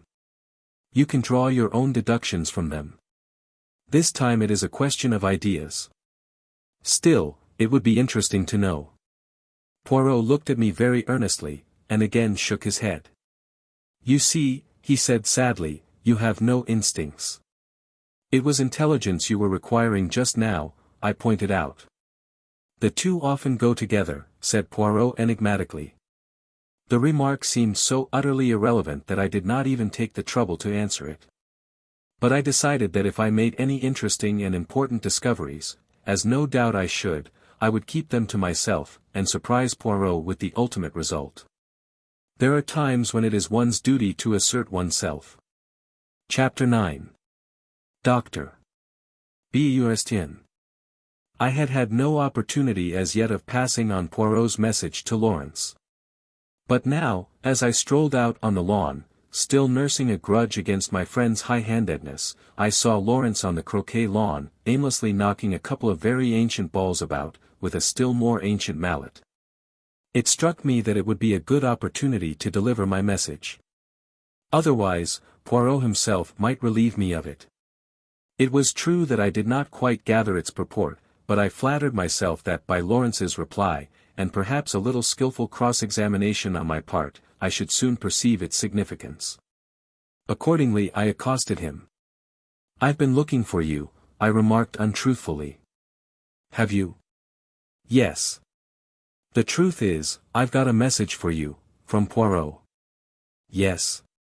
"He told me to wait until I was alone with you," I said, dropping my voice significantly, and watching him intently out of the corner of my eye. I have always been rather good at what is called, I believe, creating an atmosphere. "Well?" There was no change of expression in the dark melancholic face. Had he any idea of what I was about to say? "This is the message." I dropped my voice still lower. "Find the extra coffee cup, and you can rest in peace." What on earth does he mean? Lawrence stared at me in quite unaffected astonishment. "Don't you know?" "Not in the least." "Do you?" I was compelled to shake my head. "What extra coffee cup?" "I don't know." "He'd better ask Dorcas, or one of the maids, if he wants to know about coffee cups. It's their business, not mine.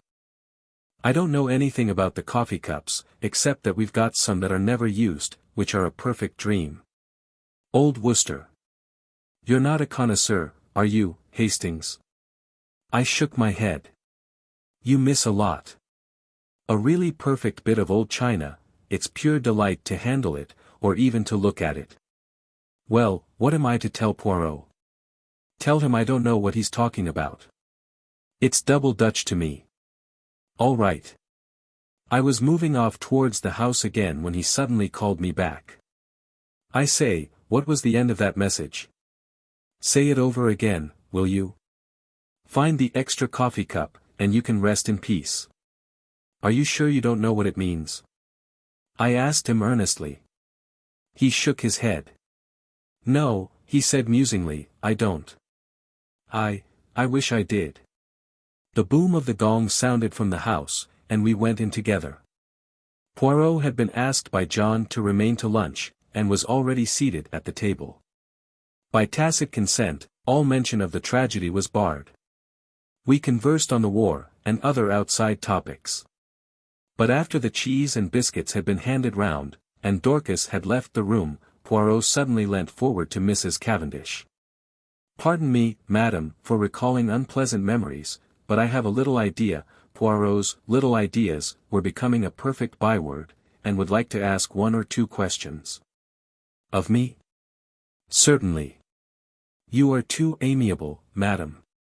What I want to ask is this: the door leading into Mrs. Inglethorpe's room from that of Mademoiselle Cynthia, it was bolted, you say?" "Certainly it was bolted," replied Mary Cavendish, rather surprised. "I said so at the inquest." "Bolted?" "Yes." She looked perplexed. "I mean," explained Poirot, "you are sure it was bolted, and not merely locked?" "Oh, I see what you mean. No, I don't know. I said bolted, meaning that it was fastened, and I could not open it, but I believe all the doors were found bolted on the inside. Still, as far as you are concerned, the door might equally well have been locked?" "Oh, yes. You yourself did not happen to notice, madam, when you entered Mrs. Inglethorpe's room, whether that door was bolted or not?" I believe it was." "But you did not see it?" "No. I never looked." "But I did," interrupted Lawrence suddenly. "I happened to notice that it was bolted." "Ah, that settles it." And Poirot looked crestfallen. I could not help rejoicing that, for once, one of his little ideas had come to naught. After lunch Poirot begged me to accompany him home. I consented rather stiffly. "You are annoyed, is it not so?" he asked anxiously, as we walked through the park. "Not at all," I said coldly. "That is well. That lifts a great load from my mind." This was not quite what I had intended. I had hoped that he would have observed the stiffness of my manner. Still, the fervor of his words went towards the appeasing of my just displeasure. I thought. I gave Lawrence your message, I said. And what did he say? He was entirely puzzled. Yes. I am quite sure he had no idea of what you meant. I had expected Poirot to be disappointed, but, to my surprise, he replied that that was as he had thought, and that he was very glad. My pride forbade me to ask any questions. Poirot switched off on another tack. Mademoiselle Cynthia was not at lunch today. How was that? She is at the hospital again. She resumed work today. Ah, she is an industrious little demoiselle. And pretty too. She is like pictures I have seen in Italy. I would rather like to see that dispensary of hers. Do you think she would show it to me? I am sure she would be delighted. It's an interesting little place. Does she go there every day? She has all Wednesdays off and comes back to lunch on Saturdays. Those are her only times off. I will remember. Women are doing great work nowadays, and Mademoiselle Cynthia is clever. Oh, yes, she has brains, that little one. Yes. I believe she has passed quite a stiff exam. Without doubt. After all, it is very responsible work. I suppose they have very strong poisons there. Yes, she showed them to us. They are kept locked up in a little cupboard. I believe they have to be very careful. They always take out the key before leaving the room. Indeed. It is near the window, this cupboard? No, right the other side of the room. Why? Poirot shrugged his shoulders. I wondered. That is all. Will you come in? We had reached the cottage. No. I think I'll be getting back. I shall go round the long way through the woods. The woods round Styles were very beautiful. After the walk across the open park, it was pleasant to saunter lazily through the cool glades. There was hardly a breath of wind, the very chirp of the birds was faint and subdued. I strolled on a little way, and finally flung myself down at the foot of a grand old beech tree. My thoughts of mankind were kindly and charitable. I even forgave Poirot for his absurd secrecy. In fact, I was at peace with the world. Then I yawned. I thought about the crime, and it struck me as being very unreal and far off. I yawned again. Probably, I thought, it really never happened. Of course, it was all a bad dream. The truth of the matter was that it was Lawrence who had murdered Alfred Inglethorp with a croquet mallet. But it was absurd of John to make such a fuss about it, and to go shouting out, "I tell you I won't have it." I woke up with a start. At once I realized that I was in a very awkward predicament. For, about 12 feet away from me, John and Mary Cavendish were standing facing each other, and they were evidently quarreling. And, quite as evidently, they were unaware of my vicinity, for before I could move or speak John repeated the words which had aroused me from my dream. "I tell you, Mary, I won't have it." Mary's voice came, cool and liquid. "Have you any right to criticize my actions? It will be the talk of the village. My mother was only buried on Saturday, and here you are gaddying about with the fellow." "Oh," she shrugged her shoulders, "if it is only village gossip that you mind. But it isn't. I've had enough of the fellow hanging about. He's a Polish Jew, anyway. A tinge of Jewish blood is not a bad thing. It leavens the," she looked at him, "stolid stupidity of the ordinary Englishman." Fire in her eyes, ice in her voice. I did not wonder that the blood rose to John's face in a crimson tide. "Mary." "Well?" Her tone did not change. The pleading died out of his voice. "Am I to understand that you will continue to see Bauerstein against my express wishes? If I choose. You defy me?" "No, but I deny your right to criticize my actions. Have you no friends of whom I should disapprove?" John fell back a pace.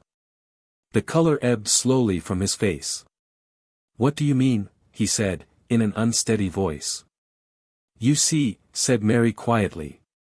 "You do see, don't you, that you have no right to dictate to me as to the choice of my friends?" John glanced at her pleadingly, a stricken look on his face. No right? Have I no right, Mary? He said unsteadily. He stretched out his hands. Mary. For a moment, I thought she wavered. A softer expression came over her face, then suddenly she turned almost fiercely away. None. She was walking away when John sprang after her, and caught her by the arm. Mary, his voice was very quiet now, are you in love with this fellow Bauerstein? She hesitated, and suddenly there swept across her face a strange expression, old as the hills, yet with something eternally young about it. So might some Egyptian sphinx have smiled. She freed herself quietly from his arm, and spoke over her shoulder. Perhaps, she said, and then swiftly passed out of the little glade, leaving John standing there as though he had been turned to stone.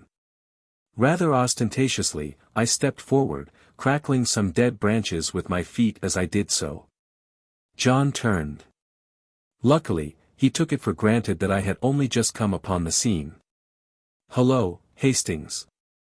Have you seen the little fellow safely back to his cottage? Quaint little chap. Is he any good, though, really? He was considered one of the finest detectives of his day. Oh, well, I suppose there must be something in it, then. What a rotten world it is, though. You find it so? I asked. Good Lord, yes. There's this terrible business to start with. Scotland Yard men in and out of the house like a jack-in-the-box.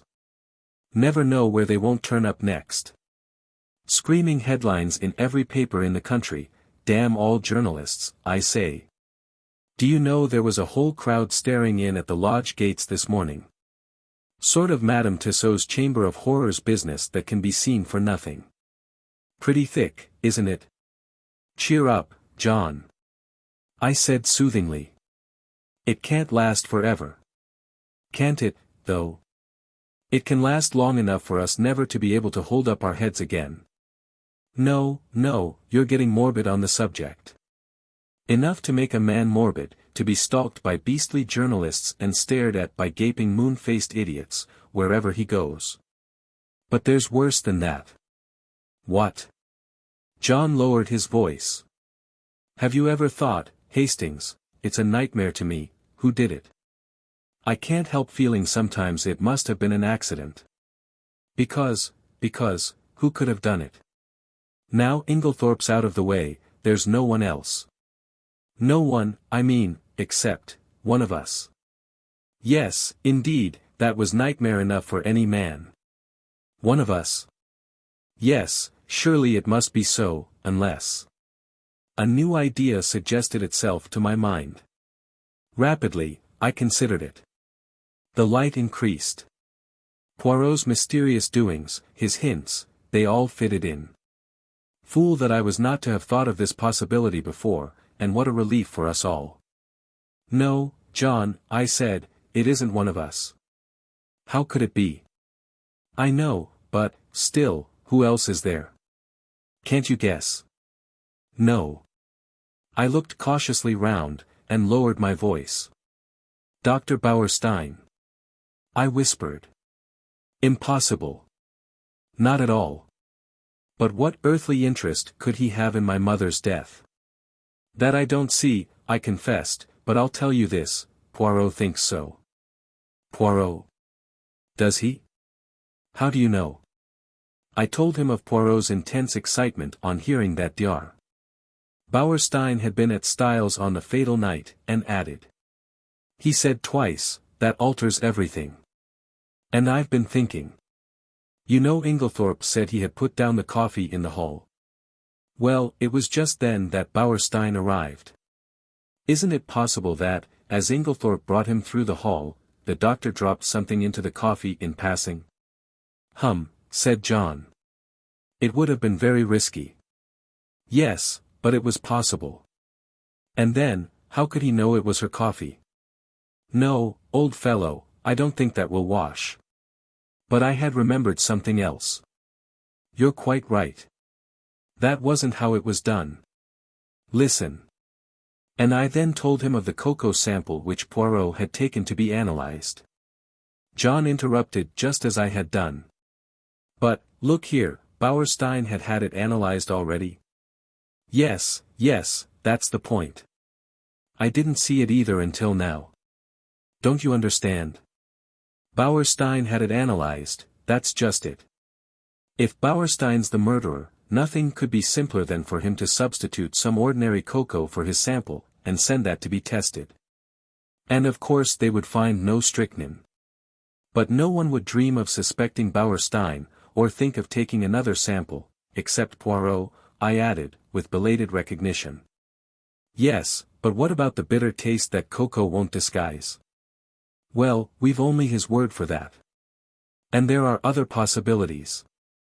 He's admittedly one of the world's greatest toxicologists. One of the world's greatest what? Say it again. He knows more about poisons than almost anybody, I explained. Well, my idea is, that perhaps he's found some way of making strychnine tasteless. Or it may not have been strychnine at all, but some obscure drug no one has ever heard of, which produces much the same symptoms. Yes, that might be, said John. But look here, how could he have got at the cocoa? That wasn't downstairs. No, it wasn't, I admitted reluctantly. And then, suddenly, a dreadful possibility flashed through my mind. I hoped and prayed it would not occur to John also. I glanced sideways at him.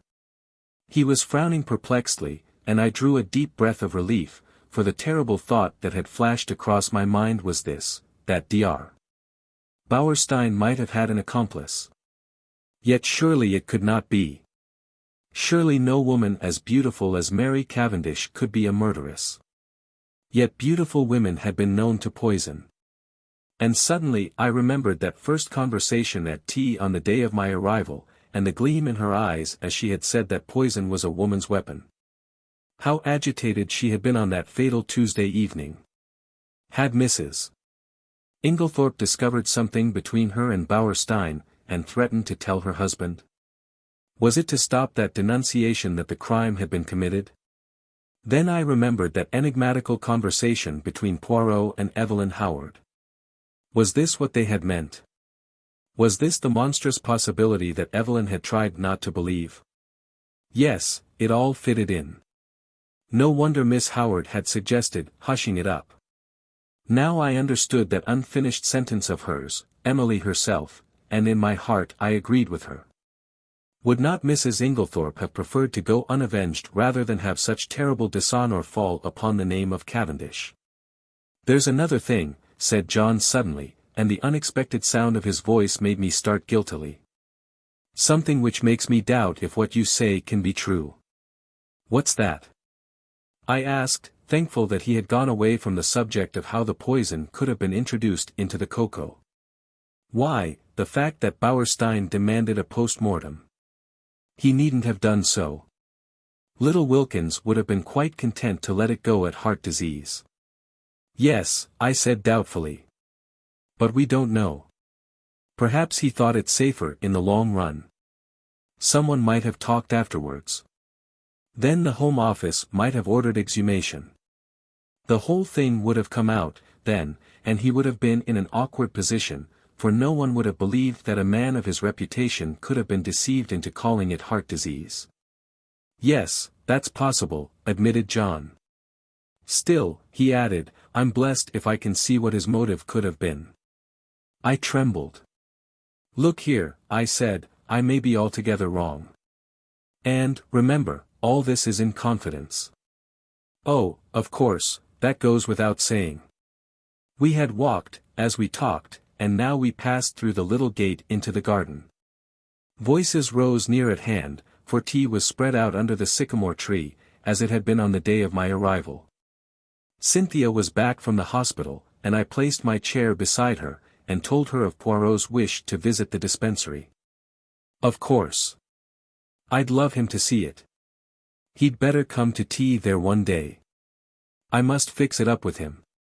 He's such a dear little man. But he is funny. He made me take the brooch out of my tie the other day, and put it in again, because he said it wasn't straight. I laughed. It's quite a mania with him.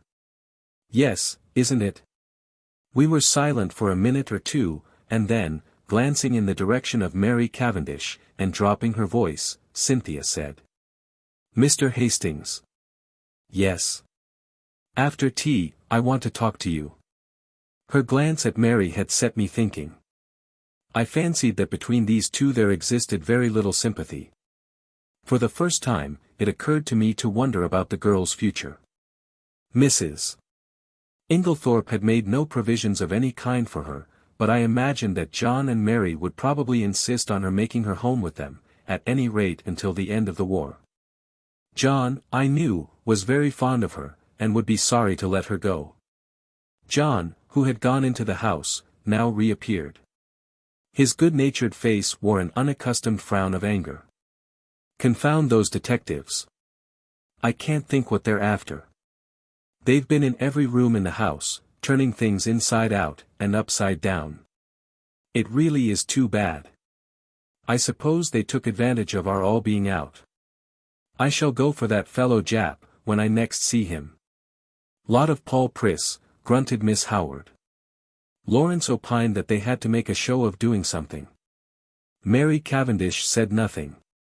After tea, I invited Cynthia to come for a walk, and we sauntered off into the woods together. Well? I inquired, as soon as we were protected from prying eyes by the leafy screen. With a sigh, Cynthia flung herself down, and tossed off her hat. The sunlight, piercing through the branches, turned the auburn of her hair to quivering gold. Mr. Hastings, you are always so kind, and you know such a lot. It struck me at this moment that Cynthia was really a very charming girl. Much more charming than Mary, who never said things of that kind. Well? I asked benignantly, as she hesitated. I want to ask your advice. What shall I do? Do? Yes. You see, Aunt Emily always told me I should be provided for. I suppose she forgot, or didn't think she was likely to die. Anyway, I am not provided for. And I don't know what to do. Do you think I ought to go away from here at once? Good heavens, no. They don't want to part with you, I'm sure. Cynthia hesitated a moment, plucking up the grass with her tiny hands. Then she said, Mrs. Cavendish does. She hates me. Hates you? I cried, astonished. Cynthia nodded. Yes.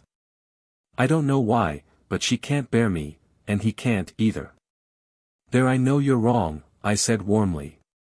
On the contrary, John is very fond of you. Oh, yes, John. I meant Lawrence. Not, of course, that I care whether Lawrence hates me or not. Still, it's rather horrid when no one loves you, isn't it? But they do, Cynthia dear, I said earnestly. I'm sure you are mistaken. Look, there is John, and Miss Howard. Cynthia nodded rather gloomily. Yes, John likes me, I think, and of course Evie, for all her gruff ways, wouldn't be unkind to a fly. But Lawrence never speaks to me if he can help it, and Mary can hardly bring herself to be civil to me. She wants Evie to stay on, is begging her to, but she doesn't want me, and, I don't know what to do. Suddenly the poor child burst out crying. I don't know what possessed me. Her beauty, perhaps, as she sat there, with the sunlight glinting down on her head. Perhaps the sense of relief at encountering someone who so obviously could have no connection with the tragedy, perhaps honest pity for her youth and loneliness. Anyway, I leant forward, and taking her little hand, I said awkwardly. Marry me, Cynthia. Unwittingly, I had hit upon a sovereign remedy for her tears. She sat up at once, drew her hand away, and said, with some asperity. Don't be silly. I was a little annoyed. I'm not being silly. I am asking you to do me the honor of becoming my wife. To my intense surprise, Cynthia burst out laughing, and called me a funny dear. It's perfectly sweet of you, she said, but you know you don't want to. Yes, I do. I've got. Never mind what you've got. You don't really want to, and I don't either. Well, of course, that settles it, I said stiffly. But I don't see anything to laugh at. There's nothing funny about a proposal. No, indeed, said Cynthia. Somebody might accept you next time. Goodbye, you've cheered me up very much. And, with a final uncontrollable burst of merriment, she vanished through the trees. Thinking over the interview, it struck me as being profoundly unsatisfactory. It occurred to me suddenly that I would go down to the village, and look up Bauerstein. Somebody ought to be keeping an eye on the fellow. At the same time, it would be wise to allay any suspicions he might have as to his being suspected. I remembered how Poirot had relied on my diplomacy. Accordingly, I went to the little house with the apartments card inserted in the window, where I knew he lodged, and tapped on the door. An old woman came and opened it. Good afternoon, I said pleasantly. Is Dr. Bauerstein in? She stared at me. Haven't you heard? Heard what? About him. What about him? He's took. Took. Dead? No, took by the police. By the police. I gasped. Do you mean they've arrested him? Yes, that's it, Anne. I waited to hear no more, but tore up the village to find Poirot. Chapter 10. The arrest. To my extreme annoyance, Poirot was not in, and the old Belgian who answered my knock informed me that he believed he had gone to London. I was dumbfounded. What on earth could Poirot be doing in London? Was it a sudden decision on his part, or had he already made up his mind when he parted from me a few hours earlier? I retraced my steps to Styles in some annoyance. With Poirot away, I was uncertain how to act. Had he foreseen this arrest? Had he not, in all probability, been the cause of it? Those questions I could not resolve. But in the meantime, what was I to do? Should I announce the arrest openly at Styles, or not? Though I did not acknowledge it to myself, the thought of Mary Cavendish was weighing on me. Would it not be a terrible shock to her? For the moment, I set aside utterly any suspicions of her. She could not be implicated, otherwise I should have heard some hint of it. Of course, there was no possibility of being able permanently to conceal Dr. Bauerstein's arrest from her. It would be announced in every newspaper on the morrow. Still, I shrank from blurting it out. If only Poirot had been accessible, I could have asked his advice. What possessed him to go posting off to London in this unaccountable way? In spite of myself, my opinion of his sagacity was immeasurably heightened. I would never have dreamt of suspecting the doctor, had not Poirot put it into my head. Yes, decidedly, the little man was clever. After some reflecting, I decided to take John into my confidence, and leave him to make the matter public or not, as he thought fit. He gave vent to a prodigious whistle, as I imparted the news. Great Scott! You were right, then. I couldn't believe it at the time. No, it is astonishing until you get used to the idea, and see how it makes everything fit in. Now, what are we to do? Of course, it will be generally known tomorrow. John reflected. Never mind, he said at last, we won't say anything at present. There is no need. As you say, it will be known soon enough. But to my intense surprise, on getting down early the next morning, and eagerly opening the newspapers, there was not a word about the arrest. There was a column of mere padding about the Styles poisoning case, but nothing further.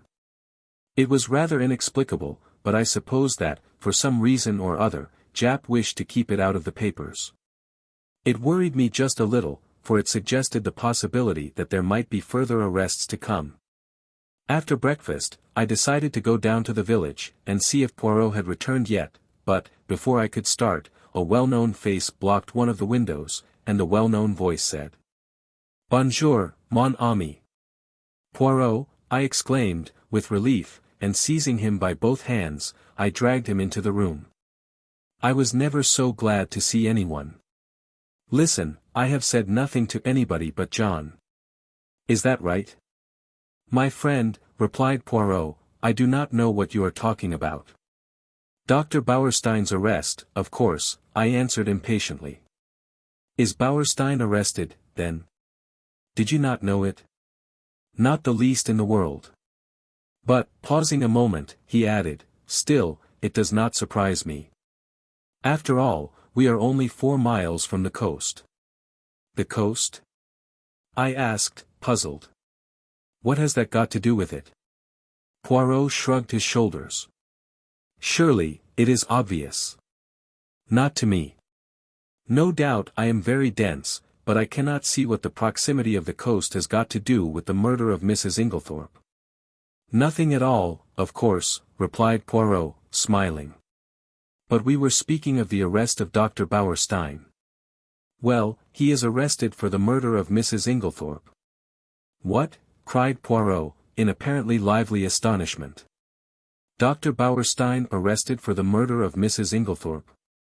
Yes. Impossible. That would be too good a farce. Who told you that, my friend? Well, no one exactly told me, I confessed. But he is arrested. Oh, yes, very likely. But for espionage, mon ami. Espionage? I gasped. Precisely. Not for poisoning Mrs. Inglethorp. Not unless our friend Japp has taken leave of his senses, replied Poirot placidly. But I thought you thought so too. Poirot gave me one look, which conveyed a wondering pity, and his full sense of the utter absurdity of such an idea. Do you mean to say, I asked, slowly adapting myself to the new idea, that Dr. Bauerstein is a spy? Poirot nodded. Have you never suspected it? It never entered my head. It did not strike you as peculiar that a famous London doctor should bury himself in a little village like this, and should be in the habit of walking about at all hours of the night, fully dressed? No, I confessed, I never thought of such a thing. He is, of course, a German by birth, said Poirot thoughtfully, though he has practiced so long in this country that nobody thinks of him as anything but an Englishman. He was naturalized about 15 years ago. A very clever man, a Jew, of course. The blackguard. I cried indignantly. Not at all. He is, on the contrary, a patriot. Think what he stands to lose.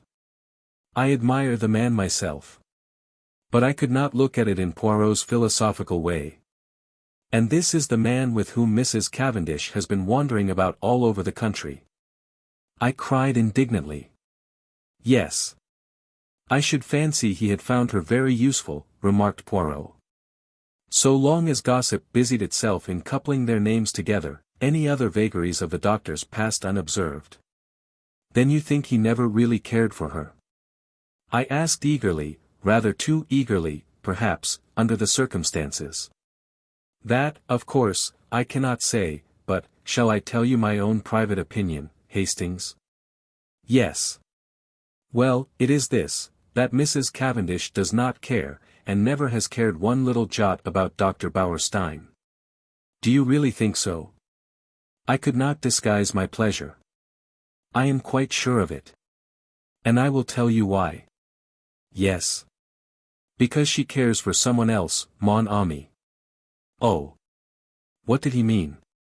In spite of myself, an agreeable warmth spread over me. I am not a vain man where women are concerned, but I remembered certain evidences, too lightly thought of at the time, perhaps, but which certainly seemed to indicate. My pleasing thoughts were interrupted by the sudden entrance of Miss Howard.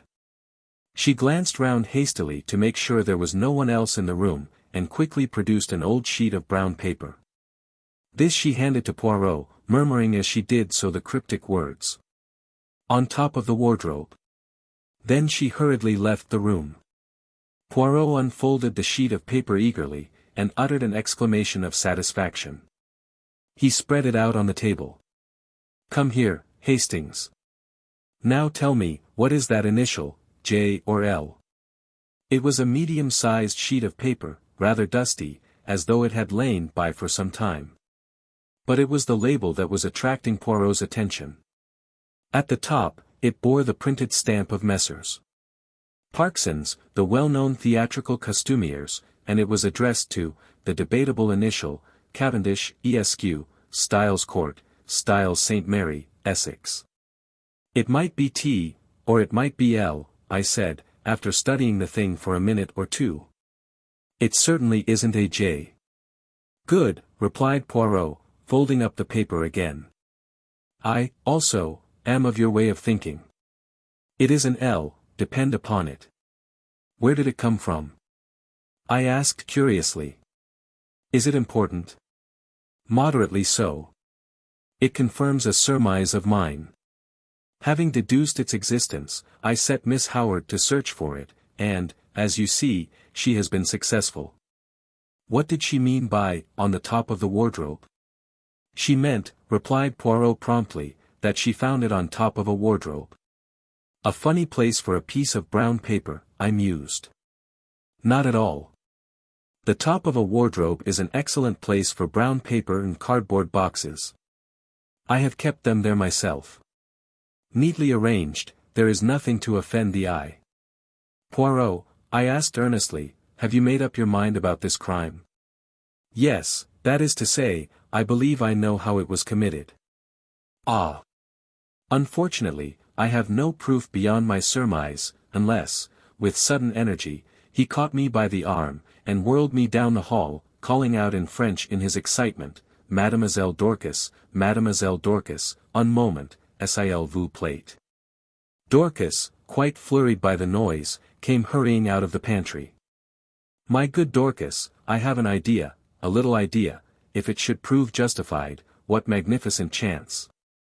Tell me, on Monday, not Tuesday, Dorcas, but Monday, the day before the tragedy, did anything go wrong with Mrs. Inglethorpe's bell? Dorcas looked very surprised.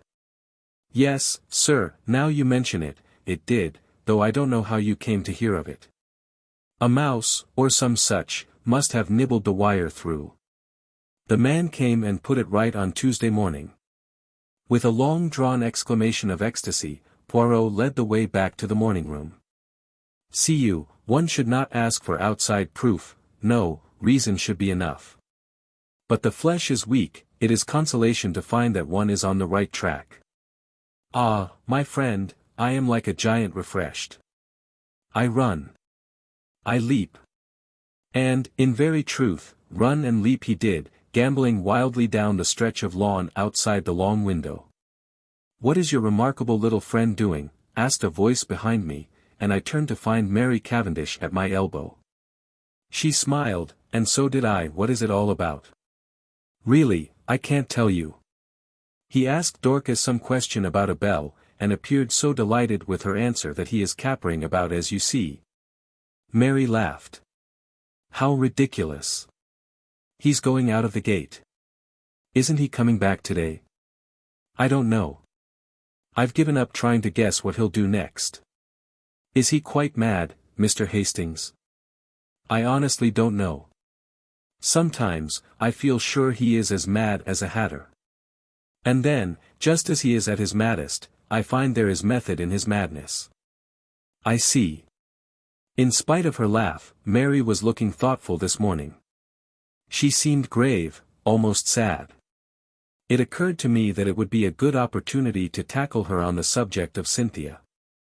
I began rather tactfully, I thought, but I had not gone far before she stopped me authoritatively. You are an excellent advocate, I have no doubt, Mr. Hastings, but in this case your talents are quite thrown away. Cynthia will run no risk of encountering any unkindness from me. I began to stammer feebly that I hoped she hadn't thought, but again she stopped me, and her words were so unexpected that they quite drove Cynthia, and her troubles, out of my mind. Mr. Hastings, she said, do you think I and my husband are happy together? I was considerably taken aback, and murmured something about its not being my business to think anything of the sort. Well, she said quietly, whether it is your business or not, I will tell you that we are not happy. I said nothing, for I saw that she had not finished. She began slowly, walking up and down the room, her head a little bent, and that slim, supple figure of hers swaying gently as she walked.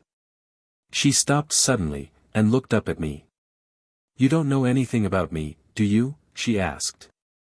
"Where I come from, who I was before I married John, anything, in fact." "Well, I will tell you. I will make a father confessor of you. You are kind, I think, yes, I am sure you are kind." Somehow, I was not quite as elated as I might have been. I remembered that Cynthia had begun her confidences in much the same way. Besides, a father confessor should be elderly, it is not at all the role for a young man. "My father was English," said Mrs. Cavendish, "but my mother was a Russian." "Ah," I said, "now I understand." "Understand what?" "A hint of something foreign, different, that there has always been about you." "My mother was very beautiful, I believe." "I don't know, because I never saw her. She died when I was quite a little child. I believe there was some tragedy connected with her death. She took an overdose of some sleeping draught by mistake. However that may be, my father was broken-hearted. Shortly afterwards, he went into the consular service. Everywhere he went, I went with him. When I was 23, I had been nearly all over the world.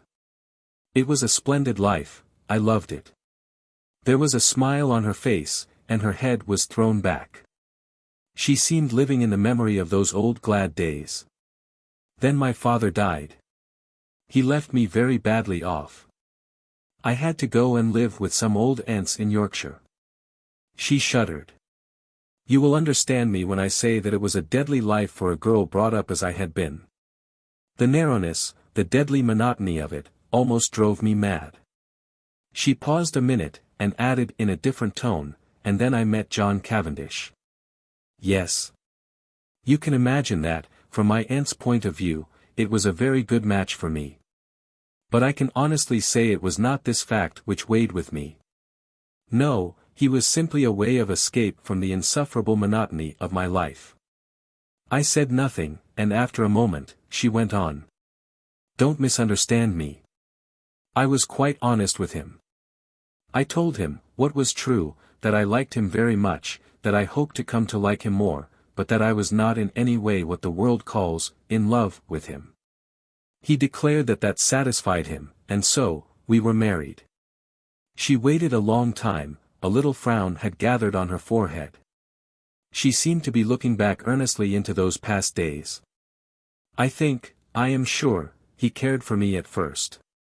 But I suppose we were not well matched. Almost at once, we drifted apart. It is not a pleasing thing for my pride, but it is the truth, tired of me very soon.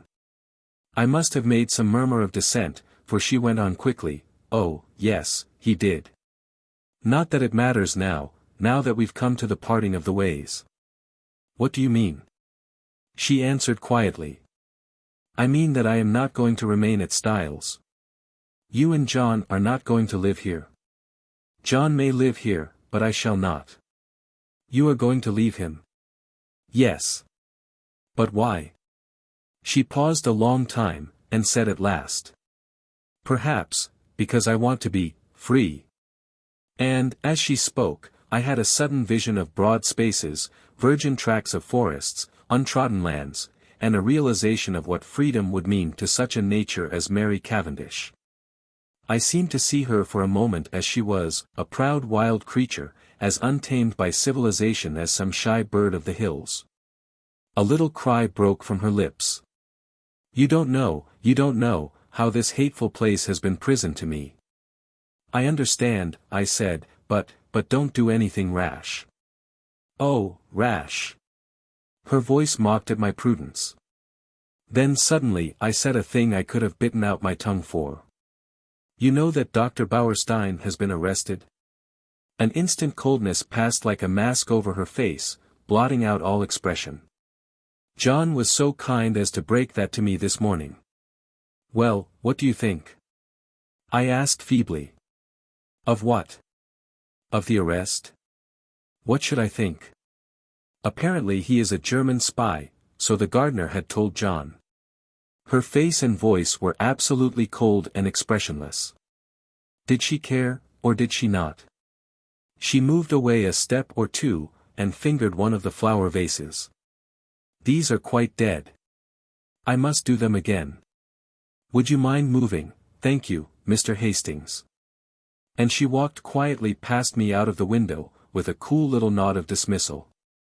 No, surely she could not care for Bauerstein. No woman could act her part with that icy unconcern. Poirot did not make his appearance the following morning, and there was no sign of the Scotland Yard men. But, at lunch-time, there arrived a new piece of evidence, or rather lack of evidence. We had vainly tried to trace the fourth letter, which Mrs. Inglethorp had written on the evening preceding her death. Our efforts having been in vain, we had abandoned the matter, hoping that it might turn up of itself one day. And this is just what did happen, in the shape of a communication, which arrived by the second post from a firm of French music publishers, acknowledging Mrs. Inglethorp's check, and regretting they had been unable to trace a certain series of Russian folk songs. So the last hope of solving the mystery, by means of Mrs. Inglethorp's correspondence on the fatal evening, had to be abandoned. Just before tea, I strolled down to tell Poirot of the new disappointment, but found, to my annoyance, that he was once more out. "Gone to London again?" "Oh, no, monsieur, he has but taken the train to Tadminster. To see a young ladies' dispensary," he said. "Silly ass!" I ejaculated. I told him Wednesday was the one day she wasn't there. "Well, tell him to look us up tomorrow morning, will you?" "Certainly, monsieur." But, on the following day, no sign of Poirot. I was getting angry. He was really treating us in the most cavalier fashion. After lunch, Lawrence drew me aside, and asked if I was going down to see him. "No, I don't think I shall. He can come up here if he wants to see us." "Oh." Lawrence looked indeterminate. Something unusually nervous and excited in his manner roused my curiosity. "What is it?" I asked. "I could go if there's anything special." "It's nothing much, but, well, if you are going, will you tell him," he dropped his voice to a whisper, "I think I've found the extra coffee cup." I had almost forgotten that enigmatical message of Poirot's, but now my curiosity was aroused afresh. Lawrence would say no more, so I decided that I would descend from my high horse, and once more seek out Poirot at Leastways Cottage. This time I was received with a smile. Monsieur Poirot was within. Would I mount? I mounted accordingly. Poirot was sitting by the table, his head buried in his hands. He sprang up at my entrance. "What is it?" I asked solicitously. "You are not ill, I trust?" "No, not ill. But I decide an affair of great moment. Whether to catch the criminal or not." I asked facetiously. But, to my great surprise, Poirot nodded gravely. "To speak or not to speak, as your so great Shakespeare says, that is the question." I did not trouble to correct the quotation. "You are not serious, Poirot." "I am of the most serious. For the most serious of all things hangs in the balance." "And that is?" "A woman's happiness, mon ami," he said gravely. I did not quite know what to say. "The moment has come," said Poirot thoughtfully, "and I do not know what to do. For, see you, it is a big stake for which I play. No one but I, Hercule Poirot, would attempt it." And he tapped himself proudly on the breast. After pausing a few minutes respectfully, so as not to spoil his effect, I gave him Lawrence's message. "Aha," he cried. "So he has found the extra coffee cup. That is good. He has more intelligence than would appear, this long-faced Monsieur Lawrence of yours." I did not myself think very highly of Lawrence's intelligence.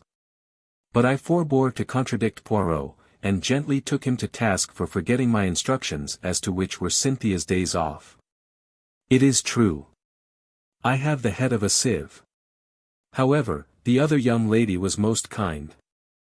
She was sorry for my disappointment, and showed me everything in the kindest way. "Oh, well, that's all right, then, and you must go to tea with Cynthia another day." I told him about the letter. "I am sorry for that," he said. I always had hopes of that letter. But no, it was not to be. This affair must all be unraveled from within. He tapped his forehead. These little grey cells. It is up to them, as you say over here. Then, suddenly, he asked, "Are you a judge of finger marks, my friend?" "No," I said, rather surprised. "I know that there are no two finger marks alike, but that's as far as my science goes." "Exactly." He unlocked a little drawer, and took out some photographs which he laid on the table. "I have numbered them, 1, 2, 3. Will you describe them to me?" I studied the proofs attentively. "All greatly magnified, I see." "No. 1, I should say, are a man's fingerprints, thumb and first finger.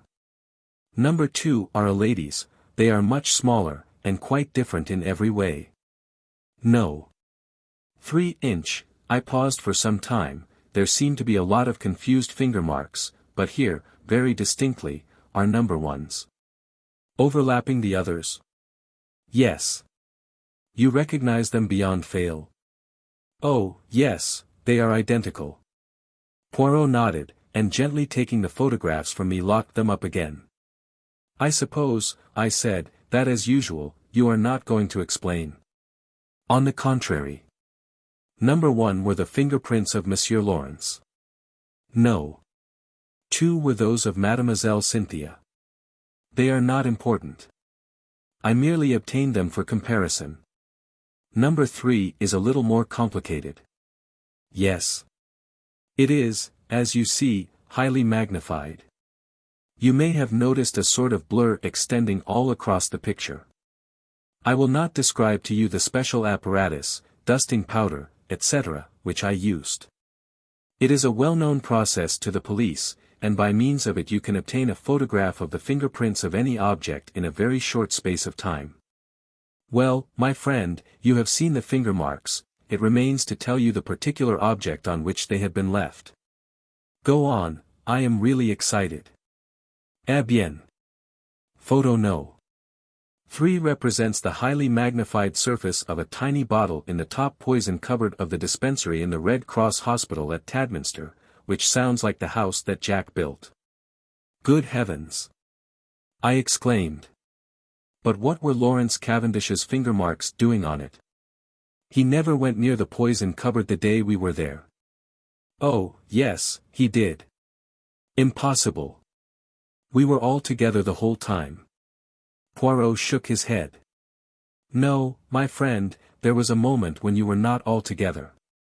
There was a moment when you could not have been all together, or it would not have been necessary to call to Monsieur Lawrence to come and join you on the balcony. I'd forgotten that, I admitted. But it was only for a moment. Long enough. Long enough for what? Poirot's smile became rather enigmatical. Long enough for a gentleman who had once studied medicine to gratify a very natural interest and curiosity. Our eyes met. Poirot's were pleasantly vague. He got up and hummed a little tune. I watched him suspiciously. Poirot, I said, what was in this particular little bottle? Poirot looked out of the window. Hydrochloride of strychnine, he said, over his shoulder, continuing to hum. Good heavens! I said it quite quietly. I was not surprised. I had expected that answer. They used the pure hydrochloride of strychnine very little, only occasionally for pills. It is the official solution, liq, strychnine hydrochlor. That is used in most medicines. That is why the finger marks have remained undisturbed since then. How did you manage to take this photograph? I dropped my hat from the balcony, explained Poirot simply. Visitors were not permitted below at that hour, so, in spite of my many apologies, Mademoiselle Cynthia's colleague had to go down and fetch it for me. Then you knew what you were going to find? No, not at all. I merely realized that it was possible, from your story, for Monsieur Lawrence to go to the poison cupboard. The possibility had to be confirmed, or eliminated. Poirot, I said, your gaiety does not deceive me. This is a very important discovery. I do not know, said Poirot. But one thing does strike me. No doubt it has struck you too. What is that? Why, that there is altogether too much strychnine about this case. This is the third time we run up against it. There was strychnine in Mrs. Inglethorpe's tonic. There is the strychnine sold across the counter at Styles St. Mary by Mace. Now we have more strychnine, handled by one of the household. It is confusing. And, as you know, I do not like confusion. Before I could reply, one of the other Belgians opened the door and stuck his head in. There is a lady below, asking for Mr. Hastings. A lady? I jumped up. Poirot followed me down the narrow stairs. Mary Cavendish was standing in the doorway. I have been visiting an old woman in the village, she explained, and as Lawrence told me you were with Monsieur Poirot, I thought I would call for you. Alas, madam, said Poirot, I thought you had come to honor me with a visit. I will some day, if you ask me, she promised him, smiling. That is well. If you should need a father confessor, madam, she started ever so slightly, remember, Papa Poirot is always at your service. She stared at him for a few minutes, as though seeking to read some deeper meaning into his words. Then she turned abruptly away. Come, will you not walk back with us too, Monsieur Poirot? Enchanted, madam. All the way to Styles, Mary talked fast and feverishly. It struck me that in some way she was nervous of Poirot's eyes. The weather had broken, and the sharp wind was almost autumnal in its shrewishness. Mary shivered a little, and buttoned her black sports coat closer. The wind through the trees made a mournful noise, like some great giant sighing. We walked up to the great door of Styles, and at once the knowledge came to us that something was wrong. Dorcas came running out to meet us. She was crying and wringing her hands. I was aware of other servants huddled together in the background, all eyes and ears. Oh, ma'am. Oh, ma'am. I don't know how to tell you. What is it, Dorcas? I asked impatiently. Tell us at once. It's those wicked detectives. They've arrested him, they've arrested Mr. Cavendish. Arrested Lawrence? I gasped. I saw a strange look come into Dorcas's eyes. No, sir. Not Mr. Lawrence, Mr. John. Behind me, with a wild cry, Mary Cavendish fell heavily against me, and as I turned to catch her I met the quiet triumph in Poirot's eyes. Chapter 11. The case for the prosecution. The trial of John Cavendish for the murder of his stepmother took place 2 months later. Of the intervening weeks I will say little, but my admiration and sympathy went out unfeignedly to Mary Cavendish. She ranged herself passionately on her husband's side, scorning the mere idea of his guilt, and fought for him tooth and nail. I expressed my admiration to Poirot, and he nodded thoughtfully. Yes, she is of those women who show at their best in adversity. It brings out all that is sweetest and truest in them. Her pride and her jealousy have. Jealousy? I queried. Yes. Have you not realized that she is an unusually jealous woman? As I was saying, her pride and jealousy have been laid aside. She thinks of nothing but her husband, and the terrible fate that is hanging over him. He spoke very feelingly, and I looked at him earnestly, remembering that last afternoon, when he had been deliberating whether or not to speak. With his tenderness for a woman's happiness, I felt glad that the decision had been taken out of his hands. Even now, I said, I can hardly believe it. You see, up to the very last minute, I thought it was Lawrence. Poirot grinned. I know you did. But John. My old friend John. Every murderer is probably somebody's old friend, observed Poirot philosophically. You cannot mix up sentiment and reason. I must say I think you might have given me a hint. Perhaps, mon ami, I did not do so, just because he was your old friend. I was rather disconcerted by this, remembering how I had busily passed on to John what I believed to be Poirot's views concerning Bauerstein. He, by the way, had been acquitted of the charge brought against him. Nevertheless, although he had been too clever for them this time, and the charge of espionage could not be brought home to him, his wings were pretty well clipped for the future. I asked Poirot whether he thought John would be condemned.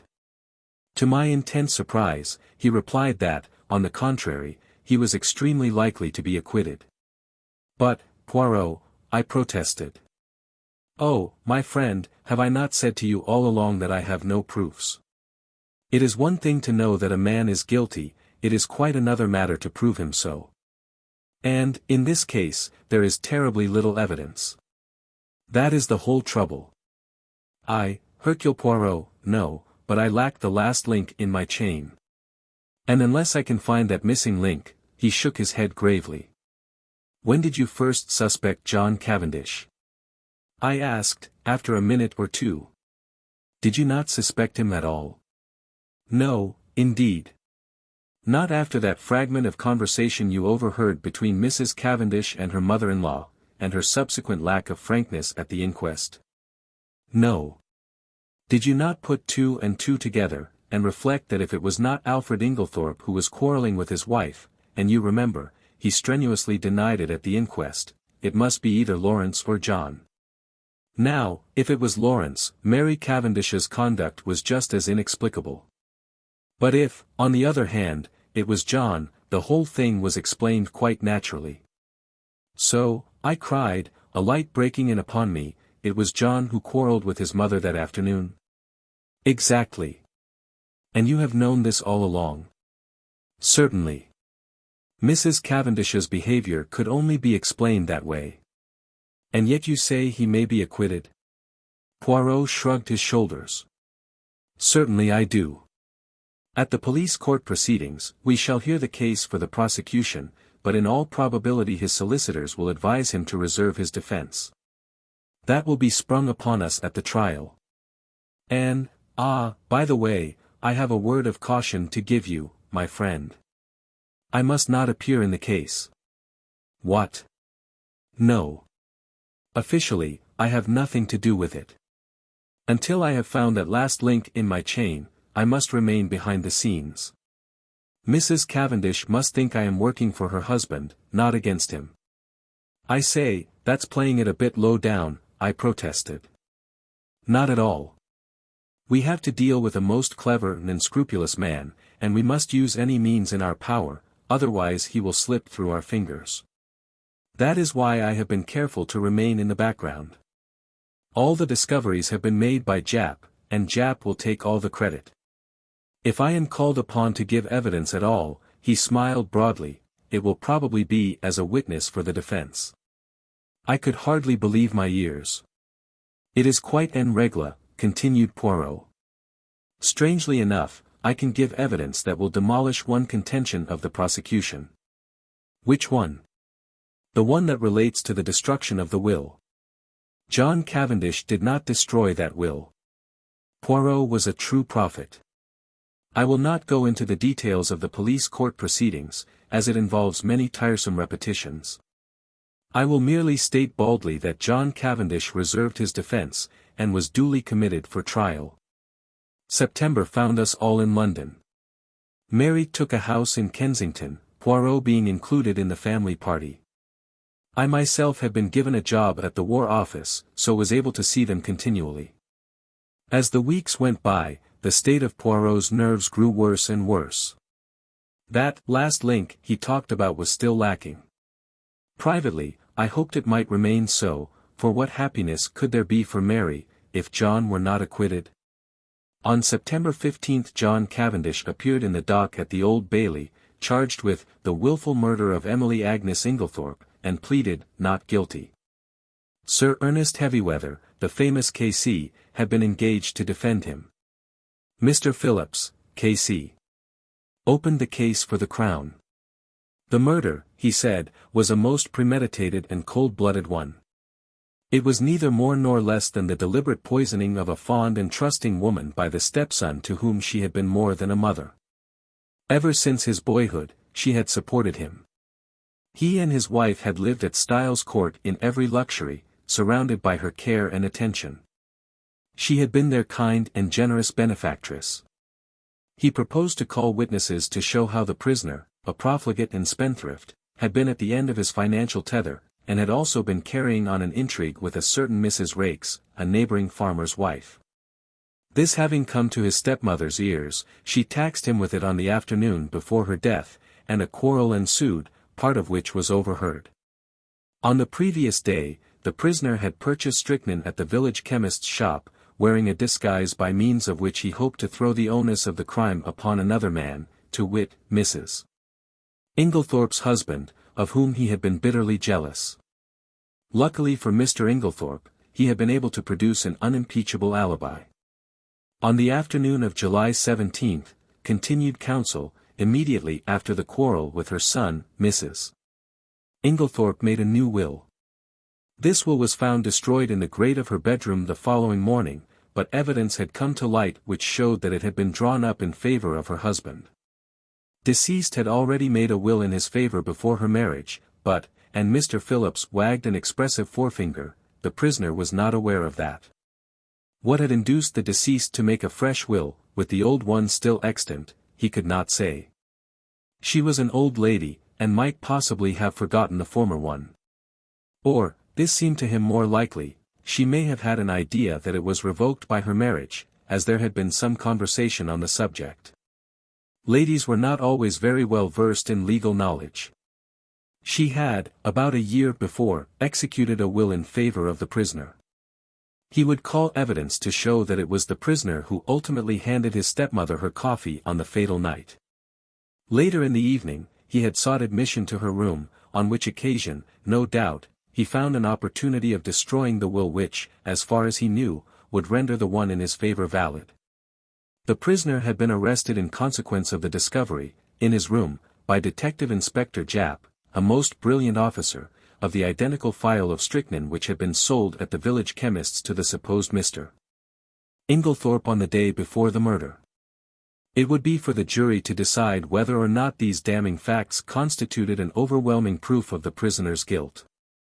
And, subtly implying that a jury which did not so decide, was quite unthinkable, Mr. Phillips sat down and wiped his forehead.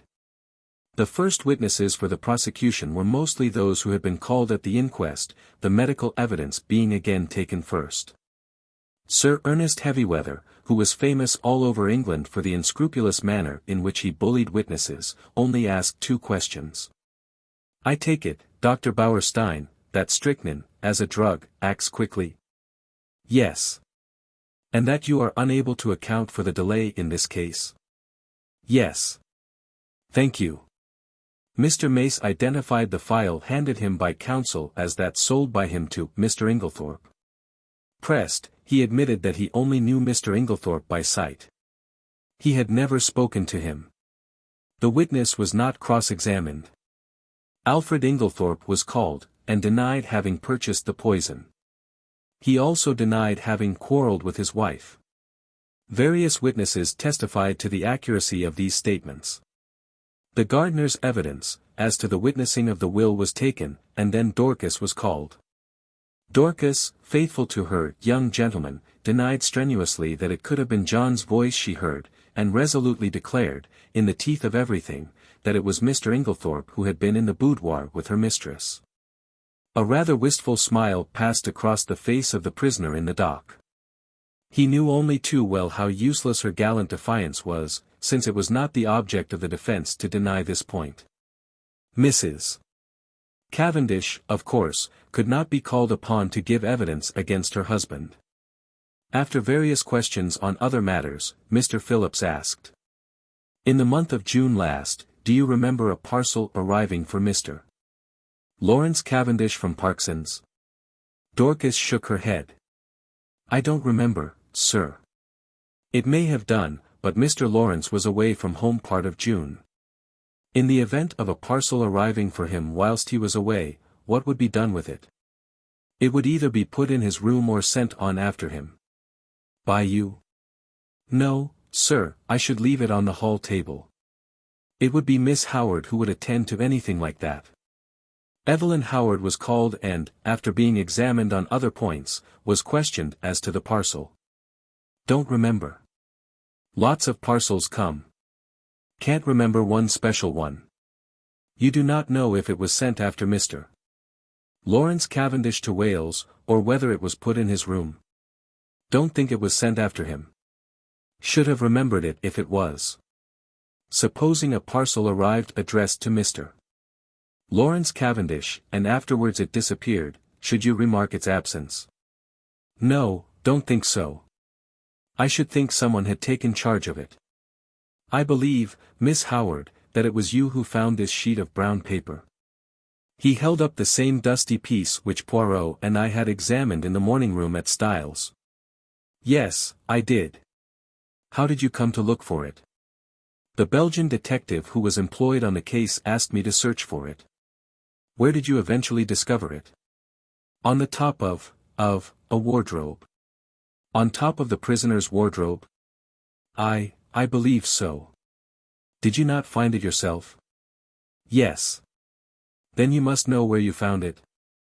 Yes, it was on the prisoner's wardrobe. That is better.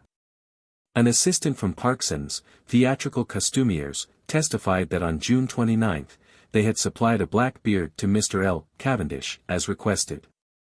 It was ordered by letter, and a postal order was enclosed.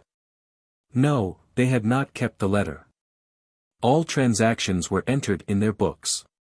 They had sent the beard, as directed, to L. Cavendish, Esq., Styles Court. Sir Ernest Heavyweather rose ponderously. Where was the letter written from? From Styles Court. The same address to which you sent the parcel? Yes.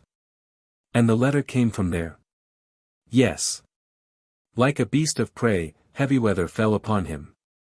How do you know? I don't understand. How do you know that letter came from Styles? Did you notice the postmark? No, but... Ah, you did not notice the postmark.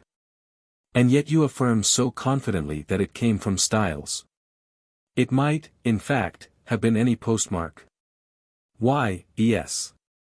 In fact, the letter, though written on stamped notepaper, might have been posted from anywhere.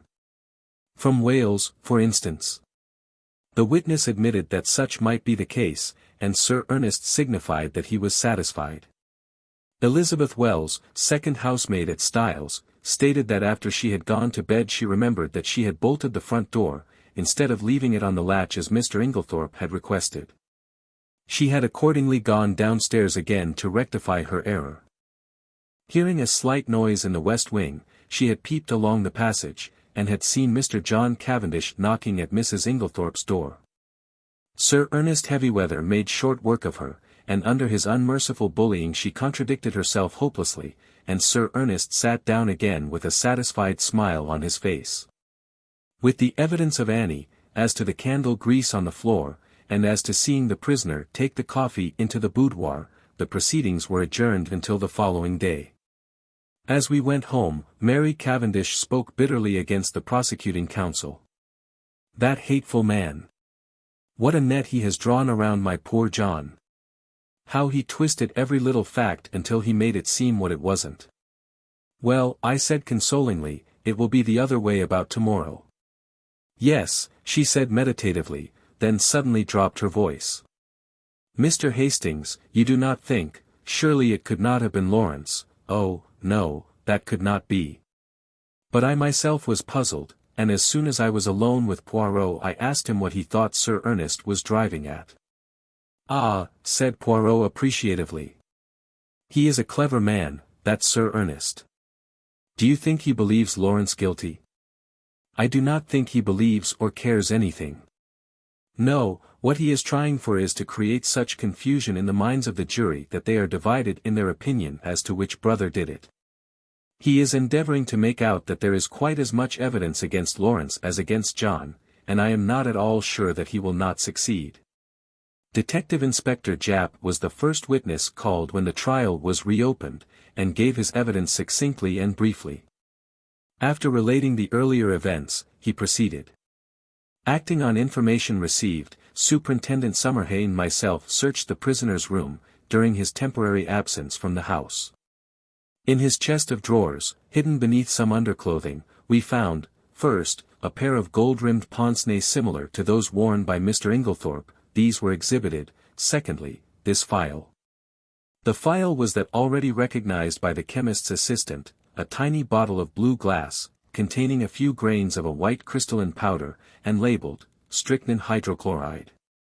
Poison. A fresh piece of evidence discovered by the detectives since the police court proceedings was a long, almost new piece of blotting paper. It had been found in Mrs. Inglethorpe's check-book, and on being reversed at a mirror, showed clearly the words, "Everything of which I die possessed I leave to my beloved husband Alfred ing." This placed beyond question the fact that the destroyed will had been in favor of the deceased lady's husband. Japp then produced the charred fragment of paper recovered from the grate, and this, with the discovery of the beard in the attic, completed his evidence. But Sir Ernest's cross-examination was yet to come. "What day was it when you searched the prisoner's room?" "Tuesday, the 24th of July. Exactly a week after the tragedy?" "Yes." "You found these two objects, you say, in the chest of drawers. Was the drawer unlocked?" "Yes." "Does it not strike you as unlikely that a man who had committed a crime should keep the evidence of it in an unlocked drawer for anyone to find? He might have stowed them there in a hurry. But you have just said it was a whole week since the crime. He would have had ample time to remove them and destroy them." "Perhaps. There is no perhaps about it. Would he, or would he not have had plenty of time to remove and destroy them?" "Yes." "Was the pile of underclothes under which the things were hidden heavy or light?"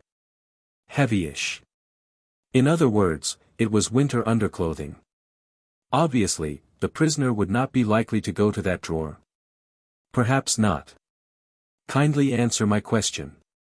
Would the prisoner, in the hottest week of a hot summer, be likely to go to a drawer containing winter underclothing? Yes, or no?"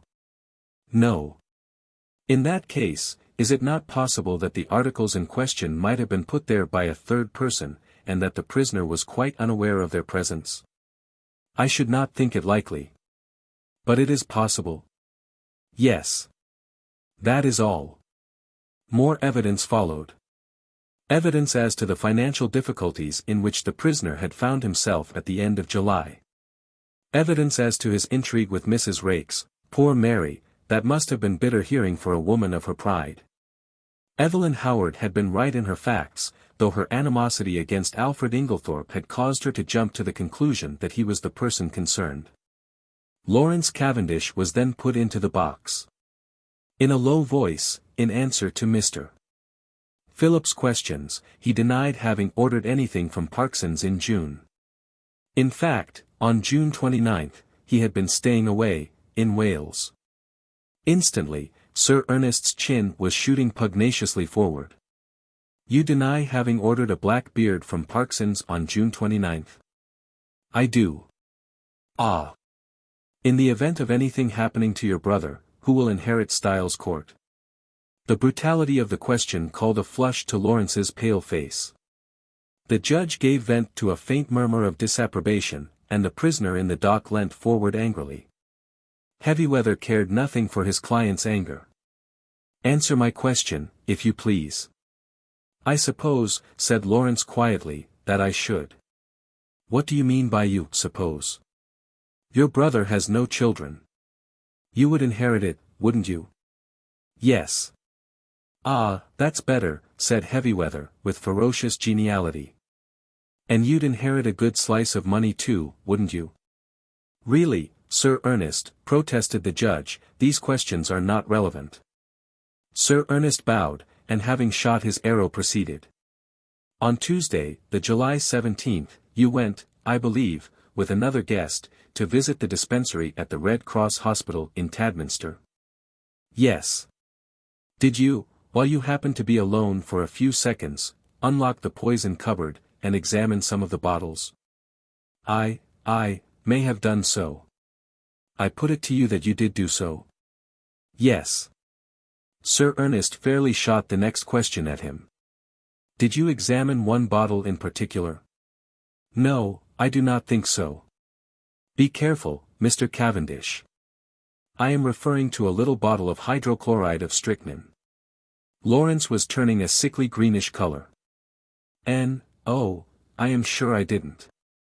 Then how do you account for the fact that you left the unmistakable impress of your fingerprints on it? The bullying manner was highly efficacious with a nervous disposition. I suppose I must have taken up the bottle. I suppose so too. Did you abstract any of the contents of the bottle? Certainly not. Then why did you take it up? I once studied to be a doctor. Such things naturally interest me. Ah. So poisons naturally interest you, do they? Still, you waited to be alone before gratifying that interest of yours. That was pure chance. If the others had been there, I should have done just the same. Still, as it happens, the others were not there. No, but... In fact, during the whole afternoon, you were only alone for a couple of minutes, and it happened, I say, it happened, to be during those 2 minutes that you displayed your natural interest in hydrochloride of strychnine. Lawrence stammered pitiably. I. With a satisfied and expressive countenance, Sir Ernest observed. I have nothing more to ask you, Mr. Cavendish. This bit of cross-examination had caused great excitement in court. The heads of the many fashionably attired women present were busily laid together, and their whispers became so loud that the judge angrily threatened to have the court cleared if there was not immediate silence. There was little more evidence. The handwriting experts were called upon for their opinion of the signature of Alfred Inglethorp in the chemist's poison register. They all declared unanimously that it was certainly not his handwriting, and gave it as their view that it might be that of the prisoner disguised. Cross-examined, they admitted that it might be the prisoner's handwriting cleverly counterfeited. Sir Ernest Heavyweather's speech in opening the case for the defense was not a long one, but it was backed by the full force of his emphatic manner. Never, he said, in the course of his long experience, had he known a charge of murder rest on slighter evidence. Not only was it entirely circumstantial, but the greater part of it was practically unproved. Let them take the testimony they had heard and sift it impartially. The strychnine had been found in a drawer in the prisoner's room. That drawer was an unlocked one, as he had pointed out, and he submitted that there was no evidence to prove that it was the prisoner who had concealed the poison there. It was, in fact, a wicked and malicious attempt on the part of some third person to fix the crime on the prisoner. The prosecution had been unable to produce a shred of evidence in support of their contention that it was the prisoner who ordered the black beard from Parkson's. The quarrel which had taken place between prisoner and his stepmother was freely admitted, but both it and his financial embarrassments had been grossly exaggerated. His learned friend, Sir Ernest, nodded carelessly at Mr. Phillips, had stated that if the prisoner were an innocent man, he would have come forward at the inquest to explain that it was he, and not Mr. Inglethorp, who had been the participator in the quarrel. He thought the facts had been misrepresented. What had actually occurred was this. The prisoner, returning to the house on Tuesday evening, had been authoritatively told that there had been a violent quarrel between Mr. and Mrs. Inglethorp. No suspicion had entered the prisoner's head that anyone could possibly have mistaken his voice for that of Mr. Inglethorp. He naturally concluded that his stepmother had had 2 quarrels. The prosecution averred that on Monday, July 16, the prisoner had entered the chemist's shop in the village, disguised as Mr. Inglethorp.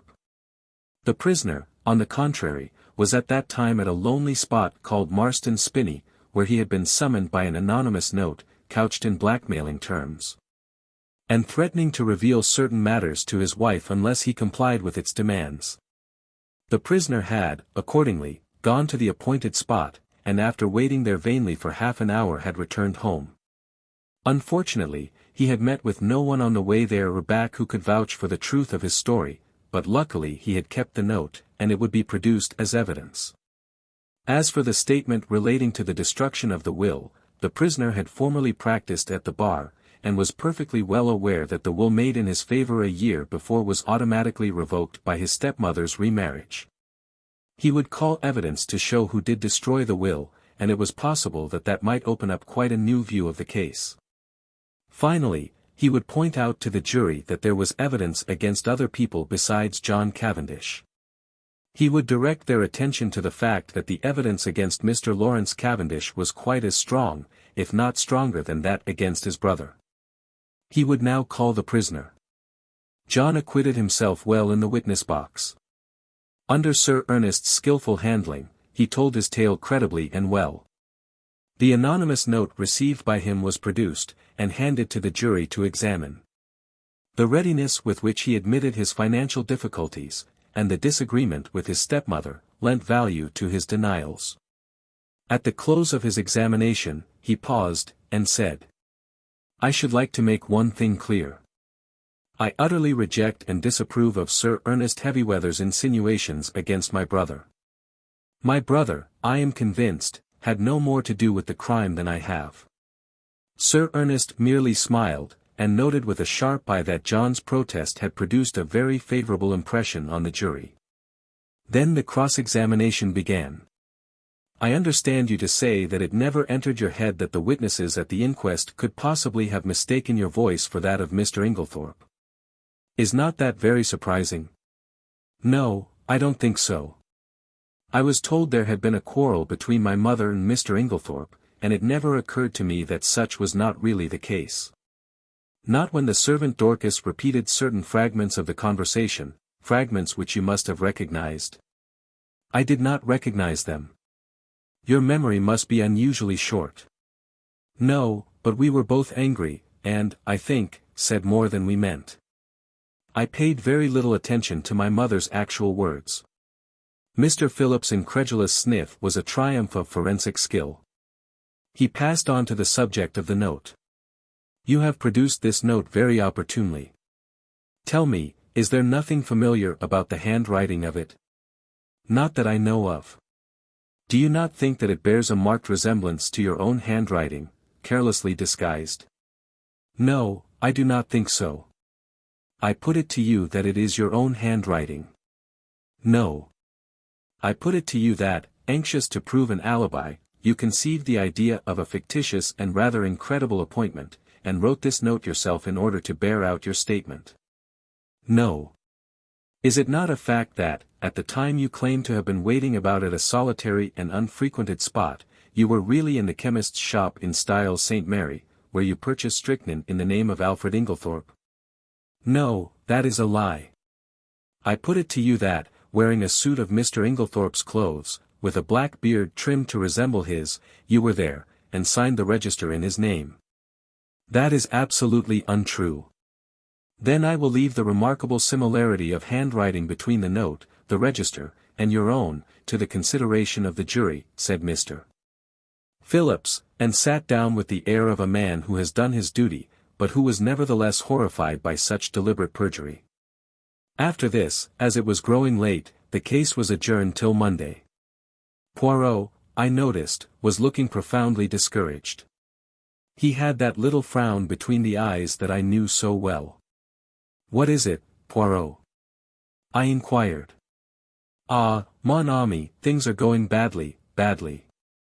In spite of myself, my heart gave a leap of relief. Evidently there was a likelihood of John Cavendish being acquitted. When we reached the house, my little friend waved aside Mary's offer of tea. "No, I thank you, madam. I will mount to my room." I followed him. Still frowning, he went across to the desk and took out a small pack of patience cards.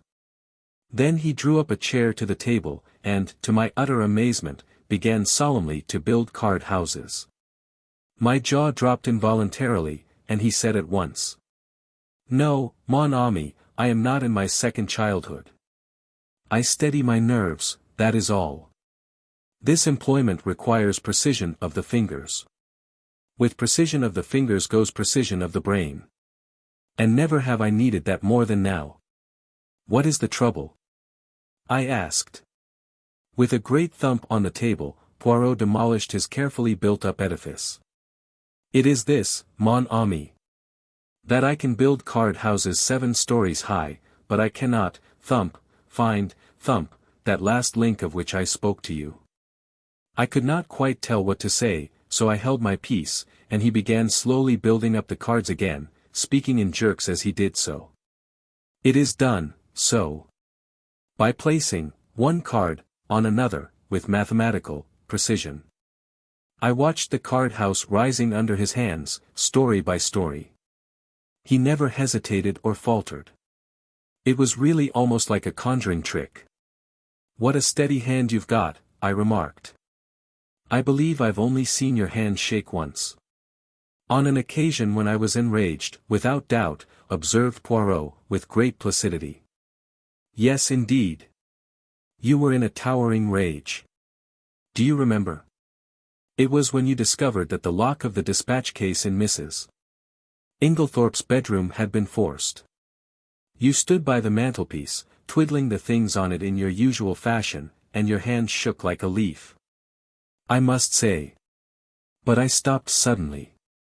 For Poirot, uttering a hoarse and inarticulate cry, again annihilated his masterpiece of cards, and putting his hands over his eyes swayed backwards and forwards, apparently suffering the keenest agony. Good heavens, Poirot! I cried. What is the matter? Are you taken ill? No, no, he gasped. It is, that I have an idea. Oh! I exclaimed, much relieved. One of your little ideas? Ah, ma foi, no, replied Poirot frankly. This time it is an idea gigantic. Stupendous. And you, my friend, have given it to me. Suddenly clasping me in his arms, he kissed me warmly on both cheeks, and before I had recovered from my surprise ran headlong from the room. Mary Cavendish entered at that moment. What is the matter with Monsieur Poirot? He rushed past me crying out, a garage. For the love of heaven, direct me to a garage, madam. And, before I could answer, he had dashed out into the street. I hurried to the window. True enough, there he was, tearing down the street, hatless, and gesticulating as he went.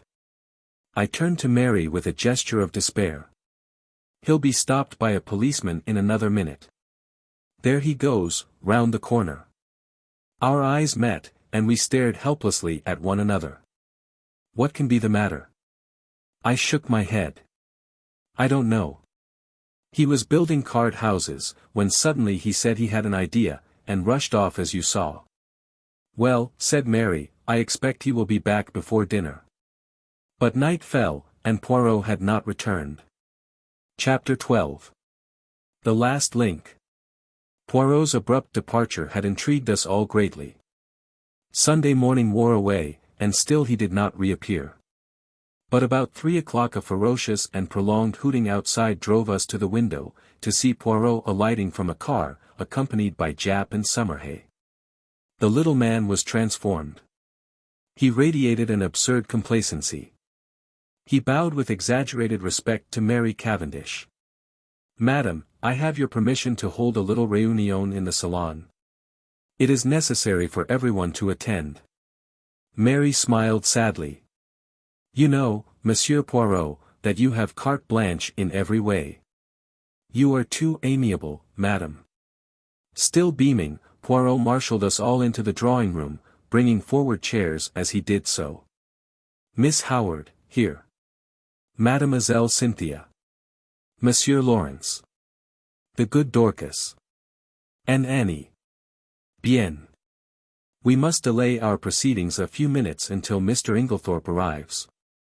I have sent him a note. Miss Howard rose immediately from her seat. If that man comes into the house, I leave it. No, no. Poirot went up to her and pleaded in a low voice.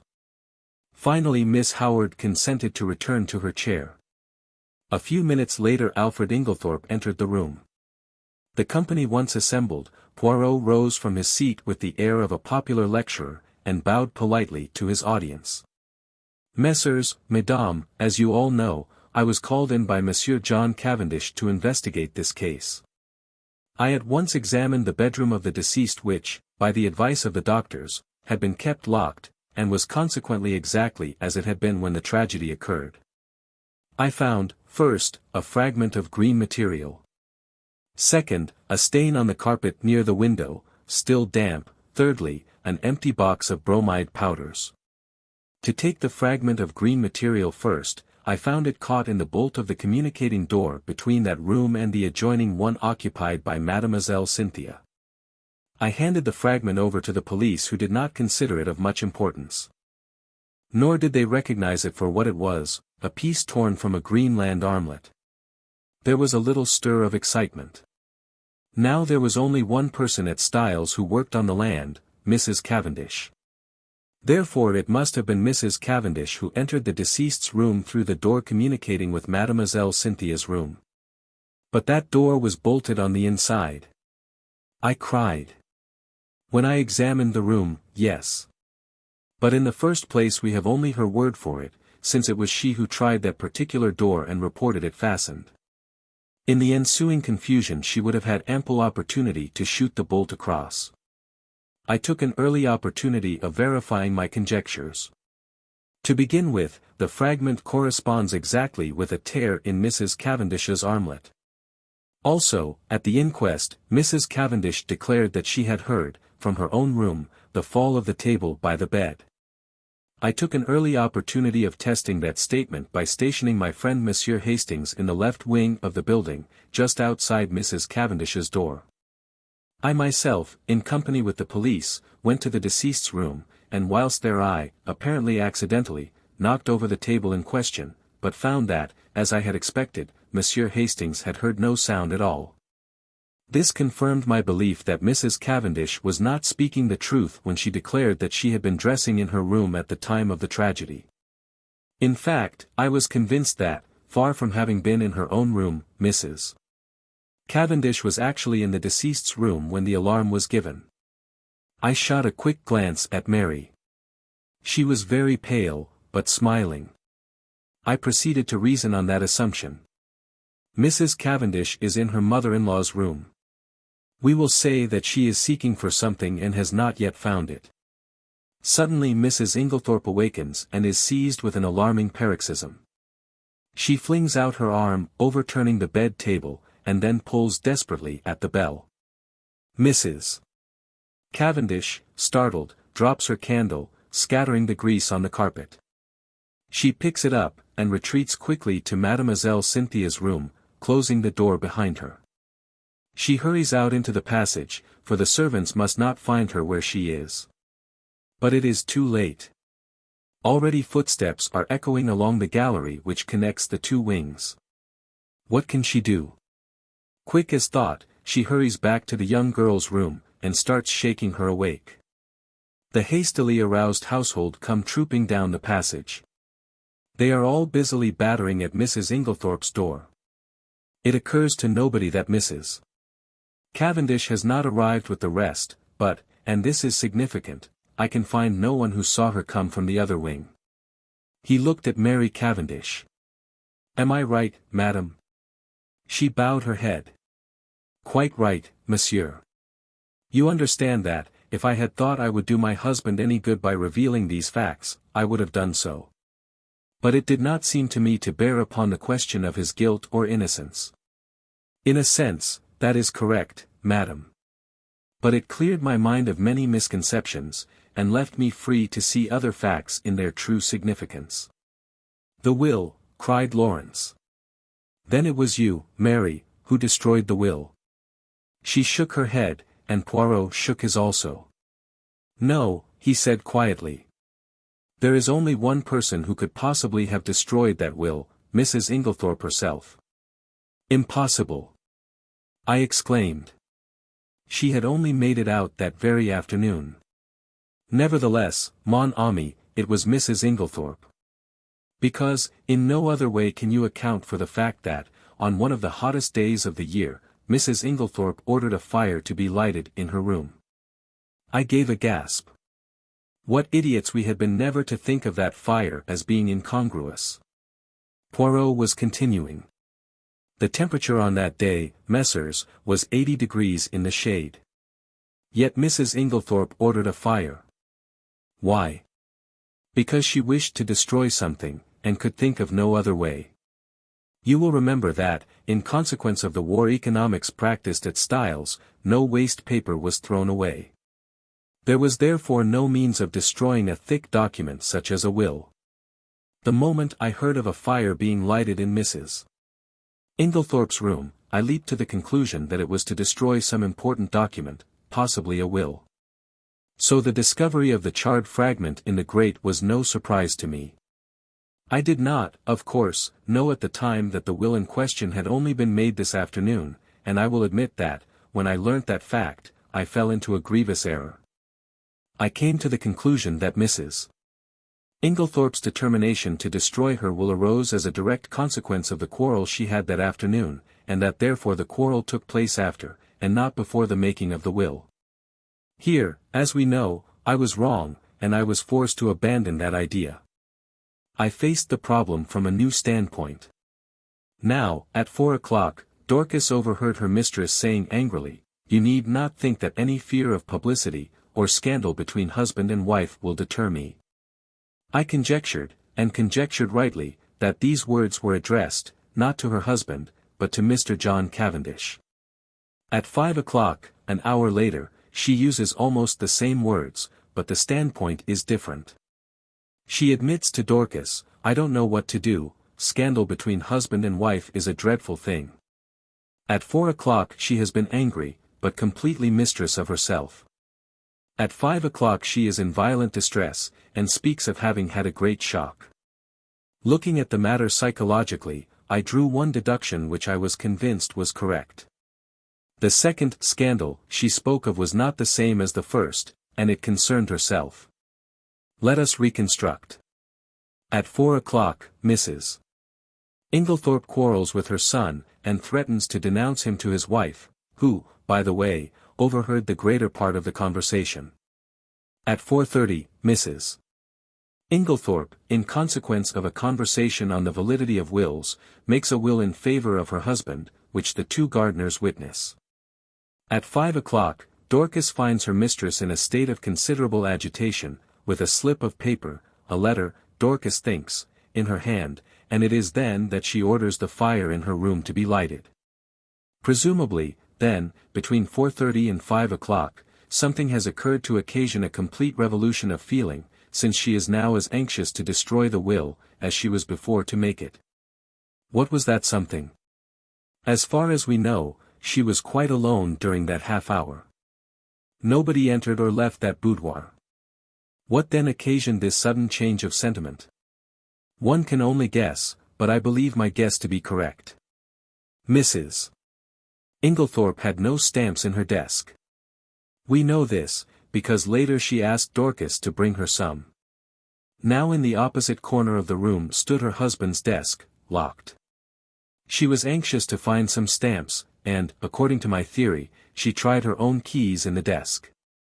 That one of them fitted I know. She therefore opened the desk, and in searching for the stamp she came across something else, that slip of paper which Dorcas saw in her hand, and which assuredly was never meant for Mrs. Inglethorpe's eyes. On the other hand, Mrs.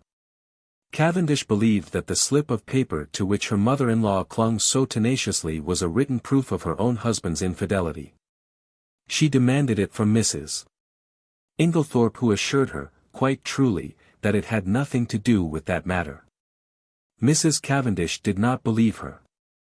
She thought that Mrs. Inglethorpe was shielding her stepson. Now Mrs. Cavendish is a very resolute woman, and, behind her mask of reserve, she was madly jealous of her husband. She determined to get hold of that paper at all costs, and in this resolution chance came to her aid. She happened to pick up the key of Mrs. Inglethorpe's dispatch case, which had been lost that morning. She knew that her mother-in-law invariably kept all important papers in this particular case. Mrs. Cavendish, therefore, made her plans as only a woman driven desperate through jealousy could have done. Some time in the evening she unbolted the door leading into Mademoiselle Cynthia's room. Possibly she applied oil to the hinges, for I found that it opened quite noiselessly when I tried it. She put off her project until the early hours of the morning as being safer, since the servants were accustomed to hearing her move about her room at that time. She dressed completely in her land kit, and made her way quietly through Mademoiselle Cynthia's room into that of Mrs. Inglethorp. He paused a moment, and Cynthia interrupted. "But I should have woken up if anyone had come through my room." "Not if you were drugged, mademoiselle." "Drugged? Mais, oui. You remember," he addressed us collectively again, "that through all the tumult and noise next door Mademoiselle Cynthia slept." That admitted of two possibilities. Either her sleep was feigned, which I did not believe, or her unconsciousness was induced by artificial means. With this latter idea in my mind, I examined all the coffee cups most carefully, remembering that it was Mrs. Cavendish who had brought Mademoiselle Cynthia her coffee the night before. I took a sample from each cup, and had them analyzed, with no result. I had counted the cups carefully, in the event of one having been removed. 6 persons had taken coffee, and 6 cups were duly found. I had to confess myself mistaken. Then I discovered that I had been guilty of a very grave oversight. Coffee had been brought in for 7 persons, not 6, for Dr. Bauerstein had been there that evening. This changed the face of the whole affair, for there was now 1 cup missing. The servants noticed nothing, since Annie, the housemaid, who took in the coffee, brought in 7 cups, not knowing that Mr. Inglethorp never drank it, whereas Dorcas, who cleared them away the following morning, found 6 as usual, or strictly speaking she found 5, the 6th being the one found broken in Mrs. Inglethorp's room. I was confident that the missing cup was that of Mademoiselle Cynthia. I had an additional reason for that belief in the fact that all the cups found contained sugar, which Mademoiselle Cynthia never took in her coffee. My attention was attracted by the story of Annie about some salt on the tray of cocoa which she took every night to Mrs. Inglethorp's room. I accordingly secured a sample of that cocoa, and sent it to be analyzed. "But that had already been done by Dr. Bauerstein," said Lawrence quickly. "Not exactly. The analyst was asked by him to report whether strychnine was, or was not, present. He did not have it tested, as I did, for a narcotic." "For a narcotic?" "Yes. Here is the analyst's report. Mrs. Cavendish administered a safe, but effectual, narcotic to both Mrs. Inglethorp and Mademoiselle Cynthia. And it is possible that she had a mauvaise quart d'eau in consequence. Imagine her feelings when her mother-in-law is suddenly taken ill and dies, and immediately after she hears the word poison. She has believed that the sleeping draught she administered was perfectly harmless, but there is no doubt that for one terrible moment she must have feared that Mrs. Inglethorp's death lay at her door. She is seized with panic, and under its influence she hurries downstairs, and quickly drops the coffee cup and saucer used by Mademoiselle Cynthia into a large brass vase, where it is discovered later by Monsieur Lawrence. The remains of the cocoa she dare not touch. Too many eyes are upon her. Guess at her relief when strychnine is mentioned, and she discovers that after all the tragedy is not her doing. We are now able to account for the symptoms of strychnine poisoning being so long in making their appearance. A narcotic taken with strychnine will delay the action of the poison for some hours." Poirot paused. Mary looked up at him, the color slowly rising in her face. "All you have said is quite true, Monsieur Poirot. It was the most awful hour of my life. I shall never forget it. But you are wonderful. I understand now. What I meant when I told you that you could safely confess to Papa Poirot, eh? But you would not trust me." "I see everything now," said Lawrence. "The drugged cocoa, taken on top of the poisoned coffee, amply accounts for the delay." "Exactly. But was the coffee poisoned, or was it not? We come to a little difficulty here, since Mrs. Inglethorp never drank it." "What?" The cry of surprise was universal. "No. You will remember my speaking of a stain on the carpet in Mrs. Inglethorp's room? There were some peculiar points about that stain. It was still damp, it exhaled a strong odor of coffee, and embedded in the nap of the carpet I found some little splinters of china. What had happened was plain to me, for not 2 minutes before I had placed my little case on the table near the window, and the table, tilting up, had deposited it upon the floor on precisely the identical spot. In exactly the same way, Mrs. Inglethorp had laid down her cup of coffee on reaching her room the night before, and the treacherous table had played her the same trick. What happened next is mere guesswork on my part, but I should say that Mrs. Inglethorp picked up the broken cup and placed it on the table by the bed. Feeling in need of a stimulant of some kind, she heated up her cocoa, and drank it off then and there. Now we are faced with a new problem. We know the cocoa contained no strychnine. The coffee was never drunk. Yet the strychnine must have been administered between 7 and 9 o'clock that evening. What third medium was there, a medium so suitable for disguising the taste of strychnine that it is extraordinary no one has thought of it? Poirot looked round the room, and then answered himself impressively. Her medicine. Do you mean that the murderer introduced the strychnine into her tonic? I cried. There was no need to introduce it. It was already there, in the mixture. The strychnine that killed Mrs. Inglethorp was the identical strychnine prescribed by Dr. Wilkins. To make that clear to you, I will read you an extract from a book on dispensing which I found in the dispensary of the Red Cross Hospital at Tadminster. The following prescription has become famous in textbooks. Strychnine sulf. 1 gr. Potass bromide. 3.6. Aqua add. 3.8. Fiat mistura. This solution deposits in a few hours the greater part of the strychnine salt as an insoluble bromide in transparent crystals. A lady in England lost her life by taking a similar mixture. The precipitated strychnine collected at the bottom, and in taking the last dose she swallowed nearly all of it. Now there was, of course, no bromide in Dr. Wilkins' prescription, but you will remember that I mentioned an empty box of bromide powders. 1 or 2 of those powders introduced into the full bottle of medicine would effectually precipitate the strychnine, as the book describes, and cause it to be taken in the last dose. You will learn later that the person who usually poured out Mrs.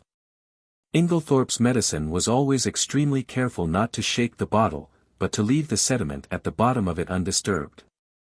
Throughout the case, there have been evidences that the tragedy was intended to take place on Monday evening. On that day, Mrs. Inglethorp's bell wire was neatly cut, and on Monday evening Mademoiselle Cynthia was spending the night with friends, so that Mrs. Inglethorp would have been quite alone in the right wing, completely shut off from help of any kind, and would have died, in all probability, before medical aid could have been summoned. But in her hurry to be in time for the village entertainment Mrs. Inglethorp forgot to take her medicine, and the next day she lunched away from home, so that the last, and fatal, dose was actually taken 24 hours later than had been anticipated by the murderer. And it is owing to that delay that the final proof, the last link of the chain, is now in my hands.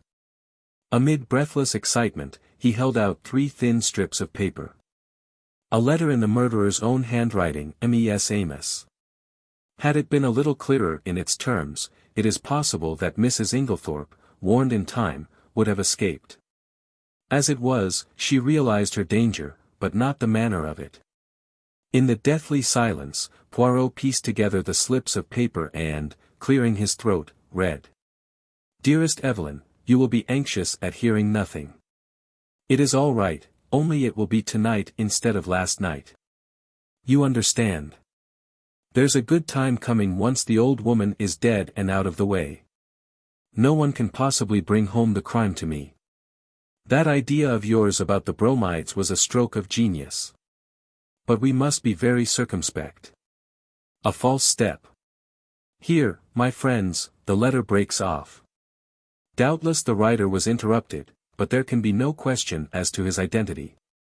We all know this handwriting N. A howl that was almost a scream broke the silence. You devil! How did you get it? A chair was overturned. Poirot skipped nimbly aside. A quick movement on his part, and his assailant fell with a crash. Messrs, Madame, said Poirot, with a flourish, let me introduce you to the murderer, Mr. Alfred Inglethorp. Chapter 13. Poirot explains. Poirot, you old villain, I said, I've half a mind to strangle you. What do you mean by deceiving me as you have done? We were sitting in the library. Several hectic days lay behind us. In the room below, John and Mary were together once more, while Alfred Inglethorp and Miss Howard were in custody. Now at last, I had Poirot to myself, and could relieve my still burning curiosity. Poirot did not answer me for a moment, but at last he said. I did not deceive you, mon ami. At most, I permitted you to deceive yourself. Yes, but why? Well, it is difficult to explain.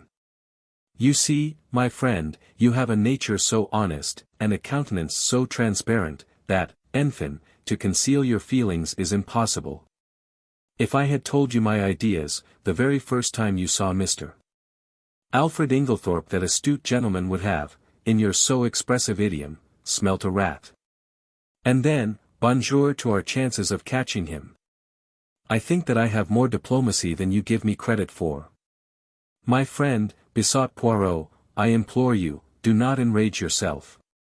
Your help has been of the most invaluable. It is but the extremely beautiful nature that you have, which made me pause. Well, I grumbled, a little mollified. I still think you might have given me a hint. But I did, my friend. Several hints. You would not take them. Think now, did I ever say to you that I believed John Cavendish guilty? Did I not, on the contrary, tell you that he would almost certainly be acquitted? Yes, but... And did I not immediately afterwards speak of the difficulty of bringing the murderer to justice? Was it not plain to you that I was speaking of two entirely different persons? No, I said, it was not plain to me. Then again, continued Poirot, at the beginning, did I not repeat to you several times that I didn't want Mr. Inglethorp arrested now? That should have conveyed something to you. Do you mean to say you suspected him as long ago as that? Yes. To begin with, whoever else might benefit by Mrs. Inglethorp's death, her husband would benefit the most. There was no getting away from that. When I went up to Styles with you that first day, I had no idea as to how the crime had been committed, but from what I knew of Mr. Inglethorp I fancied that it would be very hard to find anything to connect him with it. When I arrived at the chateau, I realized at once that it was Mrs. Inglethorp who had burnt the will. And there, by the way, you cannot complain, my friend, for I tried my best to force on you the significance of that bedroom fire in midsummer. Yes, yes, I said impatiently. Go on. Well, my friend, as I say, my views as to Mr. Inglethorp's guilt were very much shaken. There was, in fact, so much evidence against him that I was inclined to believe that he had not done it. When did you change your mind? When I found that the more efforts I made to clear him, the more efforts he made to get himself arrested. Then, when I discovered that Inglethorp had nothing to do with Mrs. Raikes and that in fact it was John Cavendish who was interested in that quarter, I was quite sure. But why? Simply this. If it had been Inglethorp who was carrying on an intrigue with Mrs. Raikes, his silence was perfectly comprehensible. But, when I discovered that it was known all over the village that it was John who was attracted by the farmer's pretty wife, his silence bore quite a different interpretation. It was nonsense to pretend that he was afraid of the scandal, as no possible scandal could attach to him. This attitude of his gave me furiously to think, and I was slowly forced to the conclusion that Alfred Inglethorp wanted to be arrested. Eh bien. From that moment, I was equally determined that he should not be arrested. Wait a minute. I don't see why he wished to be arrested. Because, mon ami, it is the law of your country that a man once acquitted can never be tried again for the same offense. Aha! But it was clever, his idea. Assuredly, he is a man of method. See here, he knew that in his position he was bound to be suspected, so he conceived the exceedingly clever idea of preparing a lot of manufactured evidence against himself. He wished to be arrested. He would then produce his irreproachable alibi, and, hey presto, he was safe for life. But I still don't see how he managed to prove his alibi, and yet go to the chemist's shop? Poirot stared at me in surprise. Is it possible? My poor friend. You have not yet realized that it was Miss Howard who went to the chemist's shop. Miss Howard? But, certainly. Who else? It was most easy for her. She is of a good height, her voice is deep and manly. Moreover, remember, she and Inglethorp are cousins, and there is a distinct resemblance between them, especially in their gait and bearing. It was simplicity itself. They are a clever pair. I am still a little fogged as to how exactly the bromide business was done, I remarked. Bon. I will reconstruct for you as far as possible. I am inclined to think that Miss Howard was the mastermind in that affair. You remember her once mentioning that her father was a doctor. Possibly she dispensed his medicines for him, or she may have taken the idea from one of the many books lying about when Mademoiselle Cynthia was studying for her exam. Anyway, she was familiar with the fact that the addition of a bromide to a mixture containing strychnine would cause the precipitation of the latter. Probably the idea came to her quite suddenly. Mrs. Inglethorp had a box of bromide powders, which she occasionally took at night. What could be easier than quietly to dissolve one or more of those powders in Mrs. Inglethorp's large-sized bottle of medicine when it came from Coutts? The risk is practically nil. The tragedy will not take place until nearly a fortnight later. If anyone has seen either of them touching the medicine, they will have forgotten it by that time. Miss Howard will have engineered her quarrel, and departed from the house. The lapse of time, and her absence, will defeat all suspicion. Yes, it was a clever idea. If they had left it alone, it is possible the crime might never have been brought home to them. But they were not satisfied. They tried to be too clever, and that was their undoing. Poirot puffed at his tiny cigarette, his eyes fixed on the ceiling. They arranged a plan to throw suspicion on John Cavendish, by buying strychnine at the village chemist's, and signing the register in his handwriting. On Monday Mrs. Inglethorp will take the last dose of her medicine. On Monday, therefore, at 6 o'clock, Alfred Inglethorp arranges to be seen by a number of people at a spot far removed from the village. Miss Howard has previously made up a cock and bull story about him and Mrs.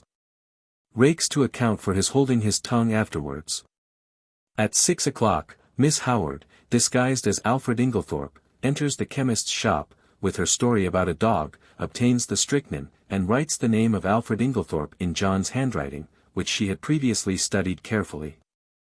But, as it will never do if John, too, can prove an alibi, she writes him an anonymous note, still copying his handwriting, which takes him to a remote spot where it is exceedingly unlikely that anyone will see him. So far, all goes well. Miss Howard goes back to Midlingham. Alfred Inglethorp returns to Styles. There is nothing that can compromise him in any way, since it is Miss Howard who has the strychnine, which, after all, is only wanted as a blind to throw suspicion on John Cavendish. But now a hitch occurs. Mrs. Inglethorp does not take her medicine that night. The broken bell, Cynthia's absence, arranged by Inglethorp through his wife, all these are wasted. And then, he makes his slip. Mrs. Inglethorp is out, and he sits down to write to his accomplice, who, he fears, may be in a panic at the non-success of their plan. It is probable that Mrs. Inglethorp returned earlier than he expected.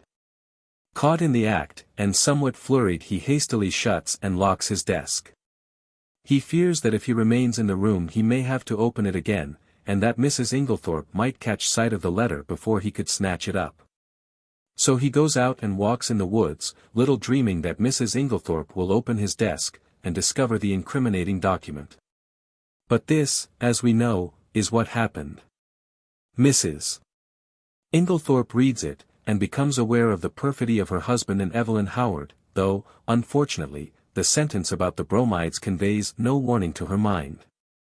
She knows that she is in danger, but is ignorant of where the danger lies. She decides to say nothing to her husband, but sits down and writes to her solicitor, asking him to come on the morrow, and she also determines to destroy immediately the will which she has just made. She keeps the fatal letter.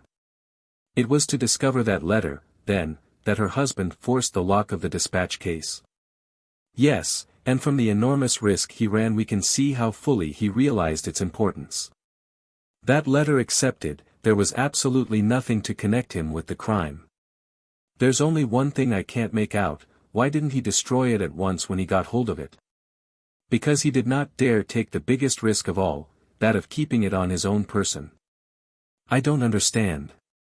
Look at it from his point of view. I have discovered that there were only 5 short minutes in which he could have taken it, the 5 minutes immediately before our own arrival on the scene, for before that time Annie was brushing the stairs.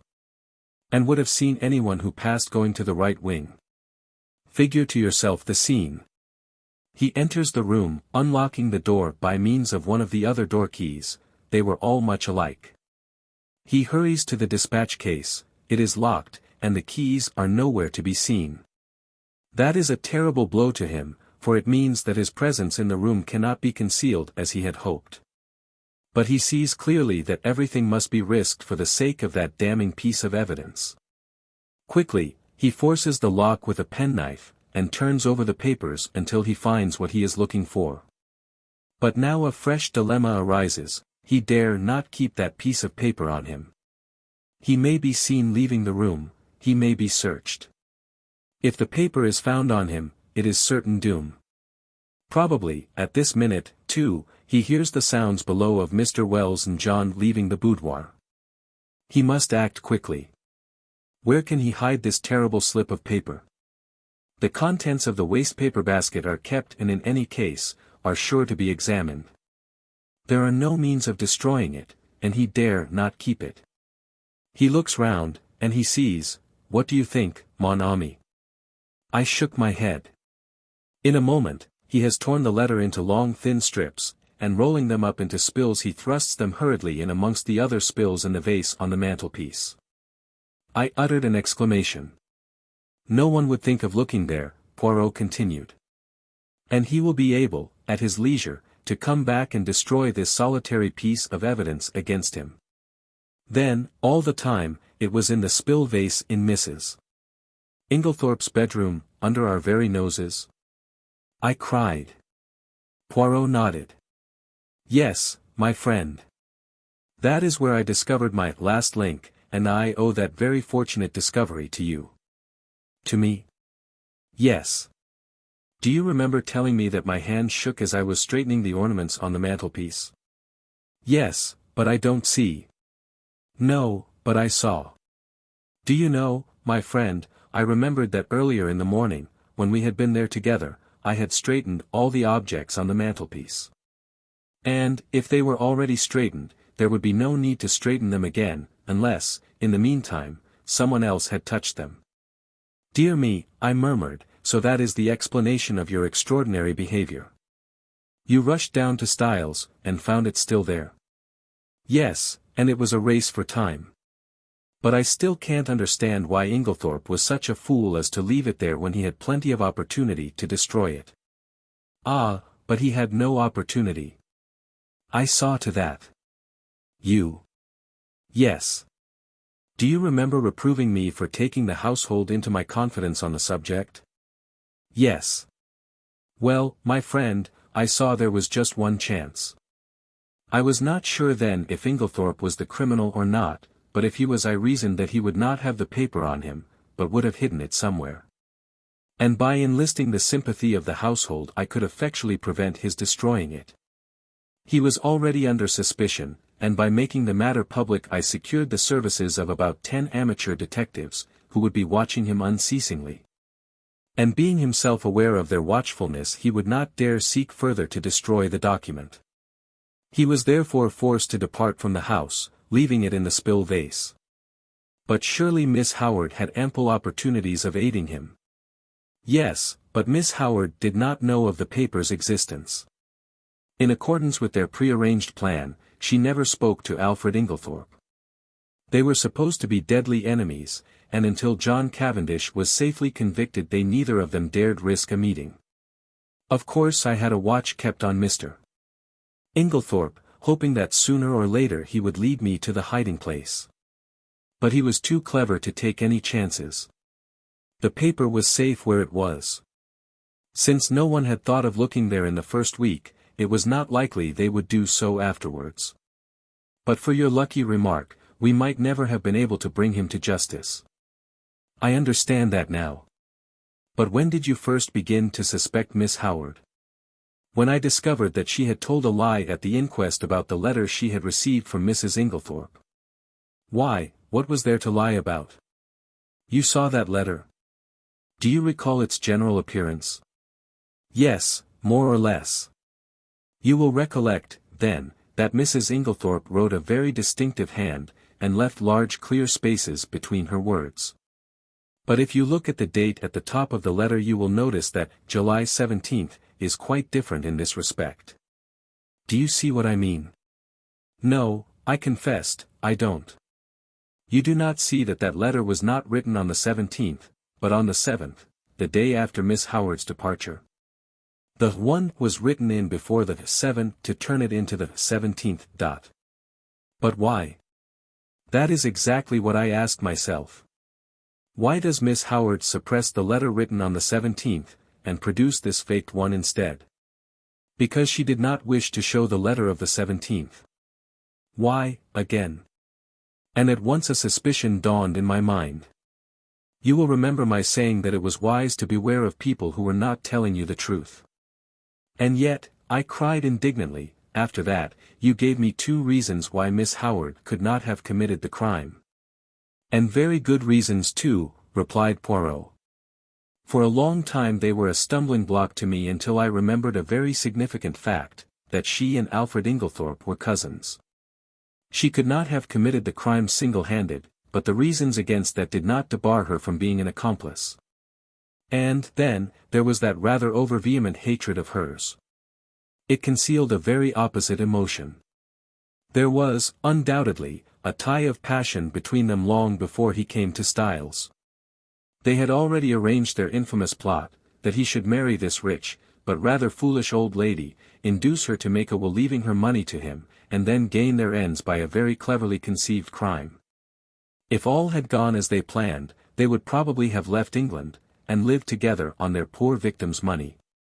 They are a very astute and unscrupulous pair. While suspicion was to be directed against him, she would be making quiet preparations for a very different denouement.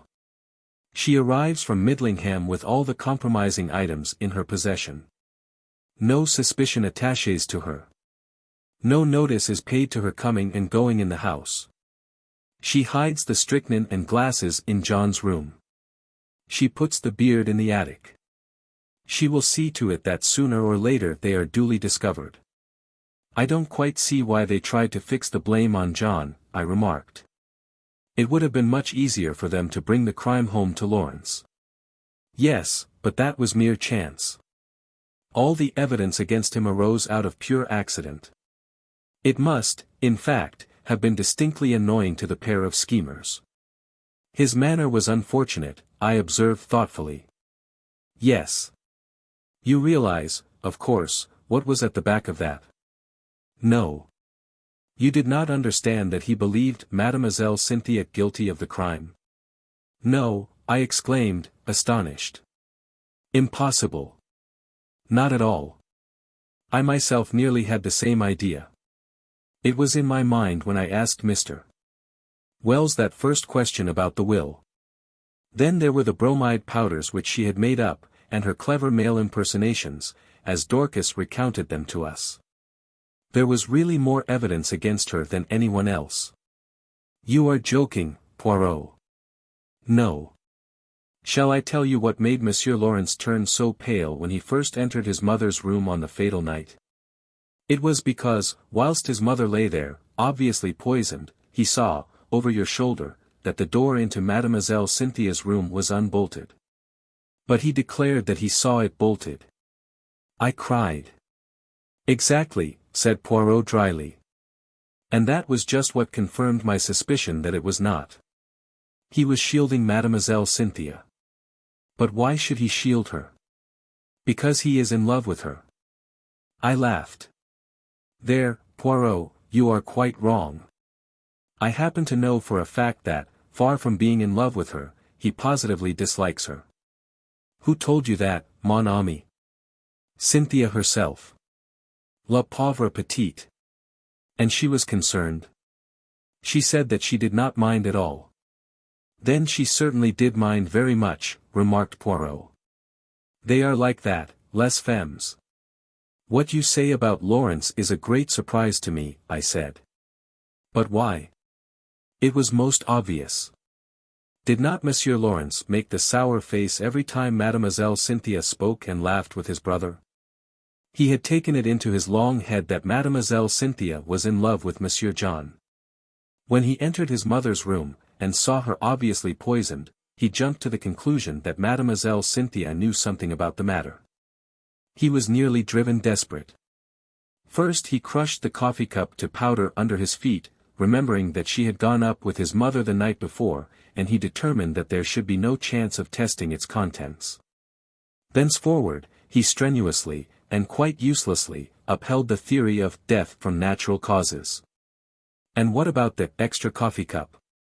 I was fairly certain that it was Mrs. Cavendish who had hidden it, but I had to make sure. Monsieur Lawrence did not know at all what I meant, but, on reflection, he came to the conclusion that if he could find an extra coffee cup anywhere his lady love would be cleared of suspicion.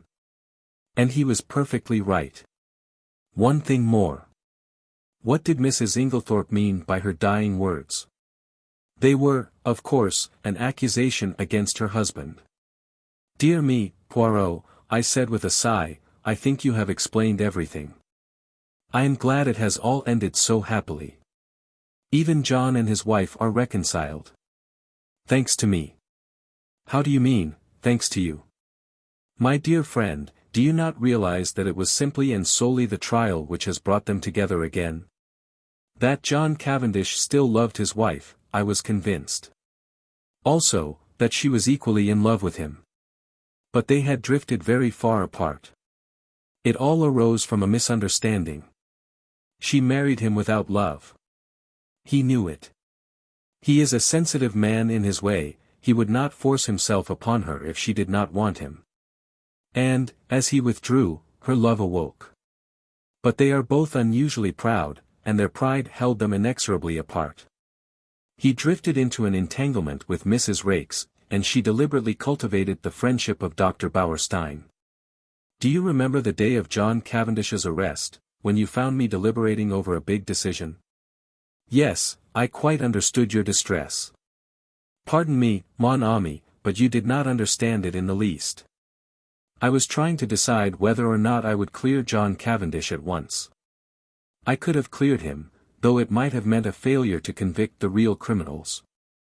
They were entirely in the dark as to my real attitude up to the very last moment, which partly accounts for my success. Do you mean that you could have saved John Cavendish from being brought to trial? Yes, my friend. But I eventually decided in favor of a woman's happiness. Nothing but the great danger through which they have passed could have brought these two proud souls together again.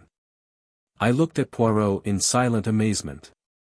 The colossal cheek of the little man. Who on earth but Poirot would have thought of a trial for murder as a restorer of conjugal happiness? I perceive your thoughts, mon ami, said Poirot, smiling at me. No one but Hercule Poirot would have attempted such a thing. And you are wrong in condemning it. The happiness of one man and one woman is the greatest thing in all the world. His words took me back to earlier events. I remembered Mary as she lay white and exhausted on the sofa, listening. There had come the sound of the bell below. She had started up. Poirot had opened the door, and meeting her agonized eyes had nodded gently. Yes, madam, he said. I have brought him back to you. He had stood aside, and as I went out I had seen the look in Mary's eyes, as John Cavendish had caught his wife in his arms. Perhaps you are right, Poirot, I said gently. Yes, it is the greatest thing in the world. Suddenly, there was a tap at the door, and Cynthia peeped in. I only. Come in, I said, springing up. She came in, but did not sit down. I only wanted to tell you something. Yes. Cynthia fidgeted with a little tassel for some moments, then, suddenly exclaiming, "You dears," kissed first me and then Poirot, and rushed out of the room again. "What on earth does this mean?" I asked, surprised. It was very nice to be kissed by Cynthia, but the publicity of the salute rather impaired the pleasure. "It means that she has discovered Monsieur Lawrence does not dislike her as much as she thought," replied Poirot philosophically. "But here he is." Lawrence at that moment passed the door. Monsieur Lawrence," called Poirot. "We must congratulate you, is it not so?" Lawrence blushed, and then smiled awkwardly. A man in love is a sorry spectacle. Now Cynthia had looked charming. I sighed. "What is it, mon ami?" "Nothing," I said sadly. "They are two delightful women." "And neither of them is for you," finished Poirot. "Never mind. Console yourself, my friend. We may hunt together again, who knows?"